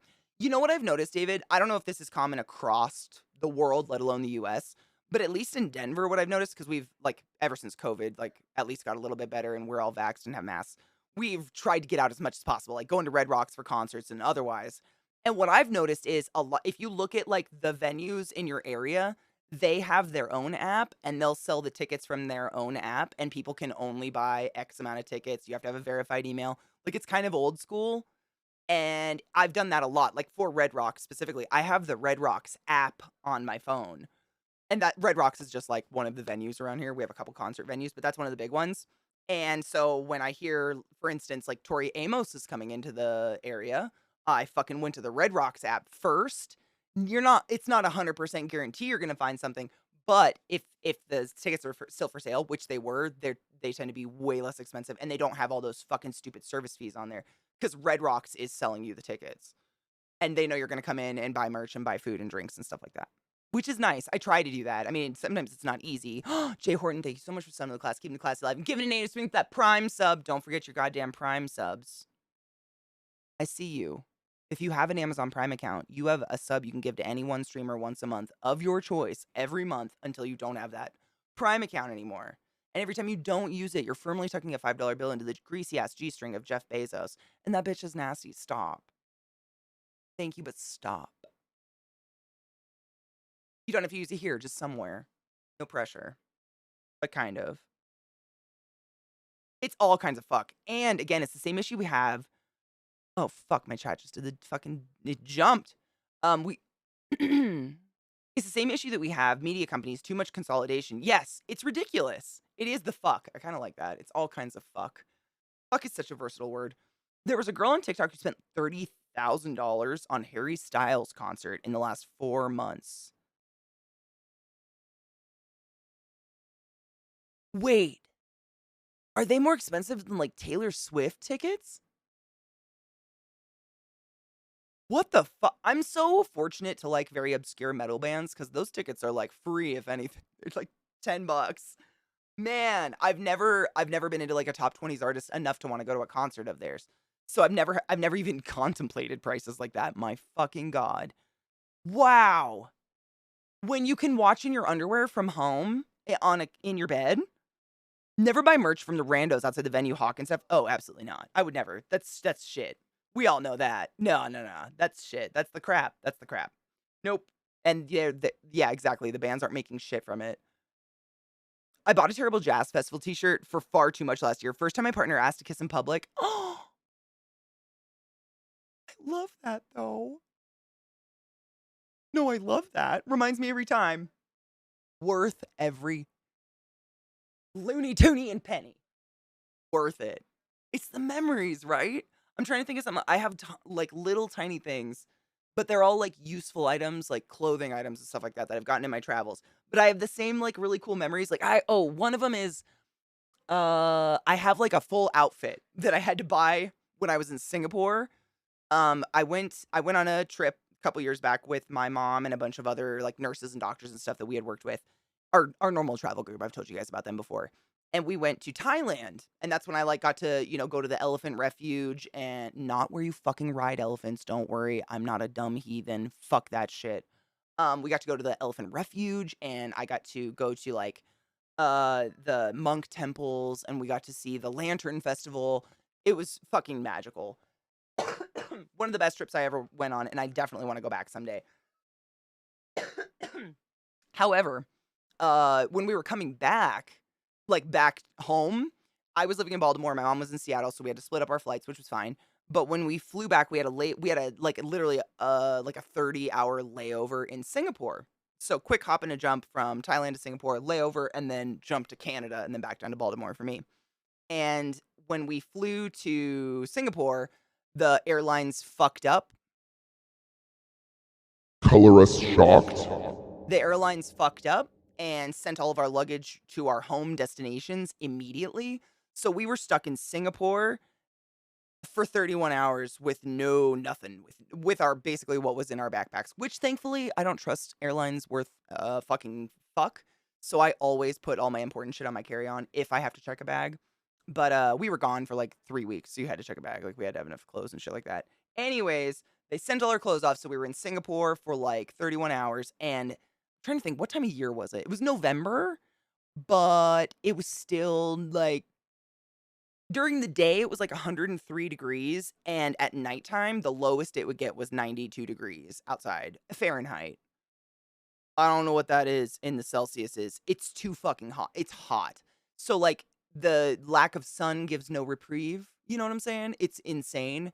And we stayed up because our brains, I mean, we were gonna get on I don't know why, we stayed up really late for some reason.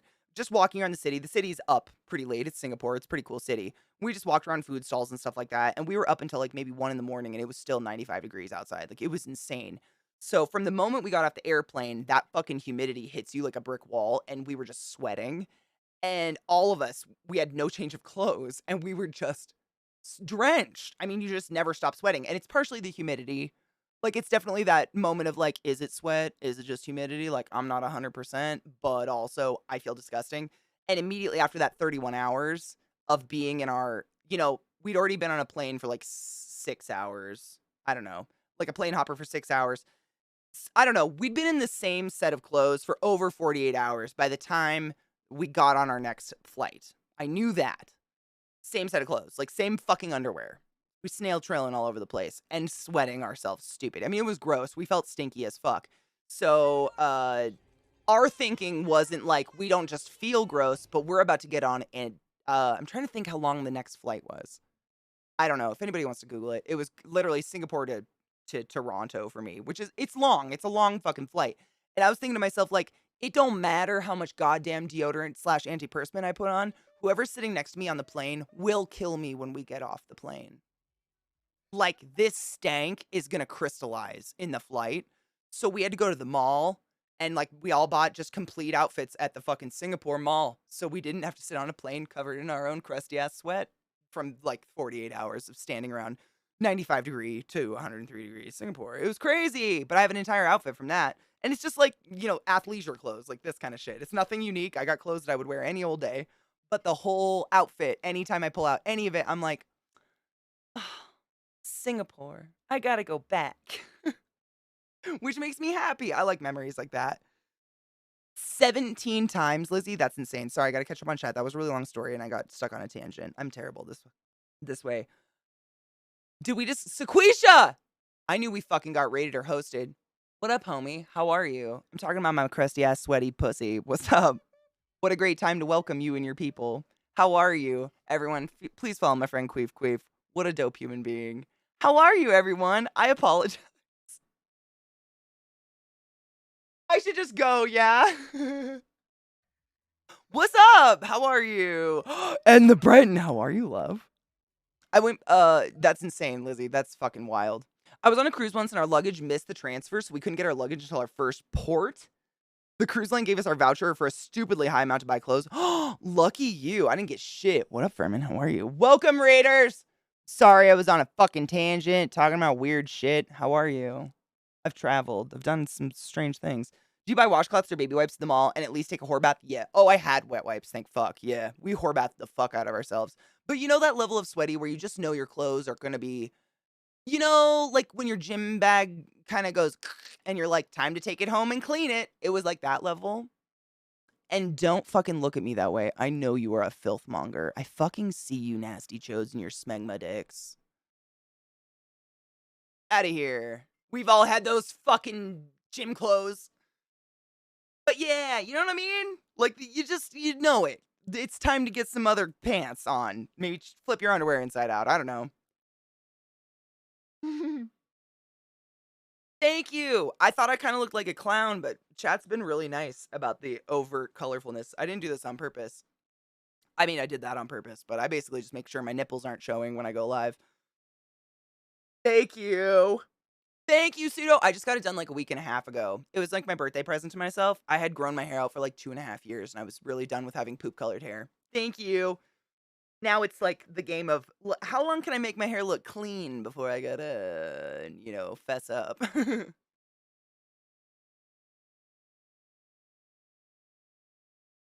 Excuse me, I have never had a smegma dick that you know of.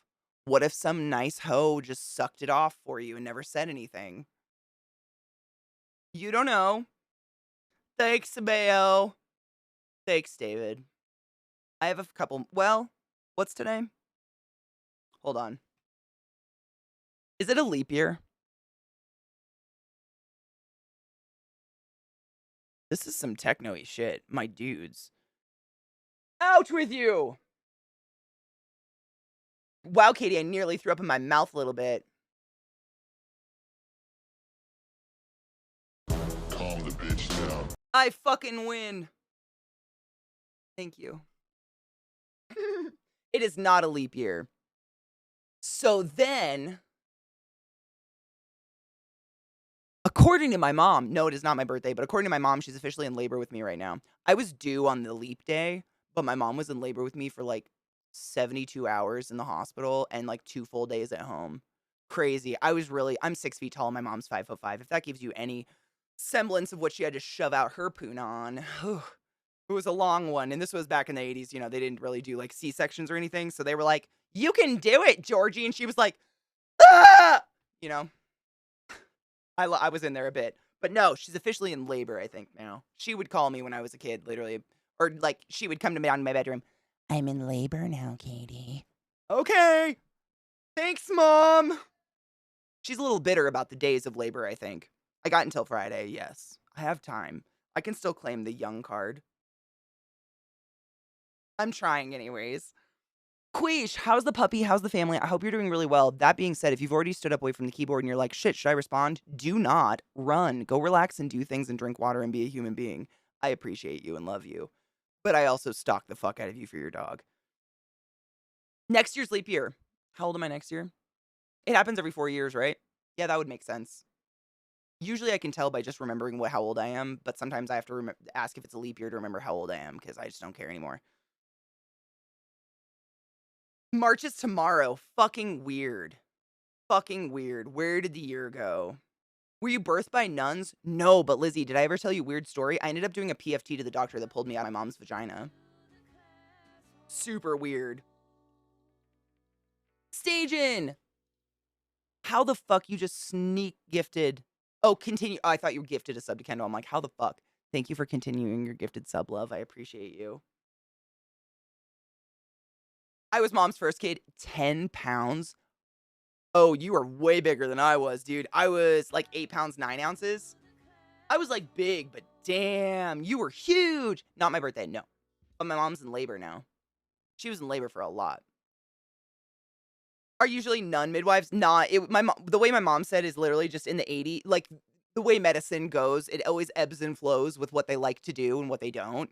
And there's always like an era where they're like, C-sections are really dangerous. We'd rather women go through the natural childbirth. And then we'll go through an era where they're like, fuck that, pump them full of drugs and take it out while they're asleep, fix their face for their husbands. And then we go back to like no, make them push it out. And they go back and forth. I just happen to be born during the time where they're like, you can do it. She did. It just took 3 days, and I might have an anoxic brain injury. I don't know. I'm doing great!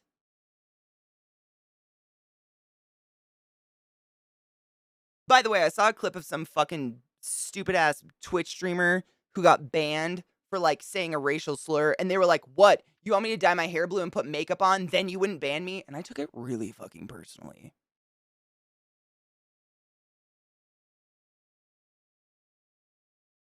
Do you want to fight, bitch? I will stomp you!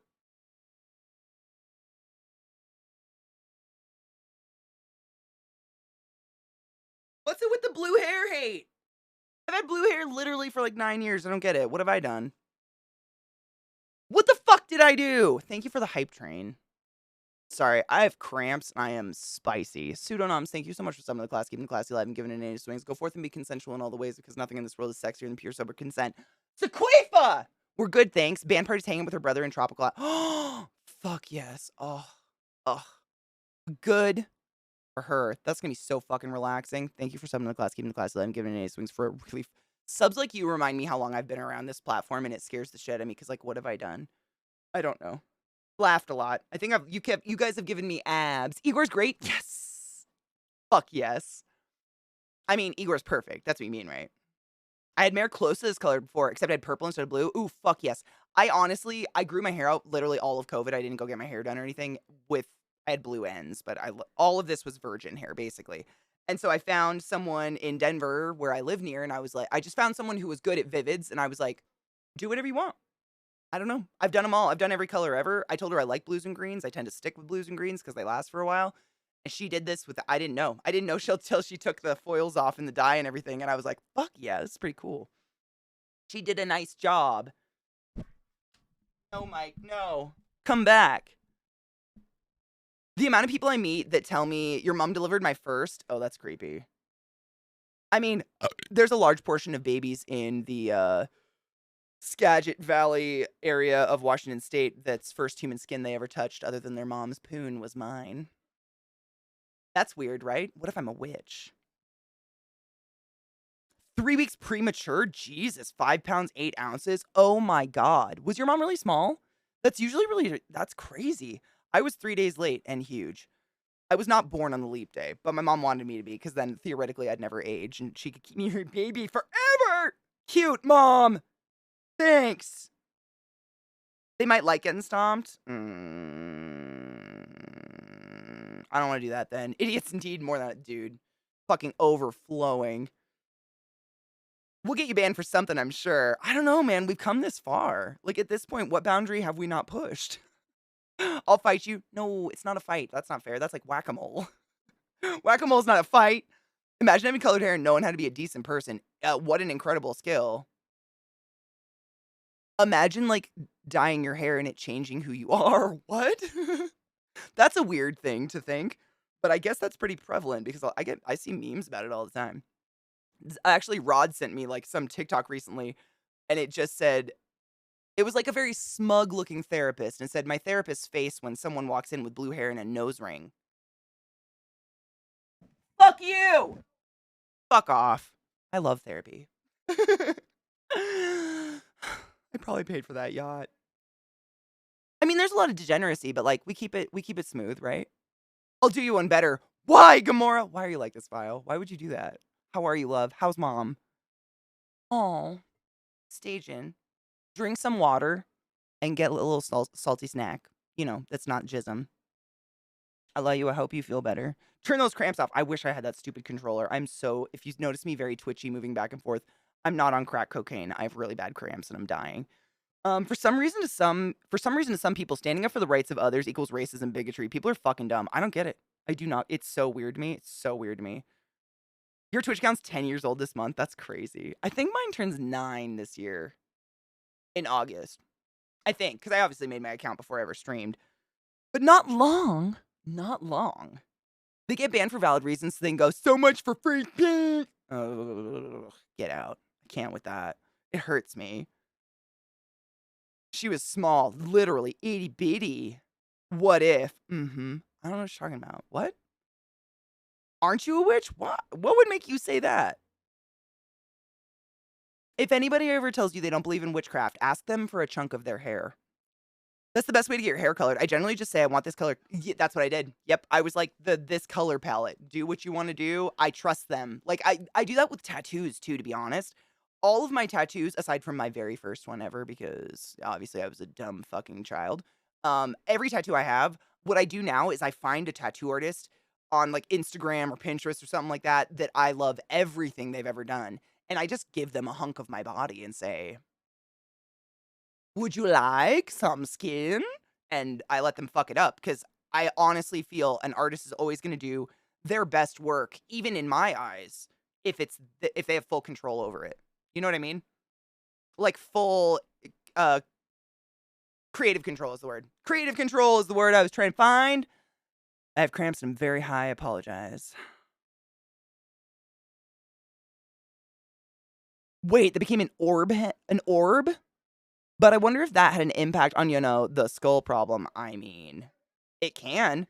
I came out a cone head. A lot of babies came out cone heads back in the day because they would use these, like, forceps that look like spoons to pull you out of your mom, and because you have that soft spot, your skull would, like, eh. Yeah, I was a cone head. They kept a beanie on me for months. Assholes. 4 pounds? Oh my god, you were itty bitty, and you were late? Your son was 8 pounds? Oh my god. Are you still small? Like, damn, that's a bowling ball. Oh, I can't even. My pussy's never gonna open again.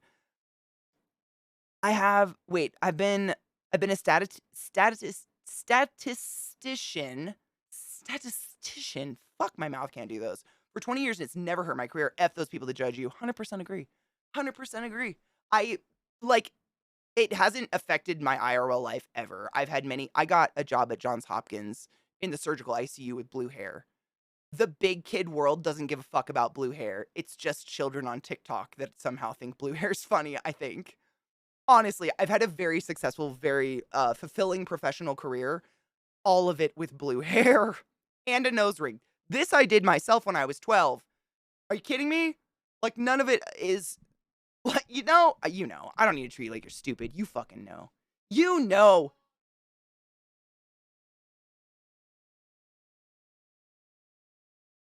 Can it be jism? Oh, it's your choice, obviously. But jism, to be honest, is mostly just like salty water. There's not a lot of nutrition going on in there. You know what I'm saying? It's like 2 to 3% sperm, and the rest of it's just sugar water from this little like pouch up your butthole. Crazy, I know. Mom's on antibiotics for 10 days. She able to walk and shower? Yes. Is she feeling better? She's probably feeling already 100% better. Dude, Rod, are you and Neighbor Lady gonna do it? No voodoo. I was just curious. Me too. I mean, if I've done proper research in looking at everything they've ever done, then and I like it all, then I think that's fair. And honestly, I've always ended up with good result. I love all my tattoos. TikTok's been sending me sex magic videos. What the fuck? Dude, I started getting like pro anorexia shit on Instagram. I don't know what the fuck's up with social media these days. It creeped me. I shut that shit down so fast. I was like, absolutely not. Block report, block report. If you know, you know. It's like I learned it because I talked to Chad about it because I was like, why the fuck is this shit popping up on my Instagram? It's like young girls sucking in as much as they can in front of a mirror and like touching their hip bones. It's fucking sick. It looks like pictures from like an internment camp. I can't. It's just like, why is that? Why is that okay? What's happening? And why the fuck is it in my shit? I'm a thick ass bitch. That's not me. What? No, that's not happening. Did I get a preview at least of my hair? I mean, not before it was done. Like, I got to see it when it was. I mean, not at a point where she could have done anything different, if that's what you're asking. What do you mean? Like with the hair? Nah. Like, the moment I knew what colors it was when she took the towel down after washing my head and said, "Do you like it?" Like, that was it. That's when I knew. And I'm a wash and wear. Like, I really don't put a lot of effort into my hair in the morning. I just want it not in my eyes. So I don't really care. As long as it doesn't look really, really fucking bad, I'm satisfied. I'm fine. I'm okay. I'm not too picky. I've literally had my hair every color of the rainbow. So it's not like she could have shocked me with anything. I've had it all. Done it myself, ruined my own hair. So much worse than anything she could have ever done, 100%, because trying to get them to conform to a specific style exactly will always leave you disappointed. Just point them to the right direction and exactly. Yep. And all my tattoo artists, like all my tattoo artists, all 2 of them, 3 of them, I guess. I've had tattoos done by 4 different people, but I have one main tattoo artist in Seattle. But all of my big tattoos I've had done, like when I give them creative control, they always create or design, or however you want to put it, they design and create the tattoo to work on my body, not just to work on a flat piece of paper and look like a cute image as clip art, if that makes sense. I don't know how else to put that. So, like, for instance, I'll take them an idea. Like, I like this. I kind of like this. Like, this is kind of the colored palette I'm into, whatever. But other than that, this is the chunk of body I want to give you. Let's just have fun. And then they, like, what's it called, Lizzie? Lizzie knows the term. It's like when they free draw on you, but it's how they can make sure that, like, it moves with the rolls and the curvy shit and the way things of your body move. So I feel like my tattoo pieces are not just like a picture schmacked on my side. It's more like something that accentuates my body as well as being a really cool thing. I don't know. I like that they do that. And I feel like they can only do that when they have the freedom, like we were talking about earlier. You know what I mean? Vile, be safe. I love you. I'm glad mom's better. 7 pounds, a C-section baby. No shit, I was breech. Oh, yeah. That's the only thing that would have gotten it back then. Breech, umbilical cord around the neck, anything like that. Yeah. 9 pounds? You were big. I mean, according to my mom, I was a big baby. I don't know. What's like normal? Like 6 to 7, I think, is a normal baby weight ish. 5 to 7. I'm 5'2" now, just a shorty. Oh my God, your poor vagina. Ugh. Ugh. I wonder if I can get away with blue hair as a suit and tie supervisor. I already use a sports bra to hide my chest. I mean, I don't know. I think honestly, it's just people bringing their own weird notions of the world into the workplace, because I've never had anyone react to me adversely because I have blue hair. I don't know. I don't know where that comes from. Your hairdresser is the person who has the domain knowledge when it comes to hair. You really should defer a lot of the details to them. What's strange is how oddly uncomfortable many of them are when you tell them that they get to make a decision. Well, I mean, I watch a lot of like hairstyle, and I don't know for a fact. Snaps, bitch. Snaps for snaps. Thank you so much for the raid. Welcome, Raiders. My name's Katie. What's up? How are you?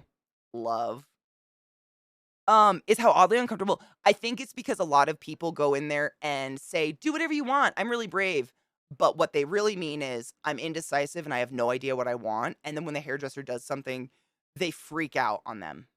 I think that's happened so many times that they are terrified to trust someone. The only reason I think I get my way is I always go in with previously blue or green hair, or, you know. So they're like, okay, she really did at least she had blue hair at one point. You know what I mean? Thank you. I thought I looked a little clowny today, but apparently I was wrong. Snaps for snaps. How are you, love? Moose? Oh, I love that so much. I don't think I was that big. I was long. I've always been tall. I was like in the whatever. They predicted I would be 6 feet tall. I don't know what the whatever percentile. My mom wrote it in a baby book. I never know what it means. I don't have babies.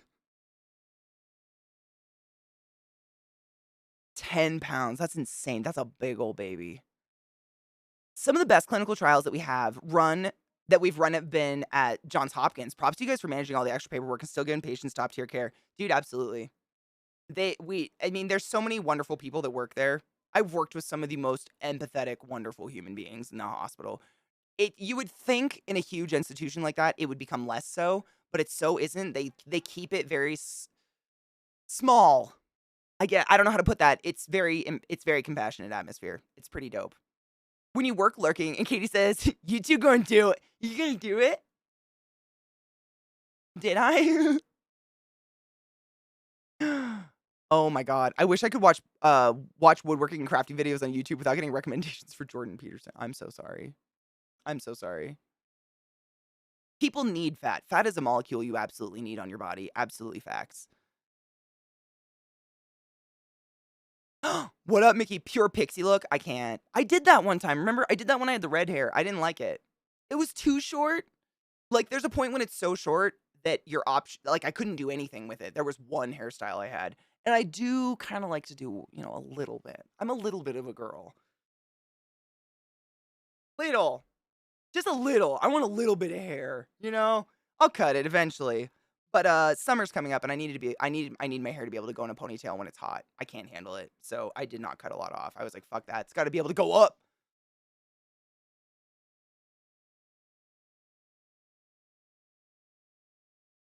Free tattoo, yes, free drawing, free stenciling, yep, exactly, just like the flowers, yeah. I just read my toxic ew, don't read those, why would you do that? Ew, no, block. It's time to block. Time to block. How are you, Snapsy? Sorry, I'm desperately trying to catch up on chat. I was on a tangent. I have cramps really bad, so I'm just, like, anger yelling. How are you, love?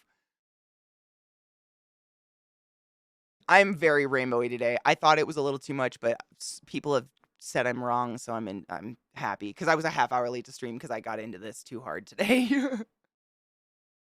Oh, pixie like this, not a I thought you meant pixie haircut, Mickey, I'm an idiot. I totally thought you meant pixie haircut. This is okay, cool. I don't know.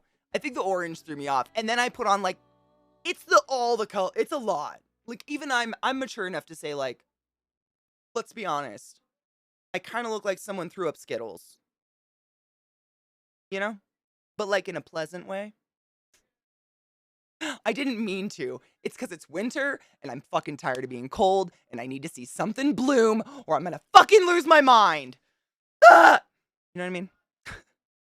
Cock is fun. Cock is my favorite. I love peacocks. I've always been obsessed with peacock feathers. I had one of my great uncle raised peacocks when I was a kid. Super weird. He raised like peacocks and what are those other God, they're like those black and white spotted, like I want to say they're like guinea hen, something like that. He raised them and he harvested the feathers that fell off of them and would sell them to fly fishermen or people that make flies for fly fishermen. Super obscure career, but he made decent money.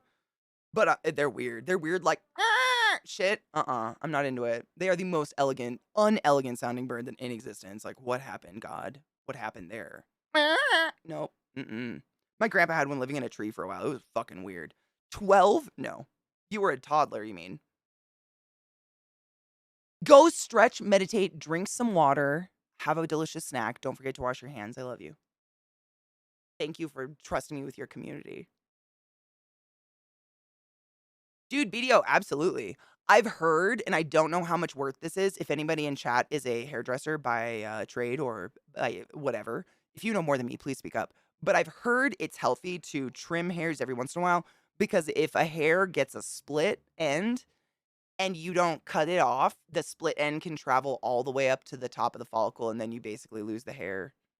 And then you essentially have that's how people get like really thick near their head hair and then it gets really, really thin towards the ends. You know what I mean? Or same with beards. You know how it can be like some people can make a braid their hair and it's like a fucking cock ass braid here, but down here it's like two hair widths thick. Sorry, thick. You know what I mean? It's because they never get a hair trim and those splits just keep moving up the hair strand. You're just fucking yourself. I don't know how legit that is. If you moisturize and take care of your beard, it's probably fine. I don't know. Mickey, I appreciate you. I'm just an idiot. I got my youth's attacking me. I apologize if I act a little stupid. Thank you. I thought it was kind of fun.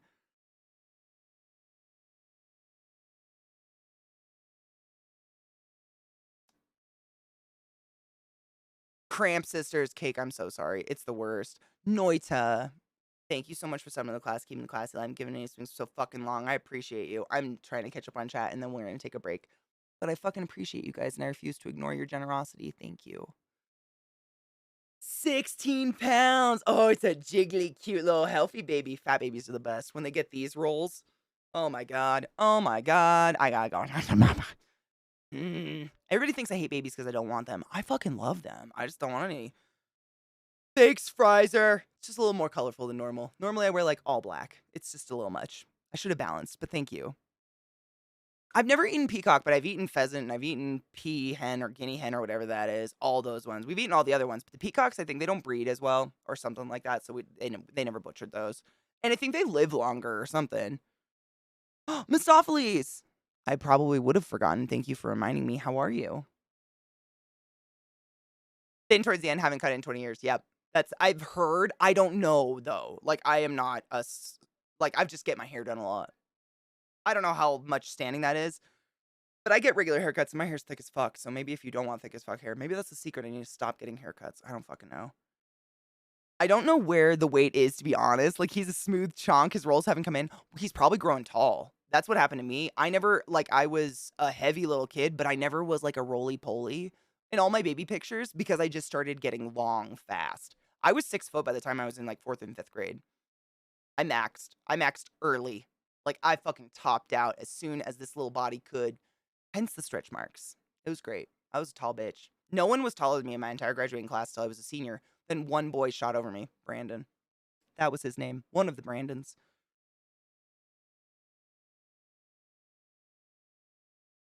Because he was saying his beard. Because that's what BDO said, his beard. So I was thinking beard hair. You don't see my beard. Stop. You don't see my lovely. I've been rogating for years. God damn it. Viking baby. Yeah, I think I just grew. Baby's growing fast. Big. Addie, how are you? Yes, I got my hair done. Check my nails. Baby, how you feeling? Feeling tired as hell. Sure as hell ain't getting the hype from his mama. I mean, you can not be super tall and still grow really fast. Some kids just grow really fast. All of my siblings did, but I'm the tallest of all my siblings. But we all grew relatively fast. Some kids just fucking are nutrished, I think. I don't know. We all have stretch marks like on our hips and shit just from like getting tall dumb fast. But thank you for the compliments on the hair and the makeup. I really thought I did too much makeup today. I appreciate your guys' emotional support for this struggle I'm going through. In these hard times, we gotta stick together.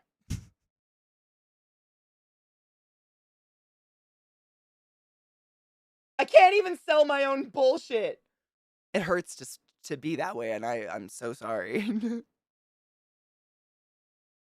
All the poodle curl. I probably do have at least 10 poodle hairs stuck to my neck. I would guarantee it. They're just no, they're different. So this hand I usually keep short because I do stuff with this hand all the time and I hate snapping my nails off. And then if these ones will grow, I grow them, so that's why they're different lengths.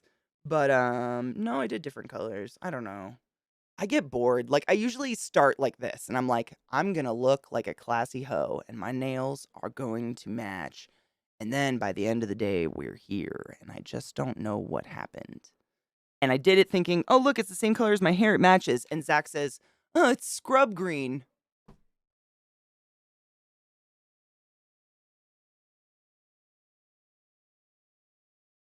God damn it. My hair is scrubs green.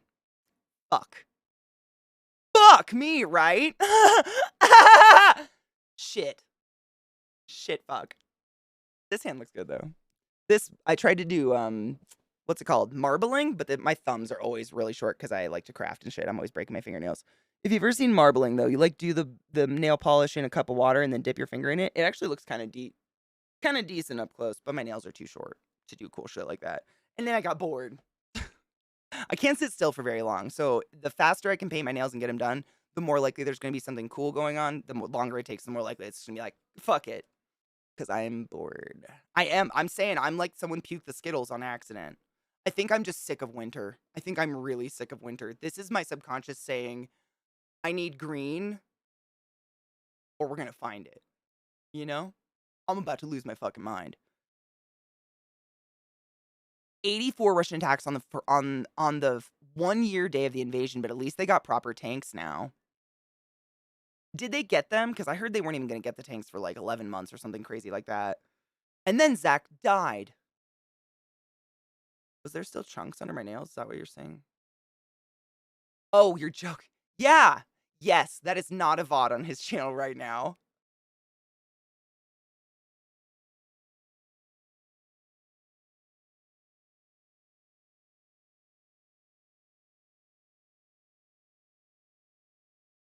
So, I have to go take care of something really quick. There's no spider yet. Don't worry. Hello, everyone. Welcome back.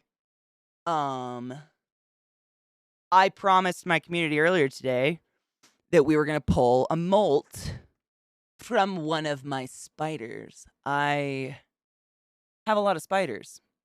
and a big one molted today. None of them are deadly. There's no such thing as a deadly tarantula in the world. Don't worry. But I always try to give fair warning in case anyone has like true ass fucking arachnophobia. I ain't here to scare anyone.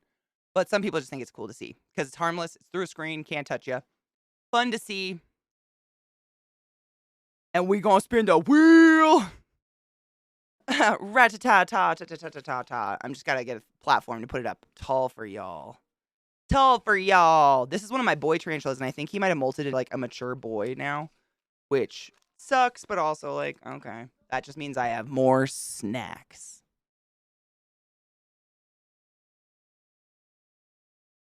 Find something to put them on real quick. Still have music, right? Yeah.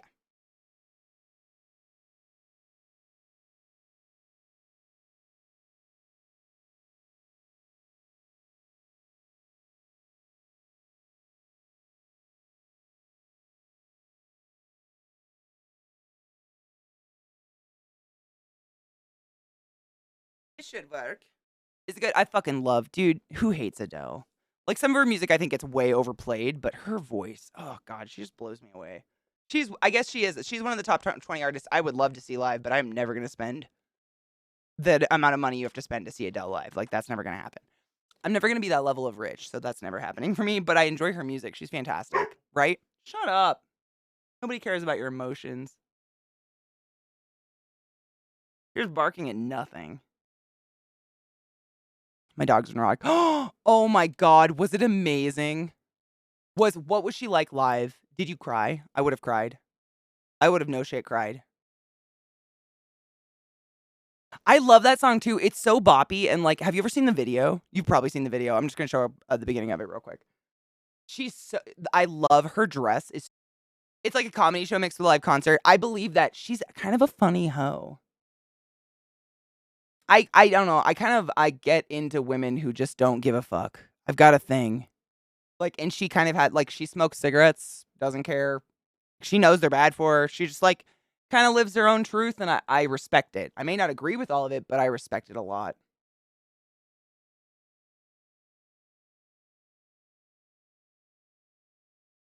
Oh yeah, the Chasing Pavements. Did you ever watch Glee? There was a really good cover of a couple of her songs on Glee, and it's by the cheerleader who actually died in real life. Oh god, she drowned really tragically. The dark-haired cheerleader, not Brittany, the other one. Oh my god, I just blanked on her name. Yeah, it's one of the best mashups in the whole thing, and it's really heartbreaking, actually. Santana! I'm gonna put that on for a minute while I find something to put my tarantula on. Yeah. Naya Rivera. Oh, God.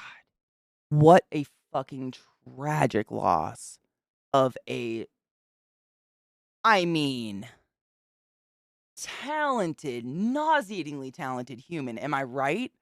I mean, it's just, I've got no words. She was just like beyond, I don't know. She could do anything. She danced, she sang. Yeah. This is one of my favorites. It actually kind of makes me cry. I'm just gonna put it on for a second while I find something to put the tarantula on. I'm gonna let you guys watch it. It's great. Just background if you didn't watch Glee, which I understand. Honestly, it was past me, but I watched it anyways because I'm obsessed with music. And I love this shit. But Santana is kind of I'm just gonna say it straight up. She's kind of a slutty cheerleader, and it's kind of well known. And she's actually on the inside kind of gay, like super gay, and doesn't know how to deal with those emotions. And she's in love with one of the other cheerleaders, who's kind of so dumb she can't figure it out. Like the other cheerleader, Brittany is kind of a bag of rocks. She's a sweetheart, but she's very much. And so this song is kind of like she's kind of singing about Brittany a little bit. That's just a little bit. Brittany's in it. She's the blonde cheerleader that's dancing. She's the blonde, skinny blonde, tall blonde that's dancing. You'll see her. She's fantastic. She's actually a professional dancer. Correct me if I'm wrong. Like outside of Glee, she's fantastic. I'm sorry. I went into it. She learned to sing for Glee. Shut up. Nuh-uh. I didn't know that. Almost Radium. Yeah, almost. Yes. It's comical. I mean, the whole show is a satire. So everybody, all the stereotypes are kind of taken to an extreme. So she's the dumb cheerleader, but like extremely, like unrealistically so. You know what I mean? Yeah. I know you're. She just doesn't know how to mask. She's honestly one of my favorite characters because she's so purely herself. She can't help but just be purely herself, which is I think why. And I could talk about Glee all day. I love that. I love music. Like anything that has good music, I'm all fucking watch. I'm into it. But they have like their torn relationship with each other is really heartbreaking. But yeah, this just happened a couple years ago. The actress who plays this person we're gonna see, she went on a vacation with her infant son and fell off the boat. They were on a boat together, fell off the boat and died. Just drowned. It was fucking horrific. Like a freak accident. It was so goddamn sad. Her son's like 3 or 4 years old. Her son was in the boat, like watched his mom die. Horrible. Everybody thought there was foul play. They investigated the fuck out of it. There was no foul play. It was just a freak accident. It was terrible. So, cheers to what's her name again? What was her Rivera? What is her? Naya. Cheers to Naya if you got it. Because that cheers to her poor child who has to live without a mom. Oh my god, let alone what they witnessed. Fucking tragedy, man. Taken too early. Yes, cheers. Taken way too fucking young, way too early. That poor child. Cheers. Cheers to those who can't anymore.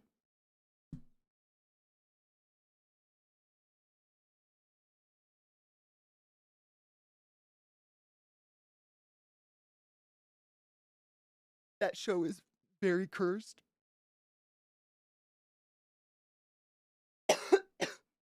Sorry, I try not to blow smoke on my tarantulas because that seems mean. Yes. A lot of the characters have had a lot of bad luck. It's very, very sad because they're all very talented people. Cheers, Mayo, my love. I know. So sad. I think that happens to a lot of child stars, though. Not that it excuses it, but it's kind of like we've seen it happen a million times before, you know? It's sad. It's sad. All right, let's enjoy this together. 3 deaths and what's her name? Michelle? Is that her name in the show or outside? I can't remember her real name. The like preppy perfect girl with the gay dads. She got some weird oh god, what's it called? She got the buccal fat removed from her face. So like this is gone. Like it's gone. She got it all gone. I don't know what the fuck buccal fat is, but I know it's a lot of famous people have gotten the buccal fat removed and it makes their cheekbones. Oh my god. Hold up. What's her name? Leah Michelle. Thank you. But she was one of the first to ever get it done. Like when it wasn't perfected, you know what I'm saying? And it's just like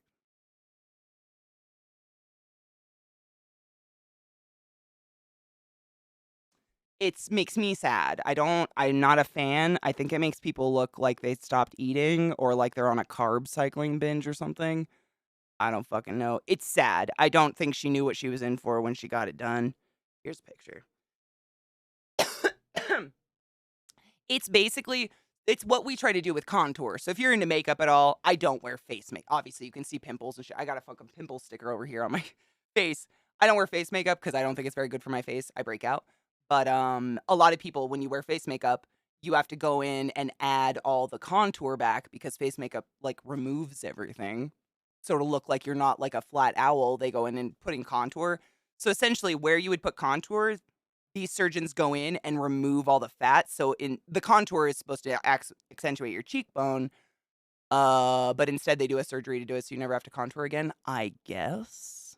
I don't wish ill well. Nope, I never wish ill well. I feel very bad for people that go through shit like this.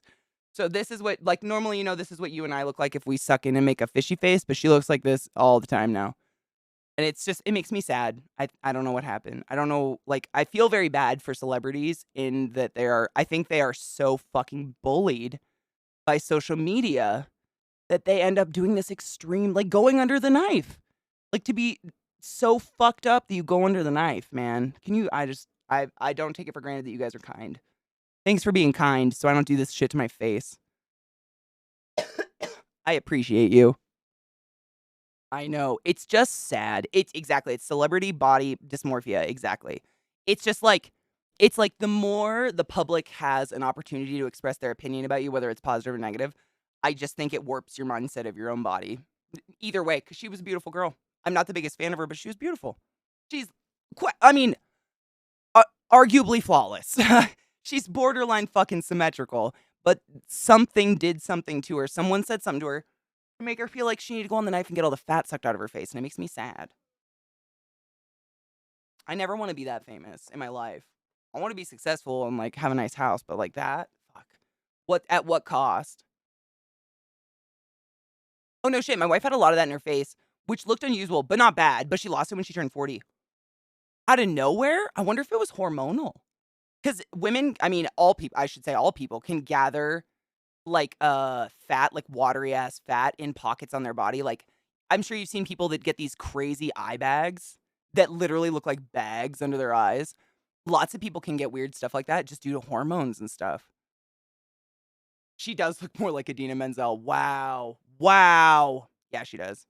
Yep, Portia did the same thing. A lot of a couple models have. Just looking up what I did, it popped up a lot of different people that I don't know. I don't really follow celebrity. Yeah, I don't follow celebrity. I should just say that. I don't know who any of these people are, but I really liked Glee, so I know who that person is. But it's just like, man, I don't want to just tear people apart. This feels mean. We are not being cruel, but like, what did society do to this person? What happened? I want to hug them. What up, Mag? How are you? So she can stay employed. Which is disgusting. I mean, that's part of the culture. Would you say it's not, Viata? James Charles said recently about wanting to get his buccal fat removed, and I'm like, bro, if your audience is so vulnerable, dude, he shouldn't fucking have an audience anymore. In my opinion. No, Nick, where'd you put it? I haven't looked. I got stuck doing weird makeup today, so I fucking was late. Well, I'm really close to the camera. So, like, the more up here I get, the closer we are to the lights. And then the more I get back here. Honestly, right about here is what it looks like all the time. No, I'm just getting too close to the lights. Yeah, James Charles needs to go away now. I agree. Yep. I agree. 100%. Right? And that's the buccal fat. It's whatever that is, that fat under here. They get this like, and it does accentuate your jaw and your cheeks. I mean, if that's what you're going for, I just don't. I hope that never happens to me psychologically. That I want to do something like that to my face. I'm pretty fucking terrified of surgery, so I don't think I will. But like, don't let me do that, okay? Let's not. I don't think so. I don't really care about my face enough like that. I don't look in the mirror enough. I have one mirror in my house, and it's in the bathroom. Period. I don't allow other mirrors in the house because fuck that.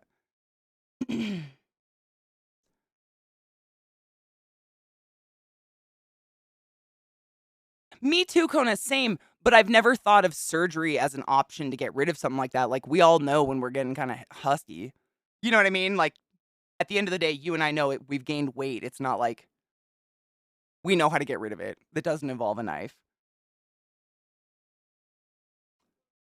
I don't like that people describe themselves as fat either. It upsets me. Without fat, you would die. Your body would eat your heart and you would die. I agree, Lizzie. It went the other way. I don't like that, like, this, like, body positivity culture went the other way. Like, I don't understand why we have to hate on anybody. Can we just celebrate them all? Like, I like all them hoes and all them bitches. I don't care if you're ribby or if you got some fucking cottage cheese legs. Like, a titty's a titty and I'm gonna suck it. And that's just facts. So, I agree. But it took me until I was in my mid-30s to be okay with my own body, so it's not like I got no room to preach. Take a hit every time your favorite streamer uses a filler sound. So, what do you think's the one I use the most? Do I say a lot? I don't think I say like. I wasn't really part of the like generation. That was after me. But I definitely probably have some. I definitely say or. Yeah, those are probably the ones. It's also wild because they do it when they're unrecognizable. If you're already famous, it could be a huge mistake. Right, and I don't like, I just why, it's just it looks painful, honestly. Elective plastic surgery is good for gender affirmation, but a few other purposes, right? And I love, like, reconstructive surgery is beautiful. Like, plastics teams in hospitals are fucking phenomenal. They're literally some of the most phenomenal people that exist in the world. I've worked with them many times in terms of, like, people that have been in horrific car crashes and stuff like that. They work. I mean, you guys know. I Would you guess that at the ripe old age of 12 and 3/4, a horse tap danced on my face against a boulder? No, 'cause plastic surgery. I ain't against that shit. They fixed my face so I didn't look like fucking, "Hey, you guys," the rest of my life. My god. I ain't against it in any way, shape, or form. I'm all about people feeling good, but I think we've taken it with Cake, you're wonderful. Stop. You're so wonderful. I love you. A titty's a titty and I'm gonna suck it. Facts have been spoken. A titty is a titty and we gon' suck it. Consensually, of course. Goes without saying. Oh no. I got my mom's thunder thighs and I don't dislike it, but it's hard when pants don't fit right. That's my life. I am also thunder thighs. I mean, my chair's giving me a nice angle, but like I'm sure you lived with that the ass gap. The gap, it's either there's a gap at the back of your pants or you feel like you're stuffed into a sausage casing too tightly. 100% understand and sympathize. That's why I live in leggings. It's the best. Everybody can fit in leggings.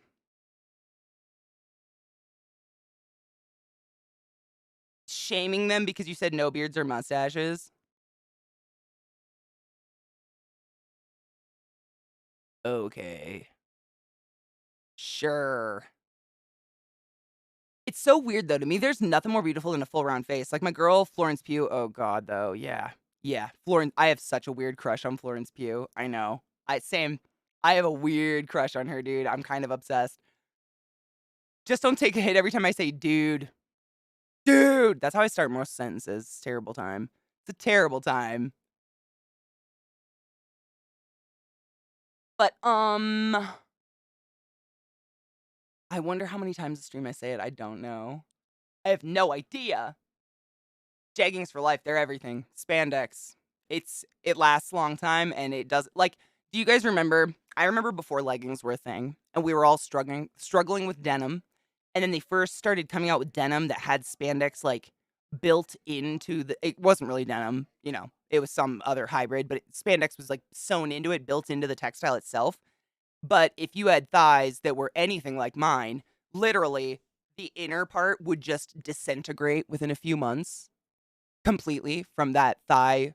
What is it? The chub rub? The like heat distribution between your fucking thighs just while walking. It would just disintegrate. Like jeans, I remember buying an $80 pair of jeans at Buckle because I'm also 6 feet tall. So finding jeans that fit me was borderline impossible. And they disintegrated in literally like 6 months in the inner thigh. Literally, it was like, you know, like the strings that we would have across our knees back in the day. You'd like let your knee wear out, but it always had those white. I don't know. I'm not familiar with the words of textiles. If you guys are smarter than me, but the white cross threads that basically hold the denim threads in place, whatever the fuck those are called. That's all it would be on my inner thigh, was just like those white threads. It was horrible. And then I found spandex and leggings, and I was like, wow, life doesn't get better than this. Ever. Cheers, Mike. We just cheers. But if anybody would like to cheers, Mikey, feel free to cheers again. Mishy, can I come? Will you adopt me? I'll be a pet. I'll wear a collar and go on all fours. I don't give a shit as long as I can just look at her pretty face and learn her skincare routine. The number of jeans I've gone through when they were just denim, right?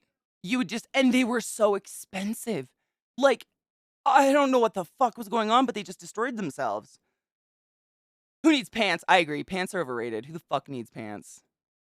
Nobody. I ain't got time to suffer that kind of shit. I'm an adult and I refuse to suffer. The thing, body positivity is about one, mind your damn business. If it ain't your body, it ain't your business. Fucking greed. Two, health is not indicative of worth. Being very underweight and being very underweight. I lost it. Hold on. Being very underweight and being very overweight isn't healthy, but having cancer or being an Olympic athlete also isn't healthy. It's not a measure of worth or moral standing, nor is size a window to how people live their lives. And 3, it's a movement that demands societies respect marginalized bodies on a systemic level. 100% agreed. I think at its base, at like its core fucking base, nobody has a right to ever say anything or comment on anyone's body ever. I don't know how else to put that. You know what I mean? Body positivity means mind your fucking business. I was trying to open Discord. The internet's been weird today. What did we decide it was? What is Eliza said it earlier. It's some like server thing. All web pages have been really fucking weird today. Just slow to load. I don't know. It's weird. Pretty sure you would have started a fire if you wore corduroy pants. Plus the sound it would make. No shit. My inner thigh sometimes literally felt like it was actually melting. The heat. Oh yeah. Oh, absolutely. Yeah. Then that was when I was a little bit shorter. Then I grew tall enough to where I'm too tall for my thighs to touch anymore, so I don't get the fucking rub anymore. But goddamn, the disintegrating pants were fucking nightmare. Oh, internet, don't be a cunt. You're being a cunt. And I will come for you. Will harm you. I don't know where you are. I'll find you. Okay, we loaded. Here we go. I just wanted to see Nick's cool hair. Oh, dude, I really like it. Are you happy with it? I really like it. I think they did a really, really good job. It looks hella natural. It just looks like you fucking went on vacation. I'm glad it's not like white. You know what I mean? It looks like you just went to a sunny fucking nice place. Solar flares. Cloud flare. Thank you, that one. Cloud flare. Yeah, because all day today, like I noticed I was trying to get just my like, screensaver to work at the beginning of stream, and it kept pausing and it wouldn't buffer, and I was like, what the fuck? And Zach wasn't downloading any games. That's usually the problem, and that wasn't happening. But I guess everybody's having a problem across the board. And on top of that, Stream Elements has been really weird. I guess Stream Elements is having kind of a heart attack with BTTV. So if we ban people or block people, it doesn't purge their messages or anything, which sucks. So if anybody decides to say anything horrific or offensive and my mods don't get it right away, please give it a minute. I appreciate your guys' patience. It sucks. Oh my god, dude, you ever get your thighs stuck to the seats in your car? Ever have to peel yourself out of your fucking car? That's fun. I love that. It's Pisces season. Time to cry.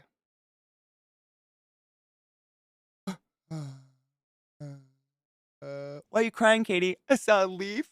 And I was thinking about how every fall, do dogs think the world is dying? And like, are they just like, Mom, the world's dying and you're really chill about it?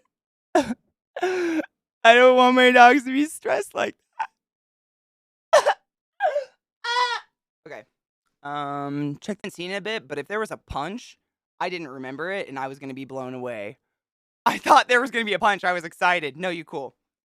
Yes, this is a little snack. So, if you're new to my channel and you are unaware, I own a lot of tarantulas, but I like to educate. Feel free to ask questions. None of them are deadly, and there's no such thing as a deadly tarantula in the world.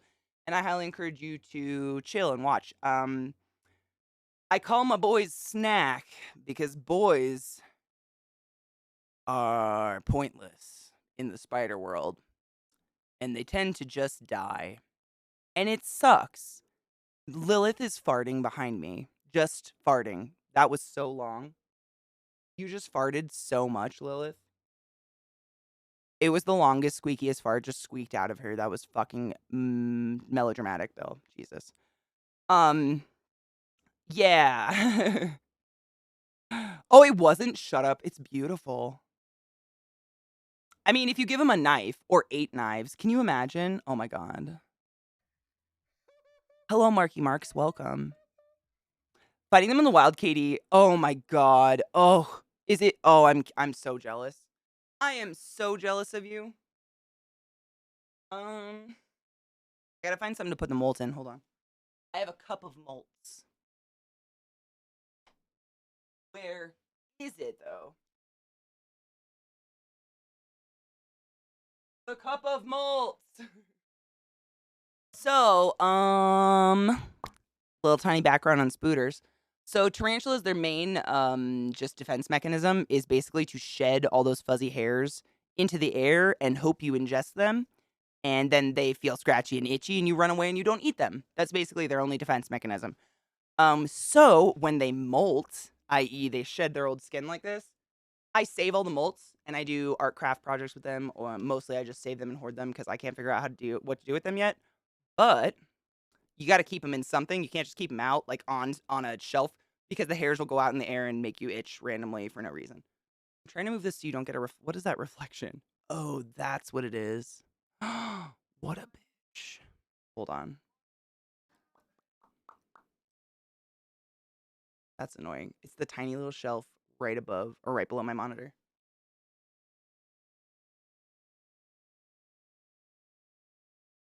I do that. Aha. Better. Yeah, we don't want to be itchy. Mm-mm. The only ones I find are in Animal Crossing. Totally valid. Totally valid. My best friend is a tarantula. Let's say I have issues with spiders. He thought it would be funny to throw his spider's molt in my lap one day. That's just mean. I wouldn't do that.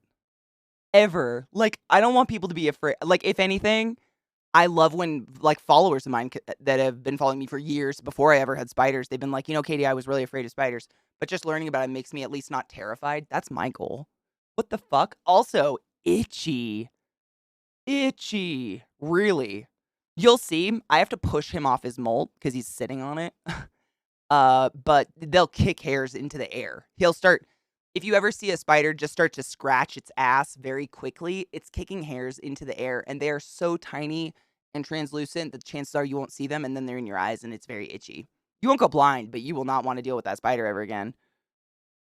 Korath, that's what I've experimented with a lot. The problem is the hairiness. The vast majority of tarantulas are so fucking densely fuzzy that the resin can't get between the hairs. So there is always so many bubbles, it basically just ruins. Like, you can't see anything. I'm still trying because I honestly agree with you. I think that'd be such a fucking cool way to preserve them. Because, like, here's my resin cup. I'll show you a side view of it. I have some giant, very nice molts from my spiders. That's actually his last one. Oh my god, we can compare the size. That one in the front, that's his last one. And that's just a bunch of these are my big girl's spider cup. But you see how fucking hairy they are? Like, they are densely fuzzy, and some of them are more fuzzy than others. You can tell how they live by how their molt looks. Like, you can tell whether or not they live in a tree because they'll drop out of their molt versus roll over. I don't know. It's kind of cool. But yeah. Do you see how densely fuzzy they are? It's pretty wild, and that the resin just cannot. I mean, I've even tried heated resin. I've tried UV resin. It's pretty crazy.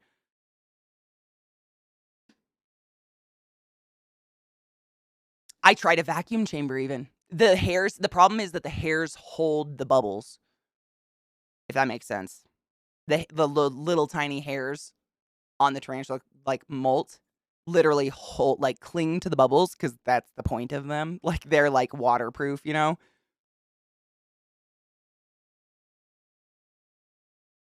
CJ, so they're only itchy if they want to be. That's the caveat. They don't just accidentally lose hairs, they have to kick them off. So if the tarantula doesn't feel threatened, it won't kick those hairs off and you'll be fine. Mhm. Yeah, you'll be fine. I could hold these molts and it'd be totally fine. I would not be harmed. They don't stick into your hand like porcupine needles or anything like that. It's an active behavior the tarantula has to do. I have some tarantulas. If you check out my Instagram, it's at ClassyKatie, but it's spelled Klaasi, as in the species of tarantula, because I'm a nerd.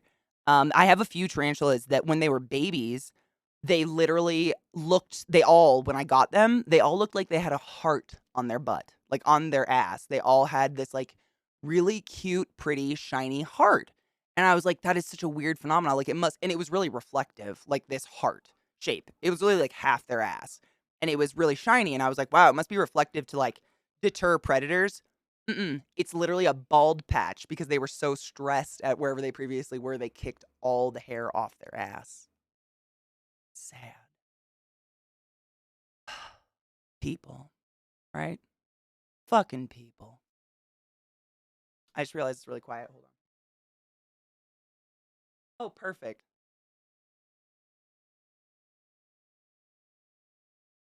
Excellent background music. Isn't that sad? I know.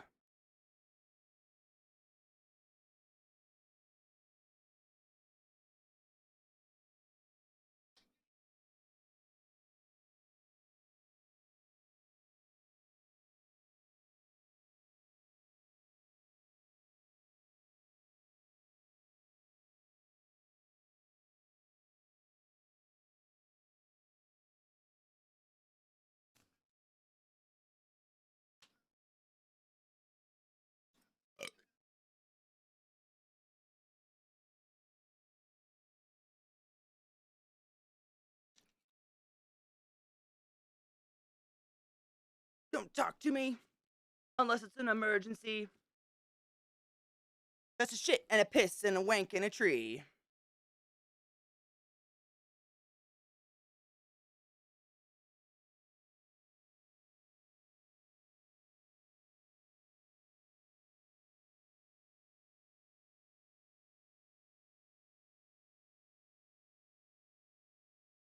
Did you see that bitch kick at me? God damn it. Stop. Oh. No. Did you see that shit? They're in the air. I can.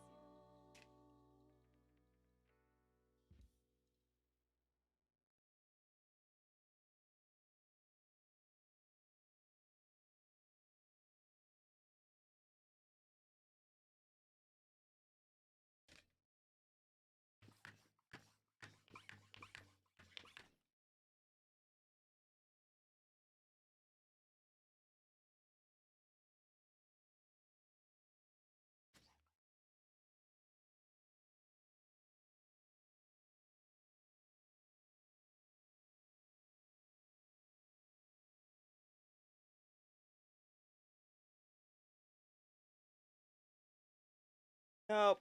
Don't crawl out, you little shit. But it's not. Now watch me walk away. Move your tootsie.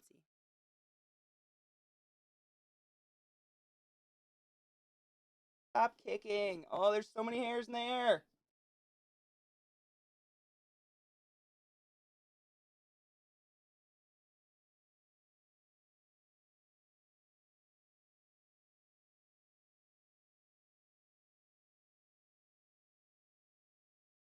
I have a female of this same species, and I shit you not, they both kick hairs like psychotically. You know what's funny? I don't think he has his boy hooks yet at all. That's crazy. He still doesn't have his hooks. Hold on, let me see if I can show you a top down. That's funny though, because I've had him for so long. I really thought he'd be a mature boy by now, and he is not. I don't think. I don't see hookies. What if it's another lady? What if I have two females? That'd be fucking funny. His molt, I don't know if we can look at the abdomen. We could actually, it's pretty good. We could try. Hold on. I have an idea.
I don't see hooks, and that's so weird.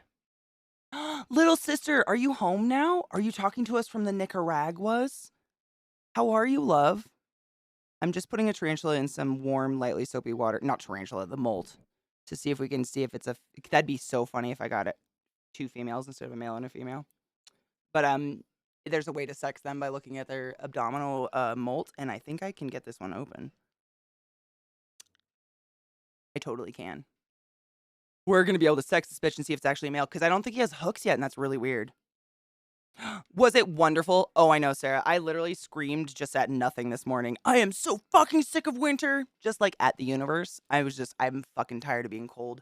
I don't want to wear 20 layers anymore. Like, I'm tired. I'm tired.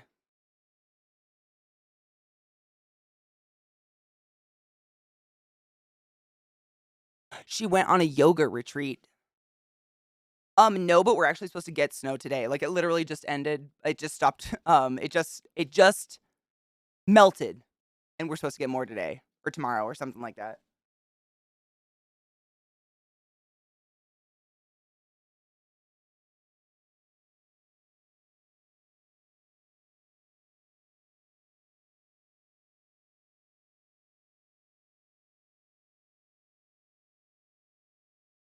I'm just trying to pull the molt apart. Enjoy the sad, scared tarantula.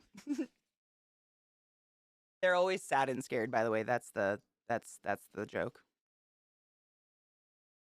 Did you really death bat? Yeah, we have been. I mean, I'm in Denver, and we've been getting slammed, but goddamn, if it didn't finally give us a break and it's been warm, but it's mountains, so who knows? Who knows how long we'll get that? It's so delicate. Oh my fucking god. Ooh, I got it open. I got it open. I got it open. Ugh. The trick is like getting it open without fucking ripping it in half. Dude, it's such a perfect molt though. Jesus Christ. Good job, bud. Good job. Little snacky snack.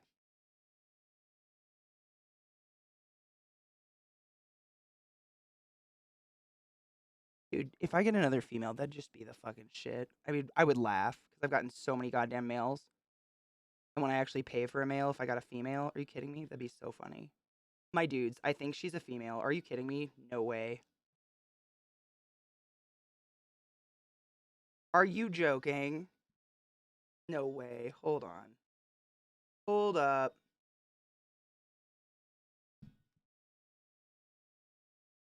I keep hitting this fucking shit on the mic. I'm about to scream. Are you a female? Shut up.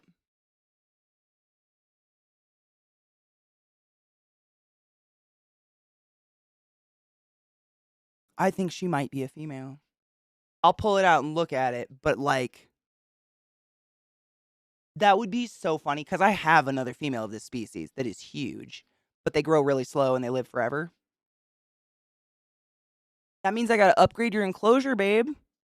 Are you a lady? I don't know. Maybe.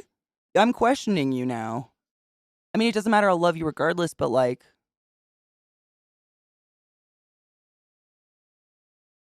I know.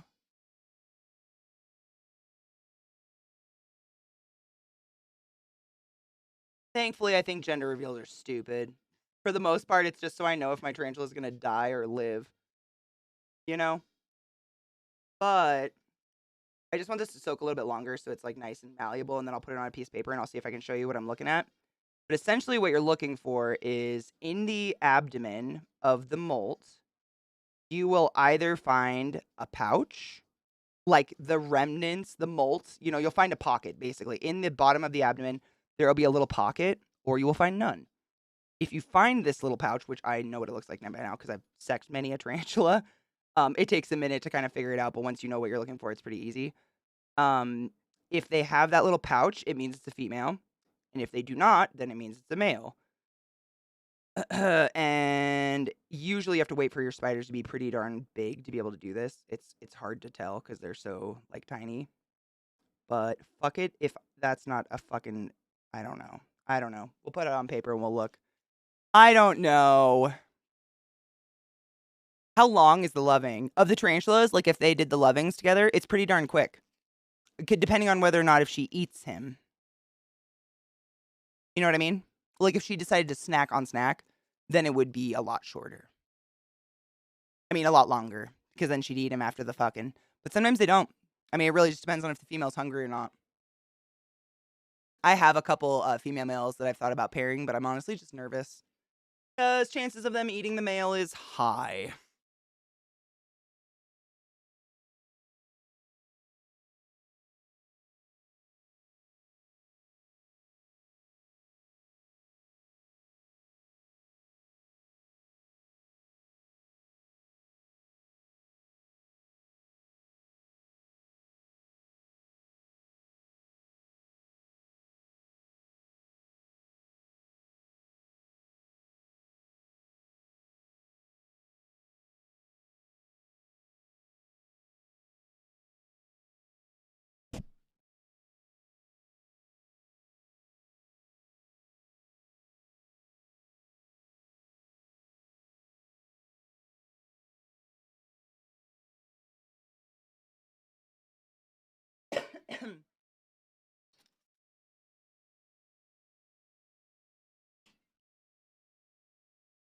I know they always hate water, but they're always super thirsty after they molt. It's such a fucking flip.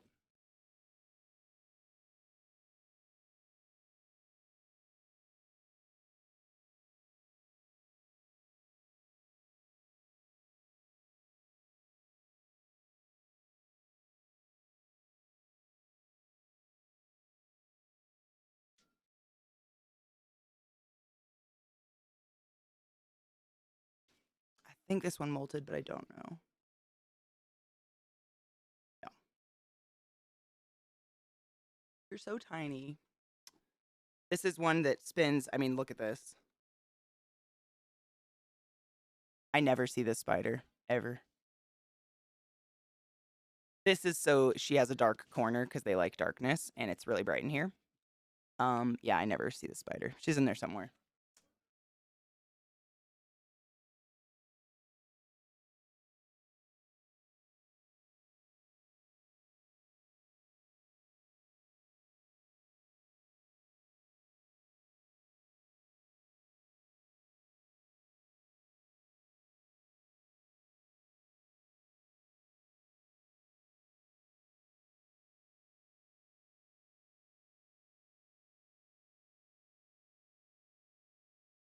It was dice in the cage. Yep, failed dice I made.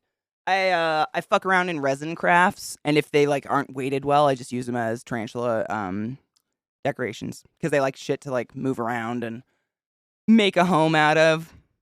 They're weird. They have one brain cell, but they sure do think.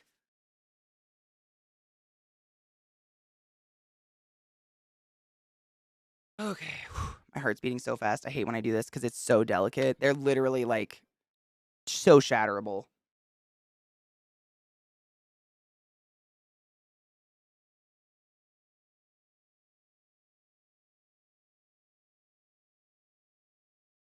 Gloves. Just want to point out I'm wearing gloves because I'm touching it, and that is a different case because it will shed on me and I will get fucking hairs in my hand. And then chances are I'll touch my eye and I will go blind. Don't do that.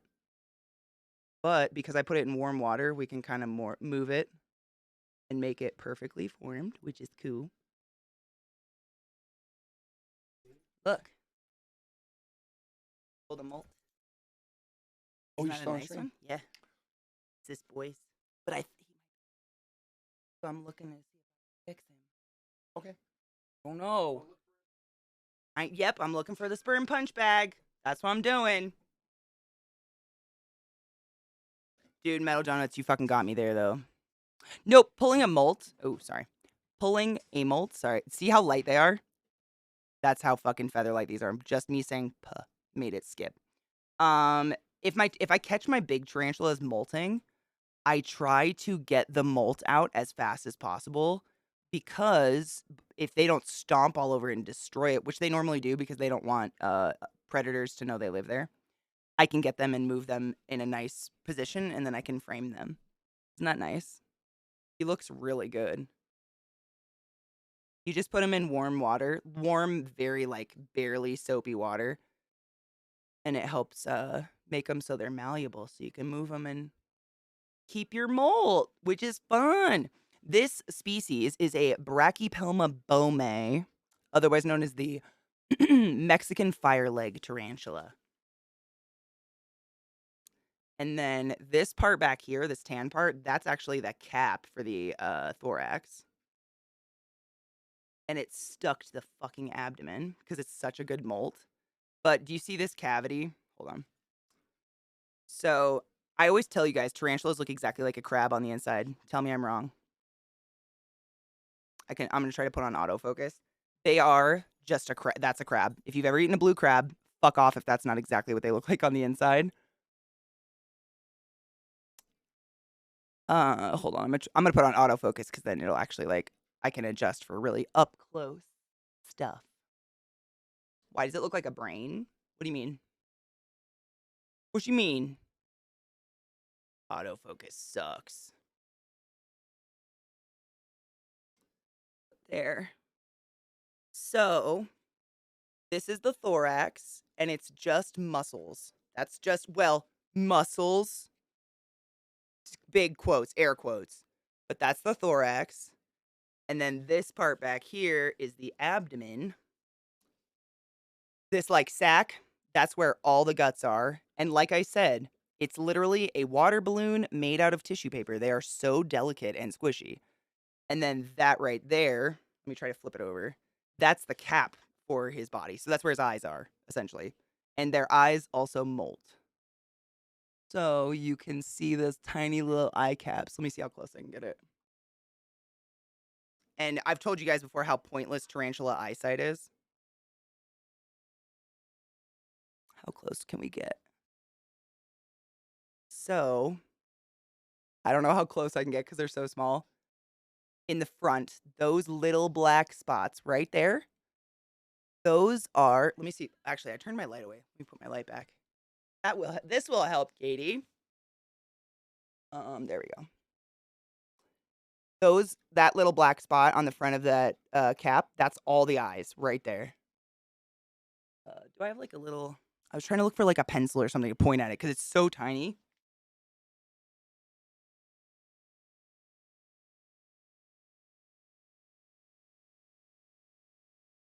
Here's a pointy thing.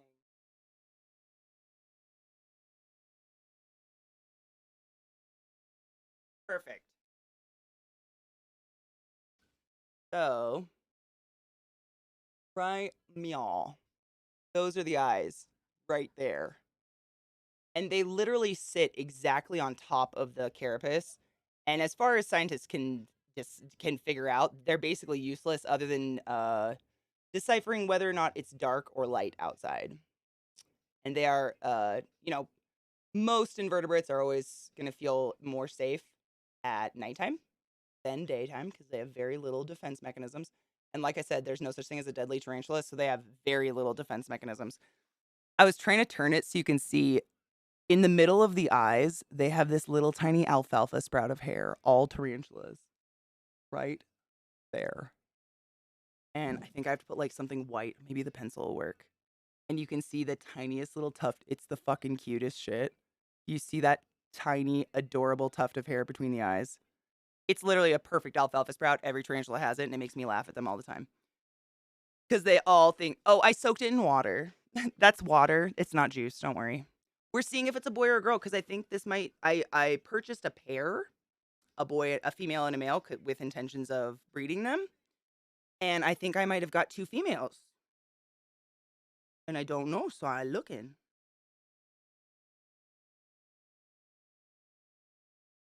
Tarantulas are not assigned a gender at birth. That's kind of a fun fact.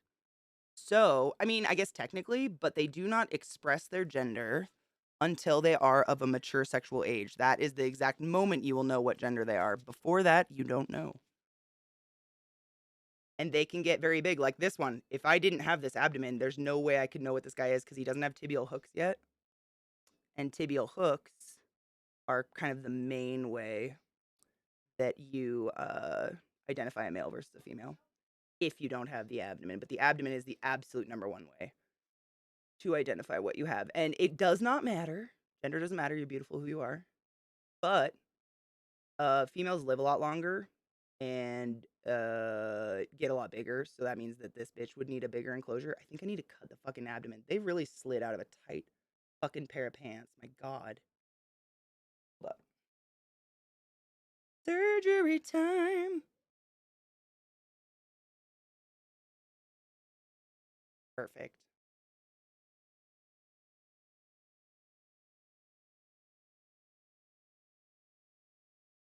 Neck, you can kind of see what I'm doing.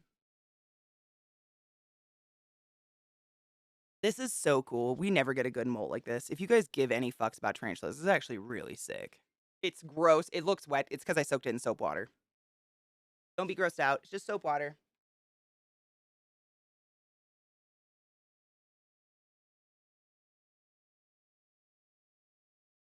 I gotta cut his fucking butt open though, and I hate it. This is not a dead animal. If anybody's wondering, this is the skin of a dead animal. It's like your toenails. How often? That's a really good question, actually. So it really depends on what stage of their age they're at, and what species. Desert tarantulas, like this species, actually tend to not molt that often because they grow really, really slow. So the only reason, sorry, my hand's in the way. The only reason a tarantula molts is to grow. Really, because once they're full grown, they don't really molt as often anymore. They molt very, very infrequently once they're full grown of sexual maturity. Honestly, once a tarantula, in my experience, every tarantula I have that has molted to be male, meaning I've raised them to the age where they are of sexual maturity and I can visually see they have tibial hooks, meaning they're male, they'd never molt again. They're male now and they starve themselves to fuck or they die or whatever. I've never had a male ever molt again, but I do have females that are of sexual maturity but absolutely still keep molting. But I've told you this before. Sorry if I sound like a broken record. I'm just really nervous, and this is such fun, fucking fine ass detailed. I shake when I do this shit. Male tarantulas live on average 2 to 5 years, where females can live up to 35 years old. Which is why they would need a different enclosure where they're going to live a lot longer. They're going to establish themselves a lot longer. They're going to so on and so forth. You know what I mean? Versus a male tarantula, they kind of just start to starve themselves until they get fucked, and I hate it. Their abdomen ripped.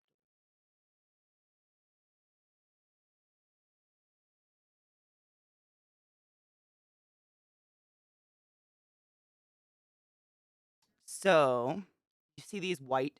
This is so fucking cool. God damn it, I wish my camera would get up close. Just in terms of like anatomy of an insect, this is really fucking cool.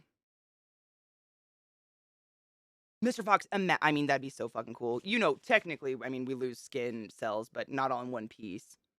That'd be amazing. I gotta cut it one more time. I hate cutting it because I feel like I'm gonna fucking slip and shake and cut it in the wrong spot. I only shake if I'm trying to do fine motor skills like this, which is the fucking dick of it all. If I didn't give a shit, I wouldn't shake. Brains are stupid.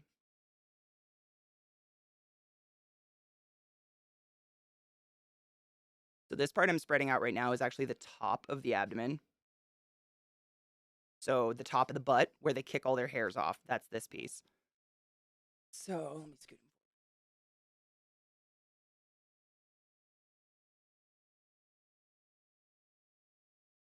This is really, really, really good molt.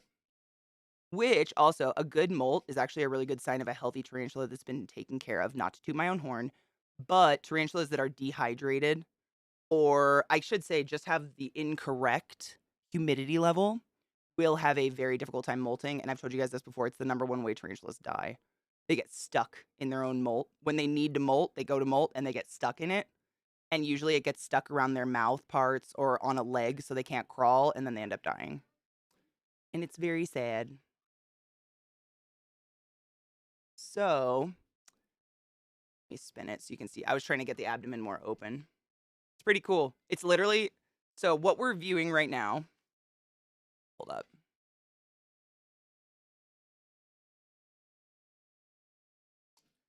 So, if this was a human, basically, they skinned themselves from here and just lifted their face off and then peeled their back off.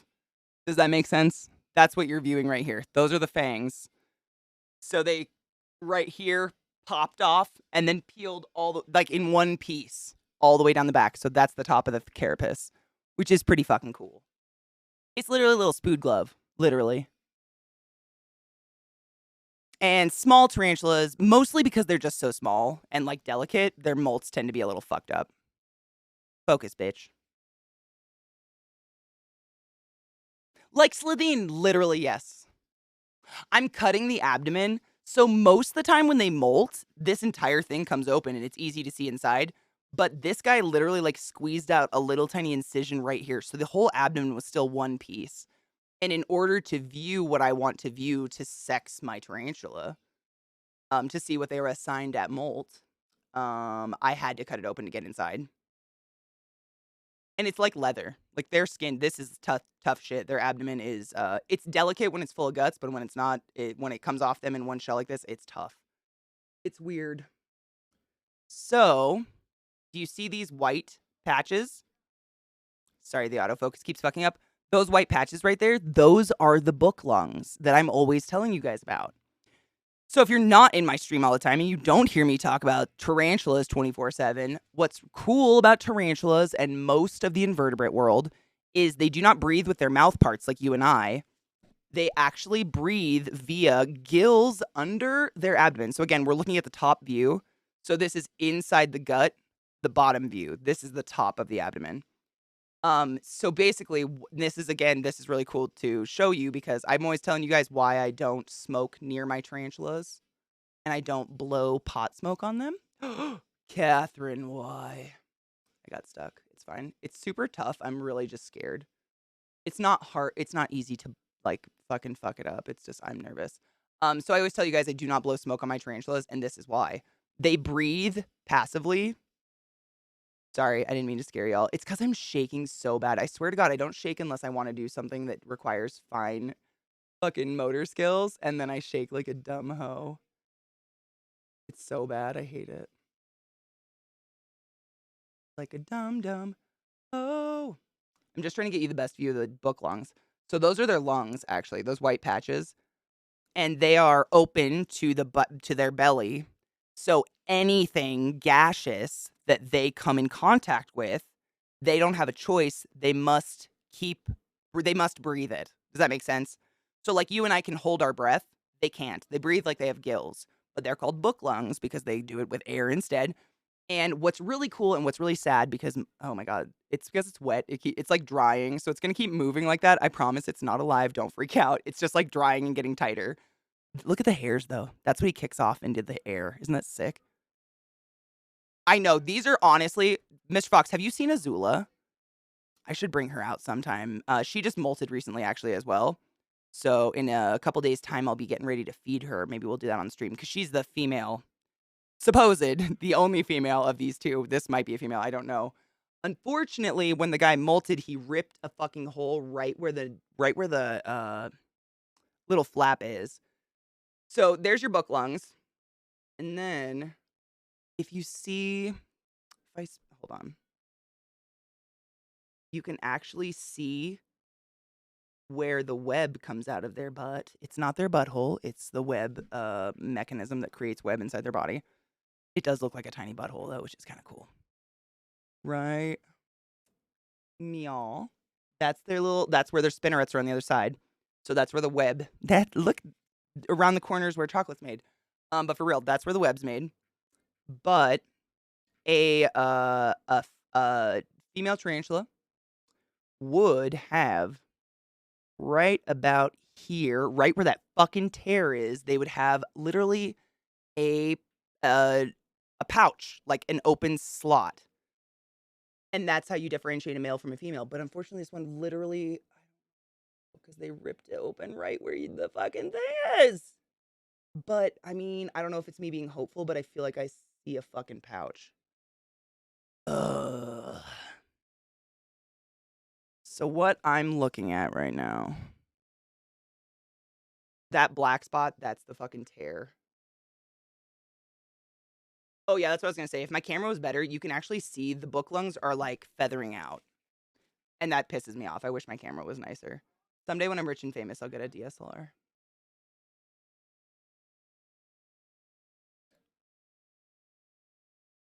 Stay. Starting to dry out, so it's tightening, and I don't want it to. That's what she said.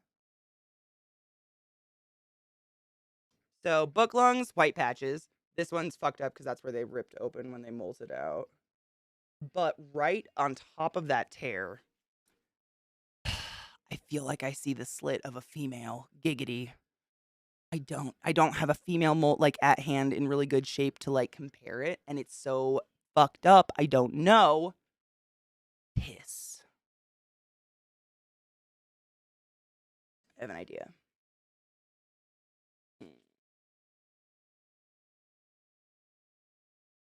It didn't rip off. Like the piece is still on the molt. It's just getting it to like sit in place so I can tell what the fuck I'm looking at. Is what's driving me crazy, and I just don't want to destroy it any further.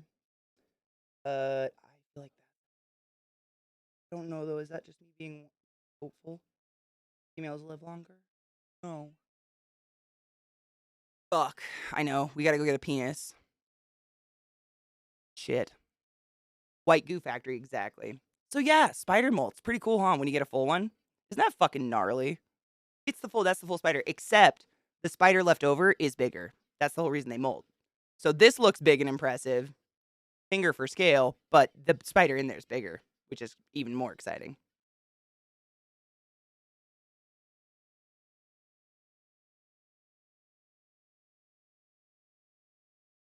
I want to position it so it dries in the right position real quick before I forget, because otherwise I'll be pissed at myself. That's the skull cap I was telling you about. And if it'll focus...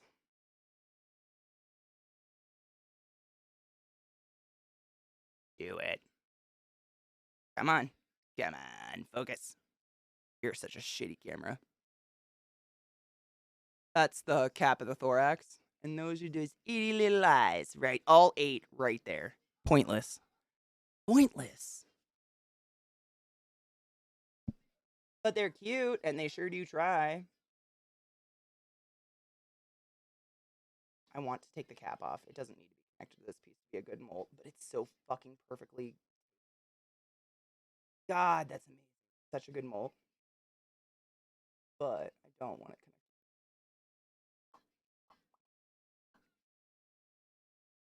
Boop. It doesn't need to be, and honestly, it dries better when it's not. I just don't... I love you all the same. I don't care if you have a pinnacy, but I give you a bigger home if you're a lady. I think that's a flap, my dudes. I think I might have gotten 2 females, which is fucking hilarious. Because just to give you just a scale, so females, because they live so long and they're pretty coveted because females lay babies and babies are worth money. A female is usually a full-grown female of this species is gonna cost you anywhere from $350 to $600. And a male will cost you free. So I bought a female. They threw in a male for free, and I might have gotten 2 females, which is just fucking funny to me. It's just kind of like, you know, I won. I got an extra donut. But also, I mean, it's cool if it's a male because we could pair them if we wanted to. If you look inside the ass, you can really see the 2 spinnerets really, really well on the inside now. See those 2 holes? Right. Meow and meow. Those lead to the tiny little butt fingers that are on the other side that you can kind of see popping out. See the little butt finger? Those are spinnerets. Everything comes off. Like when they mean exoskeleton, they truly mean exoskeleton. Everything comes off, and those 2 little holes on the inside lead to those little butt fingies that are not showing up on camera very well because it's dark and it looks like he peed, but that's water. I'm trying to pop it off, then you can see them. See those little butt finger? They're so cute. Hold up. Let's see if we can scoot you to a dry place.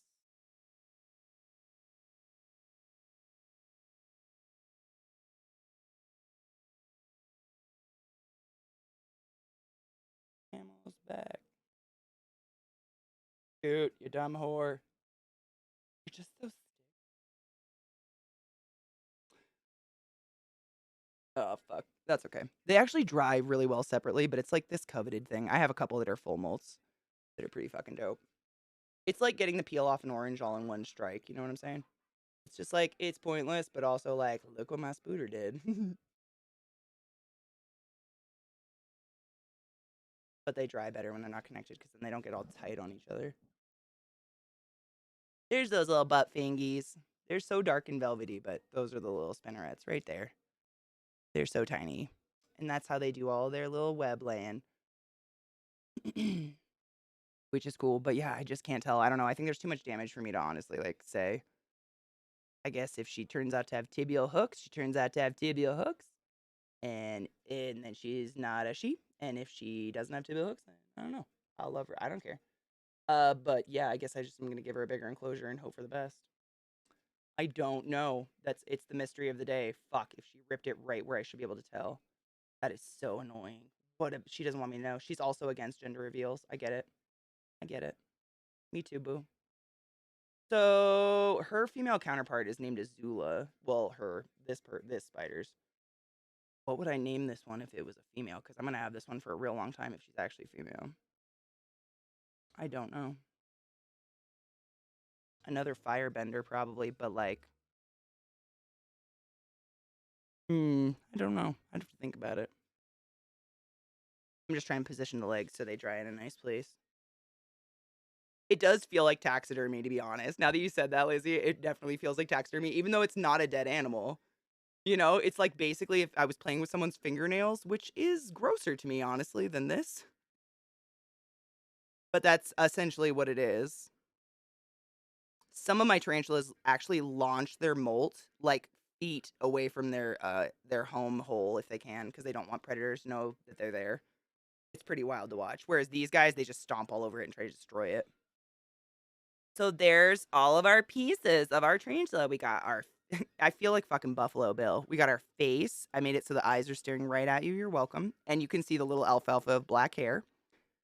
This is the top of the tum-tum. So actually, let me flip it over gently.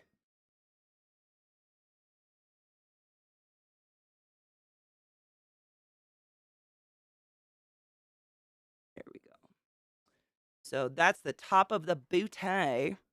And it's like, it's shiny. Like their booties are actually kind of like velvety black. So it catches the light really bad. But they're black and orange, which is kind of cool. And there's his little eyes. Look at those little shits. Pointless. And there's a little alfalfa sprout right in the middle. I am easily entertained. But yeah, so what I was gonna say, this is the last thing I wanted to talk about it. So when I say like muscles, this top portion, when I was like, oh, I guess it's like technically muscles. I don't know what to call it. So interesting thing about spiders, they don't have blood. Tarantulas run off of lymph.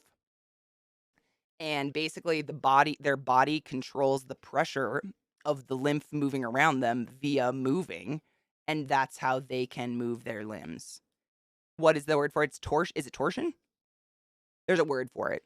Water pressurized movement is the word for it. But they don't have muscles. Similar to like a crab.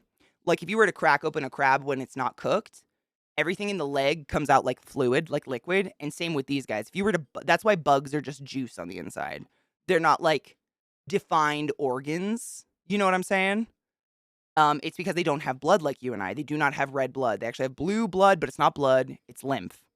And all of these cavities is where that lymph builds up and or depletes itself to control the pressure of the fluid in every one of the limbs, and that's literally how tarantulas move. Yeah, it's not exactly. They do not have a circulatory system. It's real fucking weird. And they have literally one brain. They have a ganglion, like versus our, you know, huge fatty lump of like tons of brain cells. I don't even know how many fucking bajillions. They have one. One runs this whole fucking super factory. It's pretty cool. Pretty cool. They do a lot more than us on one brain cell is all I'm gonna say. But yeah, these big chonkers right here, those are the fangs. And if I don't know if he's too wet for me to pick him up and show him yet, but if I pick him up, You can see them. That's me shaking. Don't freak out. This is a threat pose, by the way. There's your tarantula threat pose. But you see those shiners? They're pretty big.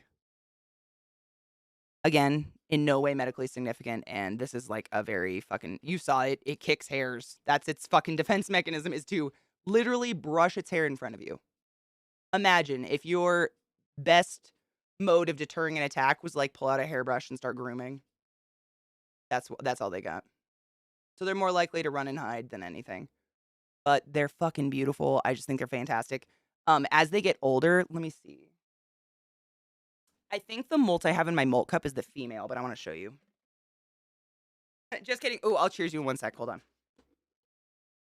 So this molt right here, this is Azula. So the female of the same species is the one I'm going to pull out here in a sec. Hold up. It's all dried up, so it doesn't look nearly as good, but she's bigger and older. And I want to show you what they look like when they're more mature. Because they're beautiful when they're small like this, but when they get mature, they get these yellow banding between. You can kind of see it happening. See those yellow bands above the footsies? They get those all over and they're really bright. This one's a better example of it. Ooh, I shake so bad. Oh my God, Katie, Katie, Katie, don't shake, don't shake. Ooh. They're so literally crispy, dry, delicate when they're old like this. So I'm trying to be so fucking delicate. I do not want to crush them. I don't know why I save these. I don't know what I'm going to do with them. But this is my female. I mean, maybe they're both females. We don't know, I guess. But here's my Lady Lou, Azula's last molt. And as you can see, I did not catch it in time. So see how the legs all fucked up like that? Because I didn't catch it in time. We could actually probably soften it out. Actually, I'm going to try to. I still have my water here. Hold up.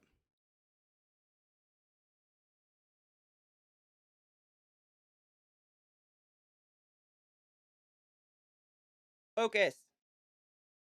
There we go.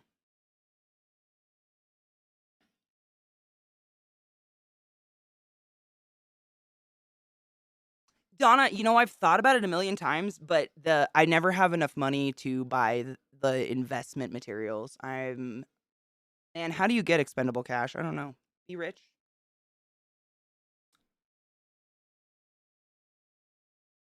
Who eats them? Tarantulas, birds and people, mainly, honestly. Birds, people, weasels and mongooses, and like pretty much any any of the what are they, like the Muscidae family or whatever? Muskie family. You know, like weasels and shit like that. They have some sort of mechanism where they're not susceptible to literally any kind of venom or anything, and so they'll go for anything like this, even though these guys aren't harmful.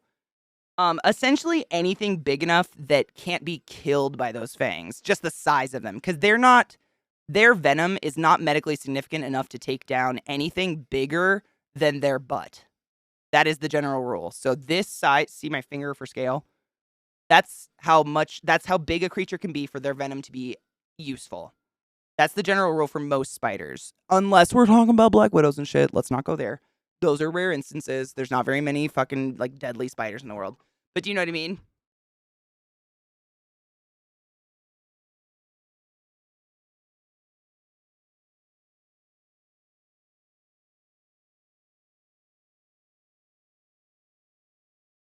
I'm just soaking the female one because I want to pull it out and see how different they are.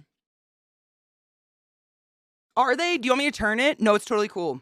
I was showing it off, honestly, because it reminds me of crab. Like eating crab. Hold up. I'll do you a favesies while I'm soaking the other one over here. You'll get a break. You're getting a break, honeybee, because I'm a nice person. This might be creepier. I don't know. Is it weird to put the head back on? Oh, Katie, don't shake, don't shake. I'm gonna get it. Fuck, fuck, fuck. They're so hairy, it's really hard to, like, get them to not catch on things. They're so fucking fuzzy. Tarantulas are so fuzzy in the worst way. Not in the snuggly, I want to snuggle you way. Shit bowls. Down. Back. There we go. You hairy bitch.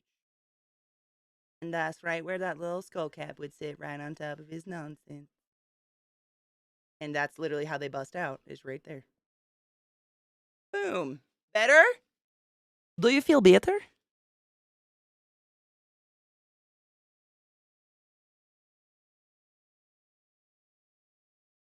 Is this better? He looked more real. He looks like a dead tarantula now, actually. This looks sad. Dude, absolutely. Viata knows more. I mean, my mods know more than anyone. I am never here to torture people. Not with this kind of shit. Don't ever feel bad if you need me to take away a weird holy thing. I get it. I tend not to be afraid of strange holes, but I also understand that it can be very unsettling. Like, this is just normal for me. I do this every day, and I don't take that for granted. No worries, my dudes. It's like putting a lid on a pumpkin, kind of. There we go. That's what he looks like when he's a whole little bitch. CJ, actually, well, I don't know if they were trolling you, but that was a thing. Lots of people, like, it was a weird, like, rumor / thing a lot of people believed for many, many years. However, it has been disproved. And you can come back at your friend with, daddy longlegs aren't spiders, they're harvestmen, you fucking idiot. Try again.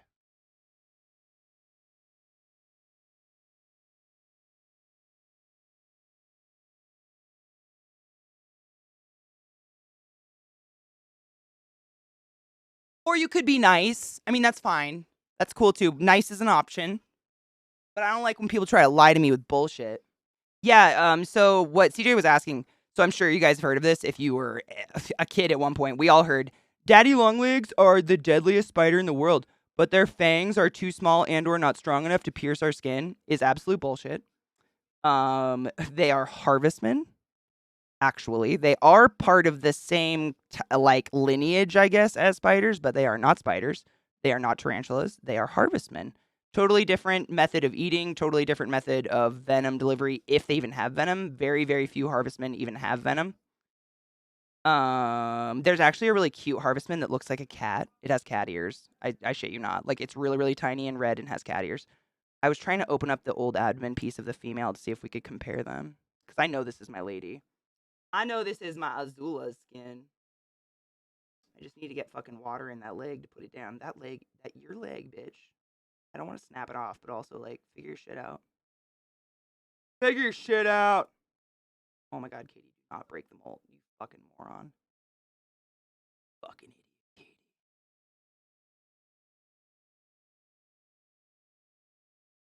Can you guys even, you can't see this one. Okay, I was gonna say, did I just cover up all the holes on that one just to, like, make you stare at the holes in this one I'm over on the side with? That would have been stupid. I have the bigger one over here in the bowl of water. I'm just trying to see if I can get it open.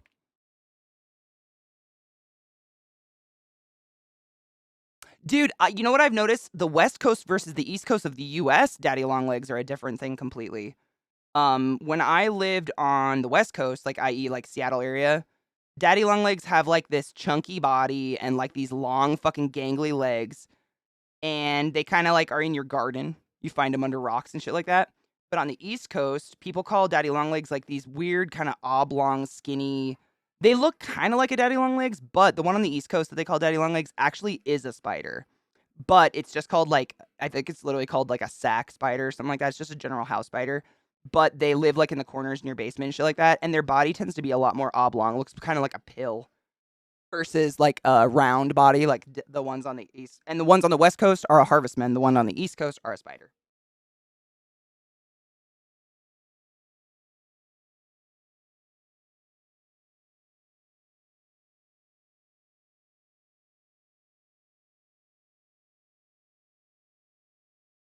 I don't think there's enough abdomen on this one left to see, like, if it's, to compare them. But we will soften it to at least stretch it out so I can look at him in comparison, because this one's all fucking curled up. All fucking curled up. I am saying harvestman. I'm so sorry. Am I saying it wrong, or is my music, like, really loud for some reason? I apologize. Harvestman. Yep, harvestman. Yeah, yeah. Let me see if I can pull one up for you. Hold on. I'm gonna let that lady soak for a sec. I have other. Let me see if I can pull out another one just to compare the spiders. So this one. Oh, so the one you're looking at right now, that is the Brachypelma bome. This one right here is Brachypelma classy. This is the one named after me. This was a really, really good molt. Again, I am so sorry those holes are showing. but she's really crispy, so I cannot cover them. But just 2 different species, both from Mexico.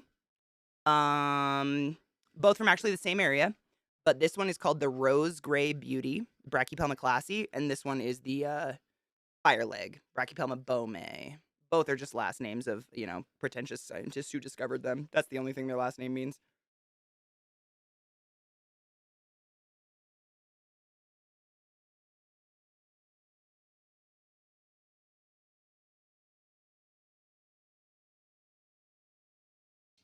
This is fucking cool. So you remember how I told you you can tell how a spider lives by how they molt? Look at how different those 2 molts look.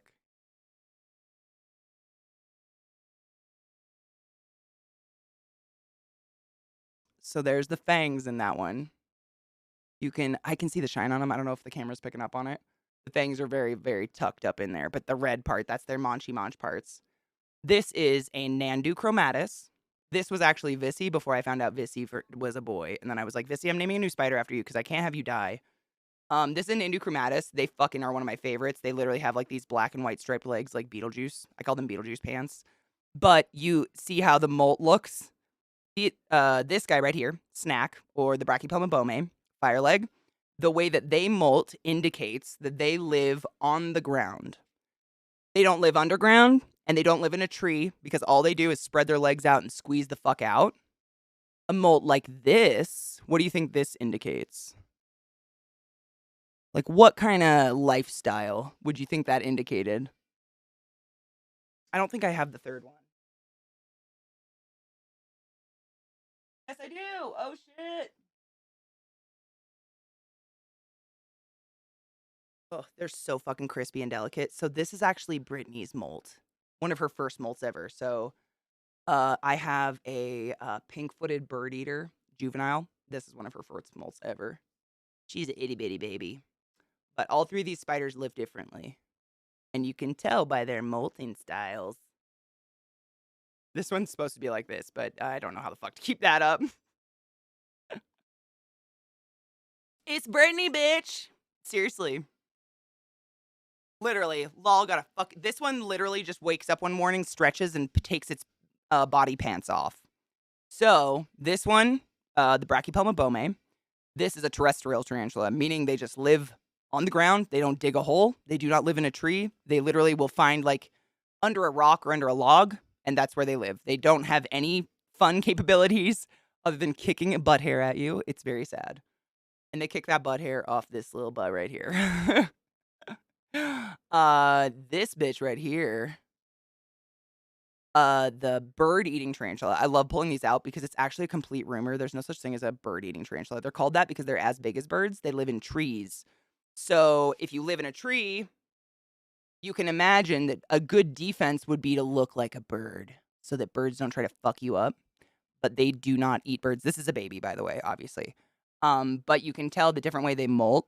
So the way that this baby molts is she literally hooks her butt cheeks to a branch and drops out of her skin. Which is why her legs are kind of like up, but kind of like in this weird blooming pattern. If that makes sense. See how they're like up, but they go out? Like this? I don't know how else to describe it. Like the leg versus this one. I guess an example, Katie.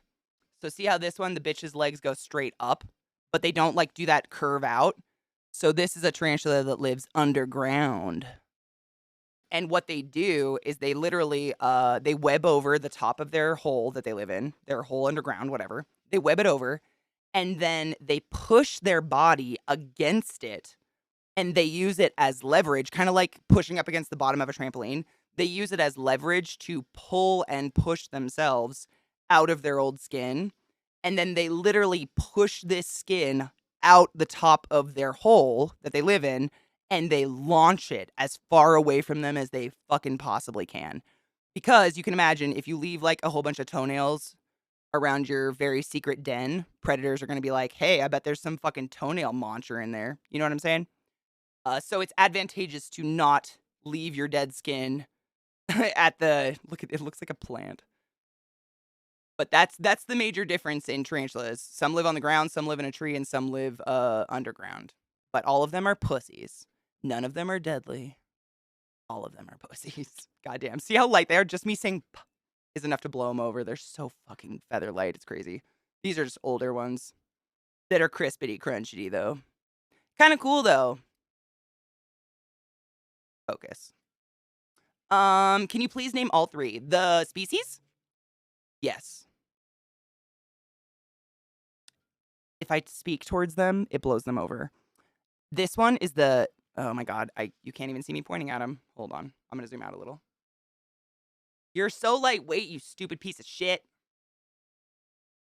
Yeah, one sec.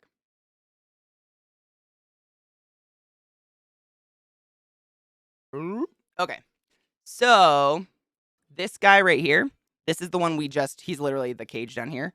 This is a Brachypelma bome. Common name, the Mexican fireleg. This one, Mexican fireleg. Hence the fire legs. Mexican fireleg. This bee right here is the, oh my god, hold on. I'm gonna remember the name.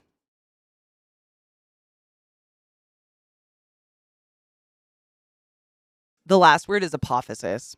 It's the Goliath pink-footed bird eater. Fuck. Katie. I hate when I just blank on their names, man. Drives me nuts. Hold on. I figured, that's why I want to tell you the common names, because they're way easier to look up, but now it's going to bother me, so I have to look it up. Hold on one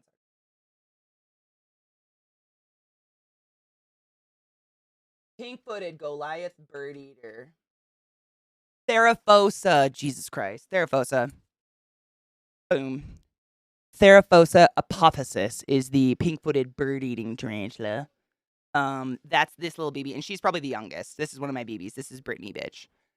And you can see those are her little pink feetsies. They're really pale because, oh my god, because this is a molt. So they're not as vibrant, but still kind of cool. And then this one right here. Oh, pink-footed Goliath bird eater. Sorry. Common names are really hard. A lot of spiders have multiple common names, which is why we usually tend to stick to the scientific ones. But for your purposes, if you want to write them down, you are never going to... Those Latin ones are crazy. And then this guy. So these ones are both... this one's from Mexico. In, like, the mountains and desert region. Feel like I'm gonna sneeze. The Goliath pink-footed bird eater is from Brazil, I believe. Yeah, Brazil and Venezuela. They are local to Brazil and Venezuela. I have a lot of Brazilian tarantulas. I just think they're really pretty. And then this big bee right here that used to be Vissy with the big red heart fangs. This is a Nandu chromatis, also from Brazil. Come on, focus, you dumb slut. Also from Brazil. And the common name is the Brazilian... Oh, God. See, this is one of the ones where the common name sucks. Because it's actually really confusing and misleading. This is the Brazilian black and red, right? Oh, I hate it so much. There's two different species that look super similar, and they have common names that are stupid similar. And that's what I mean when it drives me crazy. I hate it. Hold on one sec.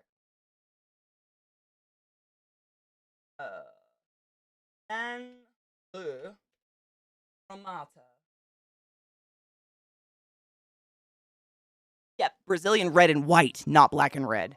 But get this. So this is the Brazilian red and white tarantula. That is Vissy.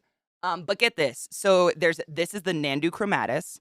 There is a Nandu Colorato villosus, which translates literally to the color red, but that one doesn't have any red on it at all. And this one's called the Brazilian red and white, but it's called the Nandu chromatis, meaning black and white, no color. This is why common names suck. I hate them. But Brazilian red and white. Brazilian red and white. Brazilian red and white is this one. Please ignore the other one. Brazilian red and white. I know. Oh, dude. I have even worse. I have worse. Hold on. It's almost time where I need to go walk my dogs before I lose sunlight, but I have one more spider I want to show you, and it's the worst name of my collection. Those are pretty dope though, right? I will confirm with you guys tomorrow whether or not this is I don't know what's going to dry. If it's a female or male, I don't know.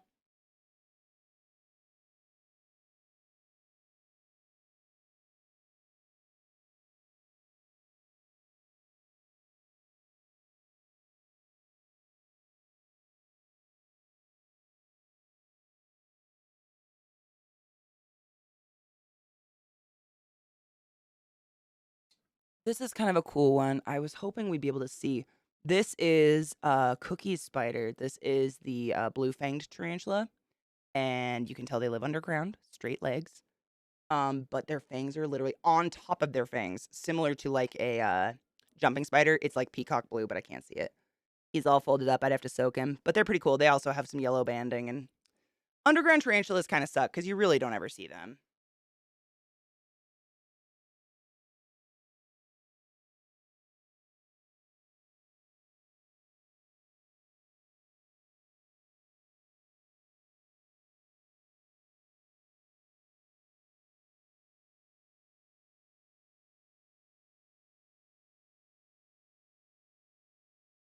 So, this little spoot I'm up on screen for you, Cookie. Yeah, it's a cookie spider.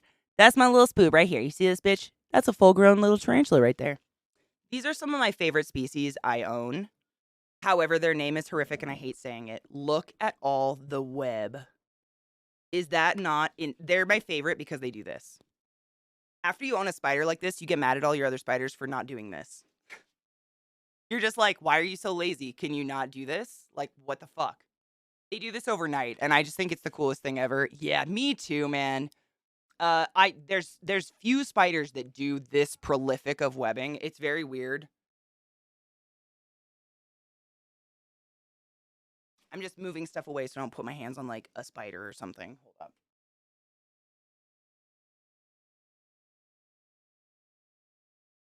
So, this little bitch, she's on this side. This is my little girl. So she's actually a dwarf species. So there's, as you can probably tell by all the molts I've shown you, there are so many different sizes of tarantulas in the world. Actually, the smallest tarantula in the world gets no bigger than my pinky nail. They're fucking gorgeous. They're actually illegal to import because people have, like, for lack of a better word, raped nature for them, which is really sad. But not this little bee. This little bean right here, which this is so bright. Holy shit. Let me see if I can turn my lights down because the webbing makes it really, really, really fucking reflective. This is a Dolichothele diamantinensis. I say that word a lot because I'm upset that it even exists.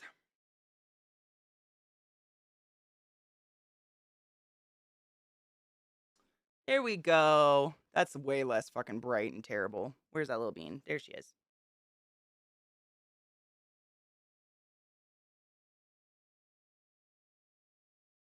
So honestly, they're a completely different family from spiders. Like there's big major differences in them, but they could not breed together. Myron, thank you so much for subbing to the class, keeping the classy alive and giving it any swings. And we Rel, thank you so much for subbing to the class, keeping the classy alive and giving it any swings. I'm sorry if I missed your resubs. Thank you. They're a completely different family. Spiders, so it's really I don't know the exact order because I am by no means that fucking smart. But I believe it's scorpions are like the oldest of the arachnid family, and then it goes this like there are two different branches on the tree of life when it comes to arachnids, and it went megalomorphs and then arachnae, whatever the fuck that Latin word, and then megalomorphs or mygalomorphs. Mygalomorphs are where you get spiders. And you get fucking these goddamn purse web spiders that give me fucking nightmares because the biggest part of their entire body is their fangs. And they're just so creepy looking. They remind me of looking at a naked dog with like an overbite. I just hate them. But then goes tarantulas. Tarantulas are as old as the prehistoric era. And then after that, we get our more, I can't remember what era it is, but after that, we get our more like, I guess you would call modern spiders like orb weavers. You know, like your popcorn spiders that are on your deck in the fall, stuff like that. Those are much more modern. Tarantulas, like basically the bigger, the older. But the biggest differences are that they mate differently. Their eyes are set differently. And tarantulas are always fucking hairy. Always. They sense their entire world, literally, like sonar, but with the hairs all over their body. So I usually tell people, like, my sister was just in Nicaragua, and she literally found a giant fucking tarantula on the side of her building she was living in. And my sister is not as fond of spiders as I am. So she sent me a picture, and she was freaking out. And I was like, okay, so if they have a spider thing there, like if there's spiders in Nicaragua, this is what you do. Keep your room fucking cold and put a fan on your bed. Putting a fan on a tarantula is equivalent to me getting an inch from your head and screaming at top volume in your ear. Not in a pain way, but in a way that I have just incapacitated you. Because humans, we are very visual and we are very auditory. And by blowing a fan on a tarantula, because literally the way they sense their entire world is with those tiny hairs covering their body, you essentially incapacitate them. They can no longer feel the vibrations of a enemy approaching. You know, they can no longer feel the wind of me walking by. Literally, my tarantulas know when I come in this room. I watch them scatter, and I can be nowhere near their enclosures. Just the wind of me walking into this room tells them I'm here, and that's how they sense it. You notice how different the webs are? See how it's like this thick fucking like sheeted. This is actually her tube right here. This is where she lives most of the time. And that's where she'll crawl down with her prey. That's her little tube right there. You see how it's like really thick? It literally is that thick. I cannot rip it with my fingers. I literally, if I change out a tarantula's enclosure, I have to cut it with scissors. It's that fucking strong. I can't remember how exactly strong it is, but it's stronger than steel. Like, people have done scientific experimentations. They've done experiments with web, and it is stronger, like, per pound or whatever, than fucking steel. It's crazy. And the main difference between tarantulas and spiders is that spiders will almost always be spinning some sort of web that serves a purpose with food or hiding themselves. As you can see with this tarantula down here, no web. That's a water stain on top. See the difference in these two tarantulas? Not just size, but just their enclosures. It's pretty wild. They're both from the same continent. This is Brazilian. That's Mexican. They're not that far apart in terms of, like, you know, the world, but vastly different environments, vastly different survival techniques. This bitch survives by being big, the biggest bitch on the playground, essentially. I can show you my female. She's a fucking husky ass. She's bigger than my hand. They get big, they get chonky, and pretty much nothing's going to take down big, chonky bitch. These guys survive by protecting themselves in this fucking labyrinth of... how do I equate this? It's like an echo chamber for you and I. You know what I mean? You know when kids used to put like a cup with a string between the two cups? That's what this is. So anything that happens on this side of the enclosure, she'll feel on this side of the enclosure. It's like this fucking fungus in The Last of Us. For real. It's how she maintains safety. It's how she feels safe, is doing this. But spiders, not tarantulas, just talking about the difference. Spiders usually spin a web to catch food. That's the main purpose of it.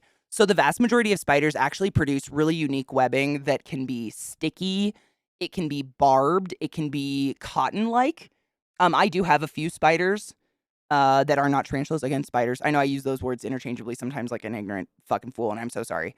I do have a few spiders that literally spin pink cotton candy web. Man, unfortunately, both of my black widows passed away in this past year, which is super sad. Spiders don't live very long. That's another really big difference, actually. Tarantulas can live up to 35 years. Spiders are going to live like 10 years maximum. Are we being raided? My bad. Welcome. Same hemisphere. Yeah, you know what I mean. I forgot what I was saying. Sorry, I got distracted. Black widows, dude. They actually, like, shoot. So black widows spin a very chaotic web. It's literally just looks like a bunch of threads back and forth in a very nonsensical pattern. And when they sense prey, they can actually projectile shoot a very special type of webbing out of their ass that has a huge droplet of sticky stuff. Like, basically, like, ultra concentrated webbing on the end of it. And they shoot that out their ass at their prey. I shit you not. It was the coolest thing to watch. I got to show it a couple times on stream, which was fun. They shoot it out their ass at the prey, and the prey panic because this giant globule of sticky nonsense has hit them. And in their panic, they entrap themselves. The Black Widow does nothing. Then the Black Widow just chills in a corner and waits till the bug's exhausted, goes over and bites it, and it's dead in a second. It is fascinating. Literally fascinating. Every spider has a different way, whereas most tarantulas, you're either going to find this kind of web or no web. Pretty much. I have some that live underground and they do like a tunnel. There are some variations here and there. Same radium. I talk to all the spiders in my house. I'm like, hey, queen, you don't touch me, I don't touch you. Deal? Deal. I, too, feel safe coming all over things. You'd be a beautiful Black Widow bee. But yeah, Dolichothele diamantinensis is that little bee. Let's cheers real quick, because I haven't cheers in forever, man. I just don't like smoking on my tarantulas. It doesn't feel nice. Book lungs. Me too, Donna. And that's why I think this is a really cool outlet to teach people about stuff like this, and hopefully at least make people feel less terrified. I know I'm never going to take away a phobia, but if I can make you feel a little bit more at ease with a spider, I think it's really cool, because this is a place where you can see them pretty fucking up close, and it cannot get you. I do not have a cobalt blue. I don't. They are one of those spiders who tends to be a very, very flighty. It's an African spider. And they're very flighty, very, very fast. And I already have so many of those. I do have a few more blue spiders, though. This is actually a blue spider, but I think she's on the verge of molting, so you can't really see how vibrant she is. But this is a blue spider. Let me grab another blue one. I have a few blue spiders. Ow!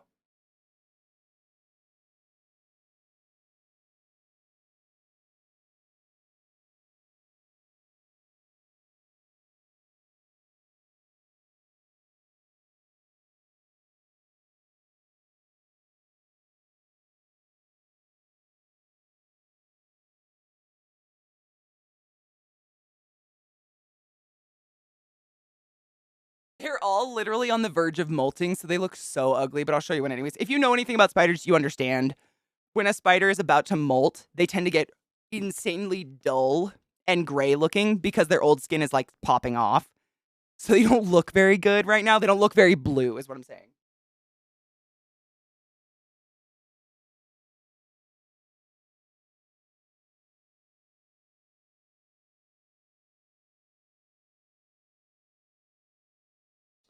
So this little bean right here, another dwarf species, but easily mistaken for a Dolichothele diamantinensis, however, is not one. So that little bean right there, if she wasn't in pre-molt, would be bright blue with a red booty. They are so pretty. So this is the Pteranopelma sazami, otherwise known as the Brazilian blue beauty or Brazilian blue or whatever. And it's another dwarf species, so they stay relatively cute and little and kind of like petite like that. Let me see if I can zoom in on her. But when they're in pre-molt, meaning they're about to molt, like they know when it's going to happen, they kind of start feeling it. They won't eat. They tend to get a little bit more lethargic. They get really dull looking. And this is a really good example of it. She literally almost looks gray. And it's like, you know, when dead skin peels off of us, it's like all weird and ashy. We get ashy, right? This is basically my ashy little spood right now. There's that ashy little spood. Let's see if I can get it to autofocus on her. Come on. Do it. She's so tiny and cute. But yeah, I try to leave them the fuck alone. Snakes do the same thing. Yep, I actually have 4 snakes as well. Snakes do the absolute same thing. Snakes go in blue. This is essentially a tarantula's in blue. I know. Look at her chunky little booty. Isn't she a little... These guys are really good eaters. Yeah, I'm sure you've heard me talk about them. If you haven't, this is the species I've talked about often who... this is her corner where I always feed her. They learn where you feed them and they wait for food. And then they'll just delicately take it out of your fingies. They're almost like a dog. It's real weird. I know. Only this species does it. I don't know what it is, but that's these guys. They come over and they take their food all peacefully. Yeah, so, another way I can tell she's going to molt, actually. So, I don't want to, touch her. I don't want to fuck with her. Just for educational, I think this is really cool. So you see on the green moss right here, you see that cloudy part? She's already starting to lay down a web mat. And so what tarantulas will do that are ground tarantulas like this, a terrestrial tarantula, meaning she lives on the ground, just doesn't really dig, basically is an opportunistic. Also, that's tarantula poop. You're welcome. What she'll do is they spin basically a picnic blanket of a very thick protective webbing. And what it does is it protects them from anything. Nothing will walk on that. So they can molt on it safely, and they know a predator won't come try to attack them.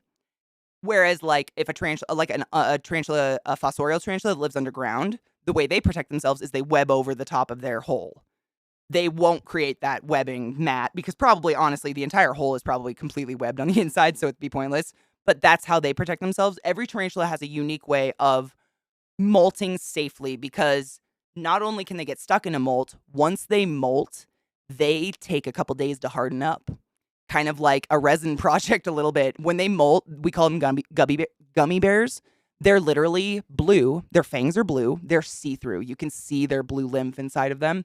And they are wiggly, wiggly, squishy. If you've ever seen a baby horse when it's born and it has those really creepy hooves, I compare it to that. So you have to leave them the fuck alone after they molt and let them stretch out, let them harden up and everything. And they'll tell you, like, they start crawling up the sides and looking hungry when they're ready to eat.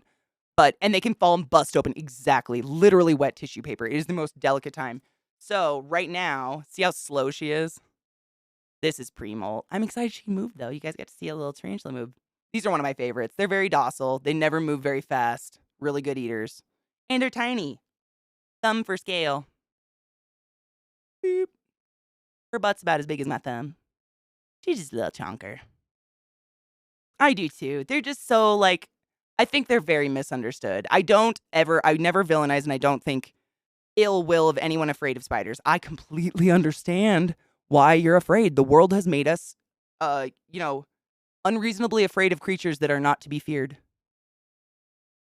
They're just these little delicate beings just trying to do their thing. Look at them little Pete's. Now we're together. I love you too, you little bitch. We're touching. It's happening. Wait. Ouch.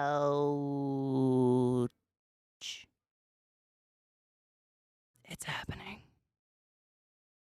Right, Bat Penguin? If you think about it, all of these little creatures are just trying to live, man. And I don't know what happened. It's the same with snakes. You think about it. You go to a hospital, the symbol, like the ancient Greek symbol for health and healing is a fucking snake.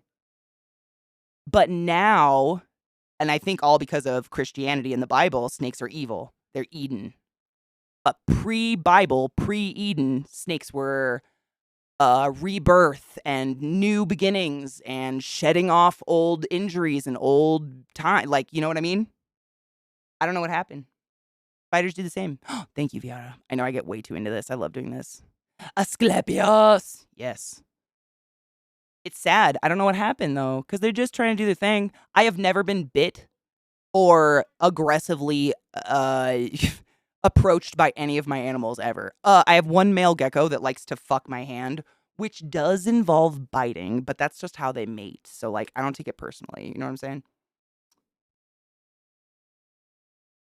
But yeah, they hate wind, so this is how we create ventilation. Very, very tiny cross ventilation holes so they don't get, like, wind blowing in there and it drives them nuts. Because that will. You let him grind one off, kind of. Oh my god, Greg, do you want to see little Greg? That'll be the last bite of the day. Last bite of the day because Greg is never here this late in the day, and I want to show you little Greg's little window. We might actually get to see him. Dude, male geckos want to fuck everything 24/7. And if you don't give them females, like, in the same room as them, they'll just chirp. It's so annoying. If I take my male gecko out, what he does is he bites the skin on the back of my hand right here and then wraps his tail around my wrist, and I'm like he's trying to fuck my hand. They'll do it to anything. It's crazy. You can't house males with females. They'll literally fuck the females to death. Not a joke. Not a joke. Cheers, y'all. Cheers before I grab the last spoon. I'm grabbing little Greg for Greg. Where's my lighter? I have to stand away from this food because I don't want to torture their little book lungs. Cheers, my loves.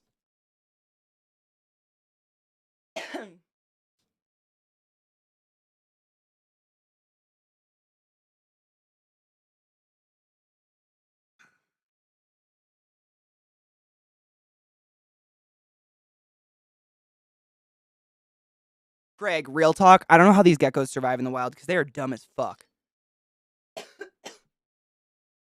Crested geckos are like, I don't know what's going on there. They've got like less than one brain cell. It's insane when you watch them.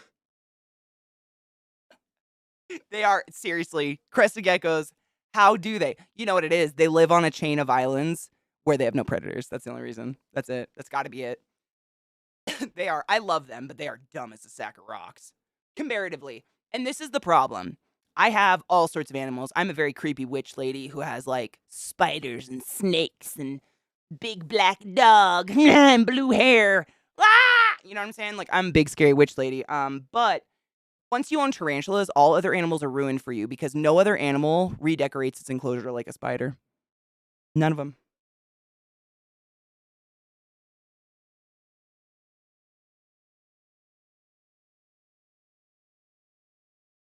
This is where I keep my molting spiders.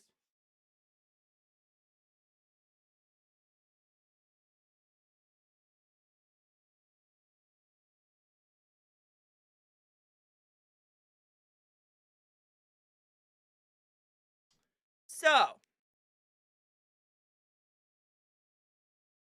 this right here is little Greg, the first baby tarantula I ever purchased. Hold on, I gotta put us back in focus. Or is this just like, are we still autofocusing? Don't do that. This is just dust. Give me one sec. So, some tarantulas, not all, but some of them like to hibernate, I guess. It's not actual hibernation, but basically what they do is they dig themselves a hole, they cover it up with dirt, and they go live in it for 8 months. And it's usually spiders who come from an area where either they have a season of intense drought or a season of intense flooding. Because, like I said before, spiders have those things called book lungs. So if their burrow floods, they drown. There's no option B. They can't hold their breath. So if they've evolved to survive this long, chances are they've evolved to understand when the fuck flooding season is somehow. And they take care of that by digging their burrows really, really deep in really strange ways to prevent it. And even if they live in captivity, they still do this, even though there's no such thing as a drought season. So, I tell you guys all the time that I have a whole bunch of tubs of dirt. This is one of my tubs of dirt. This is little Greg. And that's his little window, which I don't think we can see him today. I think he actually covered it up with something. So this is little Greg. He is a Brazilian black tarantula, otherwise known as the Grammostola pulchra, the most coveted of the tarantulas. Easily, probably, maybe. I don't know. Everybody wants one. They're docile, but also huge. Really fucking impressive looking. But they grow intensely slow. I'm convinced Greg died in CK. You saw him alive this year. Shut up. You saw him. I remember I pulled him out because I was like, Greg, he finally came out. He buried himself again. This is going to be his MO. He's just, I have another tarantula that does this. What is her name? Oh, fuck, Nana.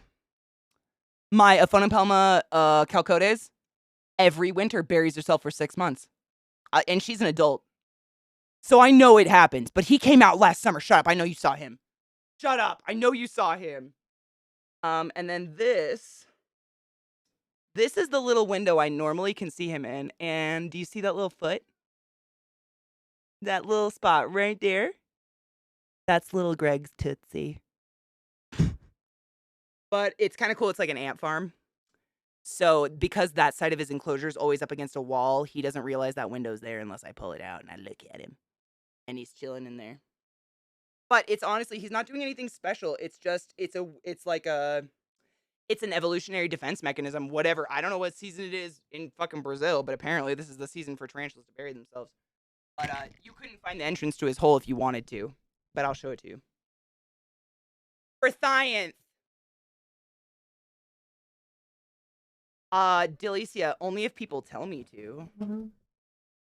So you see that like donut? That was actually a mug of mine that shattered, and so I just filed it off and used it as tarantula things. I actually made that into like a cool kind of hut for him. He dug a hole right there and buried himself, and I haven't seen him since. Literally, I haven't seen him in like 3 months. Literally.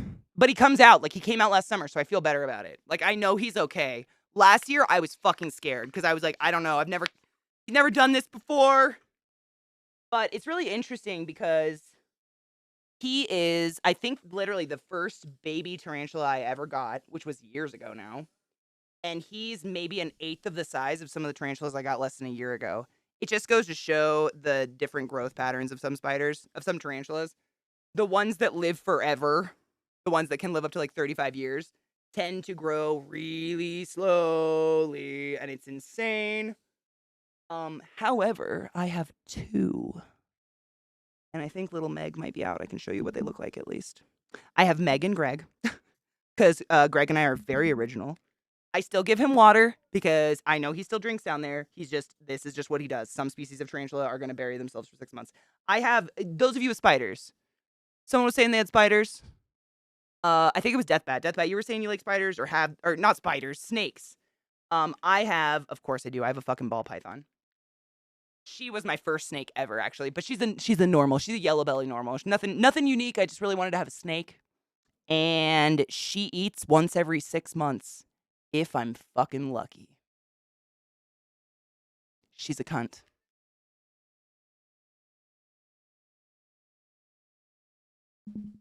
Whereas I can give an extra large rat to any of my other snakes, and they'd literally be like, we'll take the arm attached.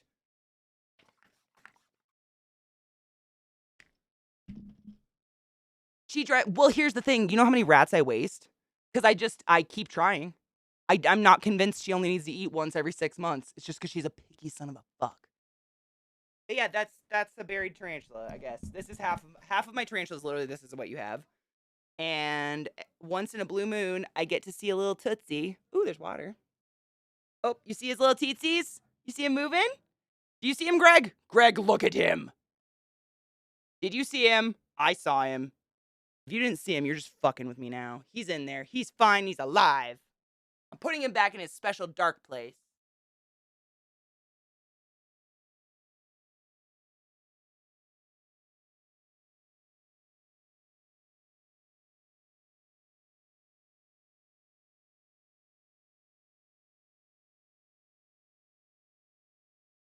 I keep my spiders down there that are that do that. All my spiders that bury themselves like that, I leave them down there because I figured they're doing it for a reason, right? They probably want to be alone.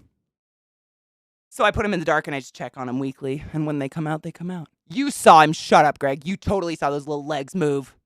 I saw them on the camera. Shut up. I know he's in there because I'd panic if he wasn't. I'd be like, did he die? Was it me?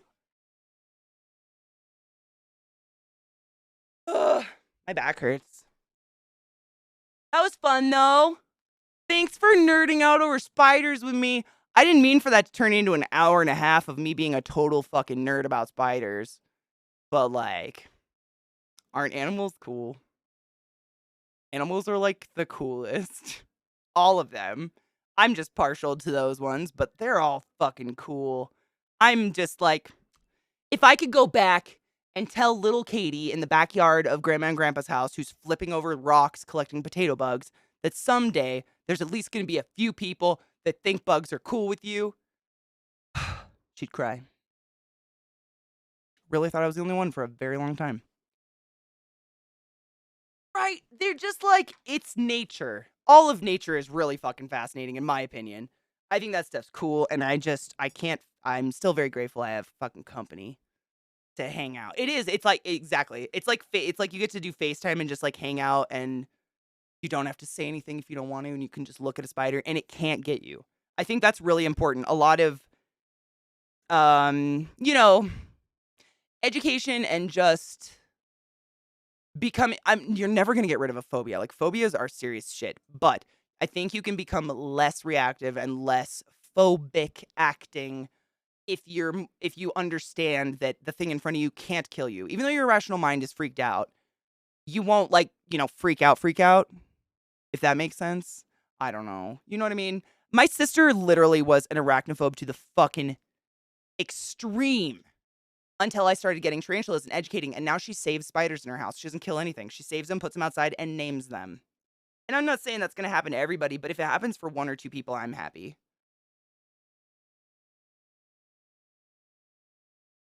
Oh my god, is this my wife? What happened? Hold on. Oh my god, I'm so happy. Oh, relevant, and that was my whole childhood, my mom and my nana. I don't know why they both had snake phobias. My mom to this day, she will not sleep in my house. She will not. She won't even come inside because there's snakes in tanks. Mind you, harmless. I don't have anything that even has teeth to speak of. I have a Woma python, I have 2 BCIs, and I have a ball python. I don't know. I don't understand it because that's not my phobia, so I'm not here to judge it, but she will not even come in my house. I had to wait until I was a full fucking adult to do most of what I wanted to do because my mom was so fucking scared of that stuff. But I never try to judge because I understand it. I am fucking petrified of the deep ocean. You know this. You all know this. I talk about that a lot. Thalassophobia is my jam, and if any of you takes me out into a boat and tries to get me to swim, I will kill you and eat your heart. Calmly. On the boat. There is something strongly fucking mammalian in my soul that says, "Nah, bitch, you ain't gonna live here. I'm good." I love the beach, actually. Nope, it's just deep, dark water I can't see the bottom of. I've actually snorkeled and stuff. I love that stuff. I'm a fish. But deep, dark water, I have a very unnatural fear of it. I don't know. I really do think tentacles are gonna come up and grab my feet and pull me under. I can viscerally feel it right now, and it's making my toes curl. It's the stupidest fear. I grew up on the ocean. I don't know. I don't know. I don't know, Delicia, honestly. I learned via trauma memory the exact location of every single Leviathan in the entire game, and I avoided it like the plague. I actually made it a thing in my channel while I played the game that if you deeply really wanted to see a Leviathan, you had to give me $60. That's how fucking scared of them I am. Like, just thinking about him right now is making my fucking back of my neck crawl. I don't know where it came from, though. I grew up crabbing and fishing and but that deep, deep sea ocean, like dark ass, nope, no, shit scares the shit out of me. I don't know what it is. The implication, sure, sure. It's good thing TwitchCon's in a desert this year. Actually love the water. I love the beach. It's the deep, dark, like where you cannot get to the bottom, where the things are that we don't know about yet because we can't go that low because of pressure. They can keep their world and I'll stay in mine, and we're fine. I'm cool with that. Like, there's plenty of land for me to traverse. I'm fine. But nah. Bat, honestly, I didn't know about it for years. Twitch taught me, or you guys taught me what it was. I just would tell people, like, deep water, no. If I can't see the bottom, I'm out. Scares the shit out of me. I grew up on a beach, but deep fucking water, I don't know, man. No cruises. Honestly, I've never been a fan of a cruise for many, many, many reasons. One of them being stuck out in the middle of the ocean for any extended period of time makes me start to panic. I just need to get the fuck to see the bottom. I just need to see the bottom. But also being stuck, like, in just a big fucking, like, hot dog of people soup. There's no escape, you know? Mama needs escape. That's scary. I need to move. The way I think of it like working in the hospital at nighttime sometimes. I actually created myself like a weird, what's the word? Like a track through the hospital. I figured out how I could walk one entire circle without ever backtracking, and it was basically the longest distance possible because I was trying to get my steps before midnight every night because I work night shifts. And I started to feel crazy walking in these circles. The hospital's huge. I worked at Hopkins. It's fucking enormous. Like, it's exhausting to run from one side to the other. Source, I've done it. But when you walk that same circle over and over, I feel like that's what I would feel like on a ship. Like I would be like a big cat pacing. I don't know. There's something about it where I just feel like I'd get real weird. Ugh. I feel trapped, kind of. I don't know. Hold up, I'm trying to get up my. I fucking chat jumped again. Pythons have very cute. Oh, a BCI. BCI. Oh god, they don't even call them that anymore. They're basically just boa constrictors. Red tails, but I actually have different morphs of red tails. So I have a albino call sunglow BC. I think they literally just call them BCs now, just boa constrictor. It used to be boa constrictor imperator, and then there was boa constrictor something else. There was 2 different species. One got bigger, one got smaller. There's a few dwarf species in there. But I have an albino call sunglow, and I have A jungle. Oh God, what's the other? Uh, oh no. I blanked. Jungle something. Boy and a girl, their names are Kira and Jen because I love the Dark Crystal and I'm a fucking nerd. And then I have a Woma python, W-O-M-A, from Australia. They're pretty cool. Related to black-headed pythons. Have you ever seen those in the zoo? They're a little bit smaller, but very similar look. Does the deep, dark water fear beat out public speaking? Yes. Oh, 100%. I don't actually have a phobia of public speaking because I can do it. I learned that when I was in school. That's the biggest difference between a phobia and just a fear, like a kind of misplaced fear, misplaced anxiety. People with phobias, something traumatic has to happen in your life to literally rewrite your brain chemistry to make you irrationally afraid of something that doesn't deserve the irrational fear. I.e., my rational brain knows there's no giant monster in the deep, dark ocean. People go there all the fucking time. They swim there, they boat there, ships, whatever, things. Yet, if you, like, I've literally gone crabbing with my family before, and I had to pee so bad. They were like, just get in the ocean and pee in the water. I just started to shake and cry. Like, I was just like, no! Like, I couldn't. I won't. I would rather get a UTI. Like, that's how afraid I am, and I don't know why. I don't remember anyone trying to drown me or anything when I was a kid. I have no fucking idea where it came from, but that's the biggest difference between, just an irrational fear and a phobia. Phobias, it's out of your control, essentially. Some people can fake a phobia real hard because people like to be special, but it's out of your control. And you're never born with a phobia. However, you can develop, I can't remember the exact verbiage for it, but it's somewhat of a mimicked phobia via your mother. So, like, if your mother has a true phobia, not just irrational fear, true phobia of lightning, and the entire pregnancy, she just happens to be experiencing a lot of lightning storms, and then you're born and you will have an excess of cortisol because most of the pregnancy your mom had an excess of cortisol, you're inside of her, blah, blah, blah. There's this whole thing to it.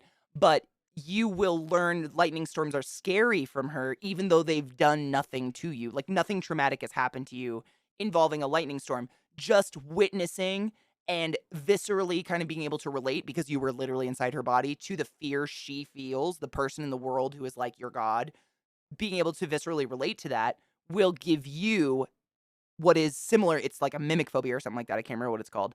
But it's like you can fuck your brain into being afraid of something even though nothing's happened to you, basically. It's very weird. Brains suck.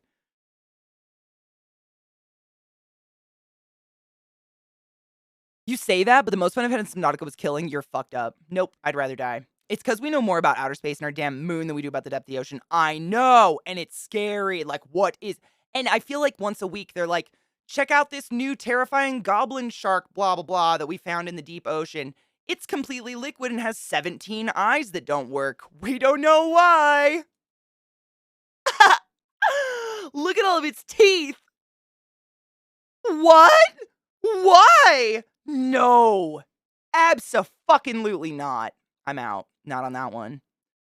Oh, cheers, Donna. I love you. I know I was just going to say we should cheers. I have not cheers near enough, but I do. Because of that, passive breathing thing with spiders, I try not to smoke around them. I don't even know if it does anything, but it feels wrong. I did several cruises many years ago and it was awesome, but now that you say that the stuck in water fear, I'm retroactively a little freaked out. No, don't be. It's all on me, and I don't know where it came from, to be honest. I had a lot of moments where my siblings bullied me, but none of them tried to drown me ever. We never had bad experiences in the water. Dark crystal's everything. I have dark crystal tattoo. Very much fucking into it. Thank you. I know, Glet, we really went over, but I got real excited about spiders. I appreciate you guys hanging out with me. It's fun to talk about my nerd shit. Where the fuck is my lighter? Did I lose it? Oh my God, it's right in front of me. Jesus, dick on a dick. I appreciate you guys. Thanks for being my friends. Talk about nerd naming. My bestie named her son, my nephew, Jarek. Oh, I love that. As a connection to Jareth. I love that. That's beautiful.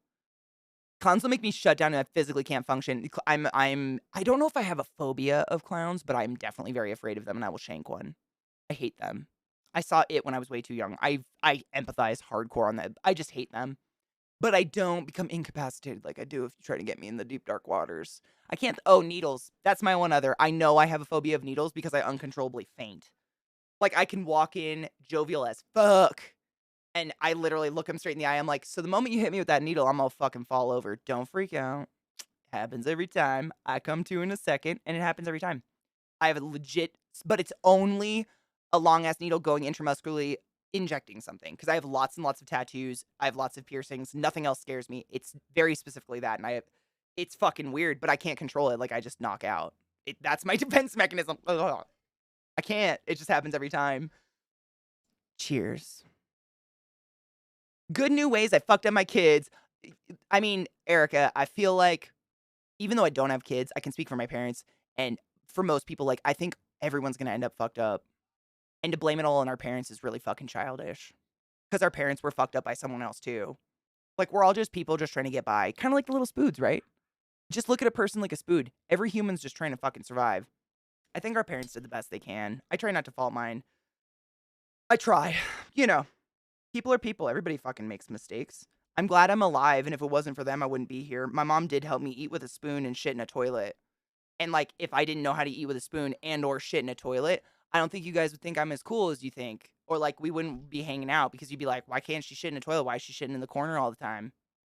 You know, I'm really grateful for those basic human skills. Cheers.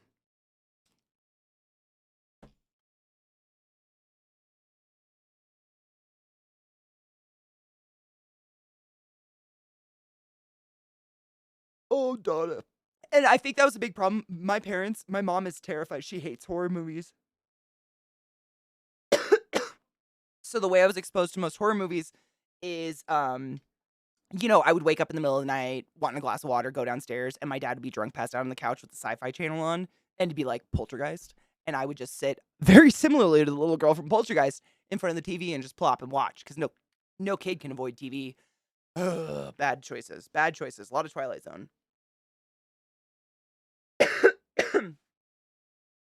Oh, yep, deathbed. It probably just comes out exceedingly fast. We're used to that. That's really fucking common. And honestly, fainting when you get a shot is really common too.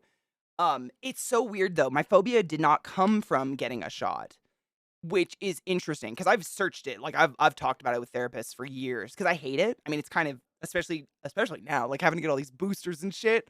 Fuck, dude, it's a lot of fainting. And it happened. It was my first ever experience in the ER. I was like a 3-year-old, ran into a piece of like old barbed wire fence in the woods. I sliced my lip open. Like I've told you guys, every single fucking accident is always my face. Always. Sliced open my face. They took me into the ER, and this was like in the late 80s. And I guess back then, even though they had this stuff, they didn't do topical or local anesthetic on what they deemed like small wounds, like just a few stitches or so on and so forth. They just didn't. I don't know why. Why wouldn't you? They also didn't use anything. Like nowadays, I mean, if a kid comes in with a deep enough cut to need stitches, we knock them out with some fucking like ketamine or the fentanyl mix just for 15 minutes because the more still and calm they are, the better quality the stitches, the less there's going to be a scar, blah, blah, blah. We're sewing something up near their eyeball or something, all of the above. But no, nay, nay. Nay to the fucking nay. What did they do to 3-year-old Katie? According to my mother, but somewhere between 7 and 11 nurses had to pin my tiny body down while a doctor just poured iodine on my mouth and then just sewed it up. And this was like at a modern hospital near Seattle. I don't fucking know. The 80s were wild. Anybody else just get tortured in the ER for no fucking reason?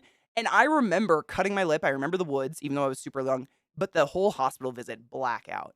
I have no idea. And ever since then, I faint if someone comes near me with a syringe needle, and I have no clue because the whole reason it was traumatic is they didn't use any syringe needles.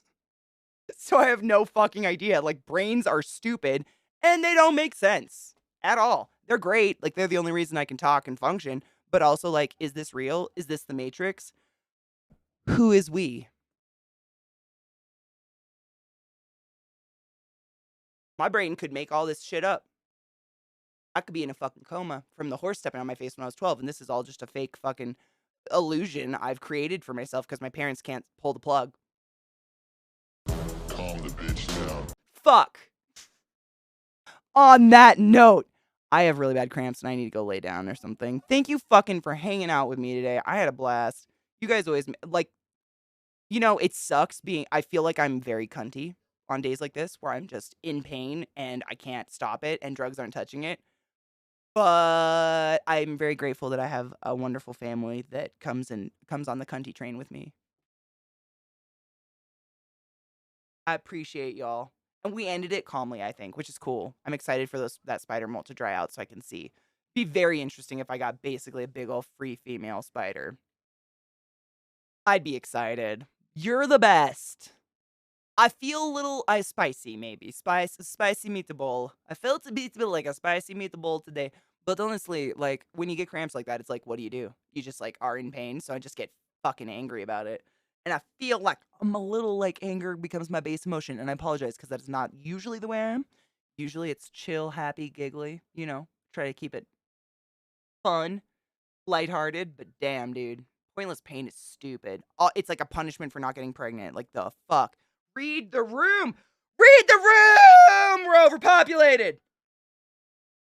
No ears down there, unfortunately. Enough skin for it. Fuck's sake. Absolutely. I literally will always talk about animals and spiders. It is my jam. I love that shit. I find them fascinating. I'm still learning every day about all the different types that there are out there, and even types among the tarantulas that are vaguely different, have different types of webs and different types of fangs. And man, I just learned the other day that spiders do this and tarantulas do this with their fangs. That's one of the biggest differences between a spider and a tarantula. Eh, Crazy. What the fuck, though? Who would have thought? Who's getting up in those fangs being like, yo, can you undulate for me? Thanks. I don't know. I think that stuff's really interesting. But, yeah. Cramps. Shit. I love. Stop. Okay. Lilith says I have to walk her first. Then I lay down with cramps and shit. Let me see. Who's online? Is there someone? Let's see. Who haven't I read it in while? I want to read someone. We have not. There's got to be someone. I must pull. Lilith is feeling emotional about it, apparently. Let's see. Who haven't we rawdayed in a while? Who's playing what? I don't want to see Octopath 2 yet. I haven't played Octopath 1. What's Dan doing? Is Dan doing coffee and non-content? Coffee and non-content. Are they doing anything today, or would that be a cool chill place? Is anybody watching Dan? Is anybody chilling there? Domestic Dan's one of my favorite people in the world. You will love Domestic Dan if you don't know who I'm talking about. I don't know what he's doing, but that's where we're going. Regardless of what he's doing, he's a chill person. I don't think he's doing. I mean, I think Quiet Week was literally a couple weeks ago. That's how long it's been since I rated him. Time? What the fuck is it? I don't know. His name's Domestic Dan, but I have a really bad habit of calling him Domestic Daniel. I don't know why, but it's Domestic Dan. Fuck yes. Okay, yeah. Let's check out Dan. That sounds like an awesome place to chill. Dan's good peoples. Good fucking people. I typed in Daniel. It's Dan, Katie. Dan! Fuck yourself like that. Jesus. All right. On that note.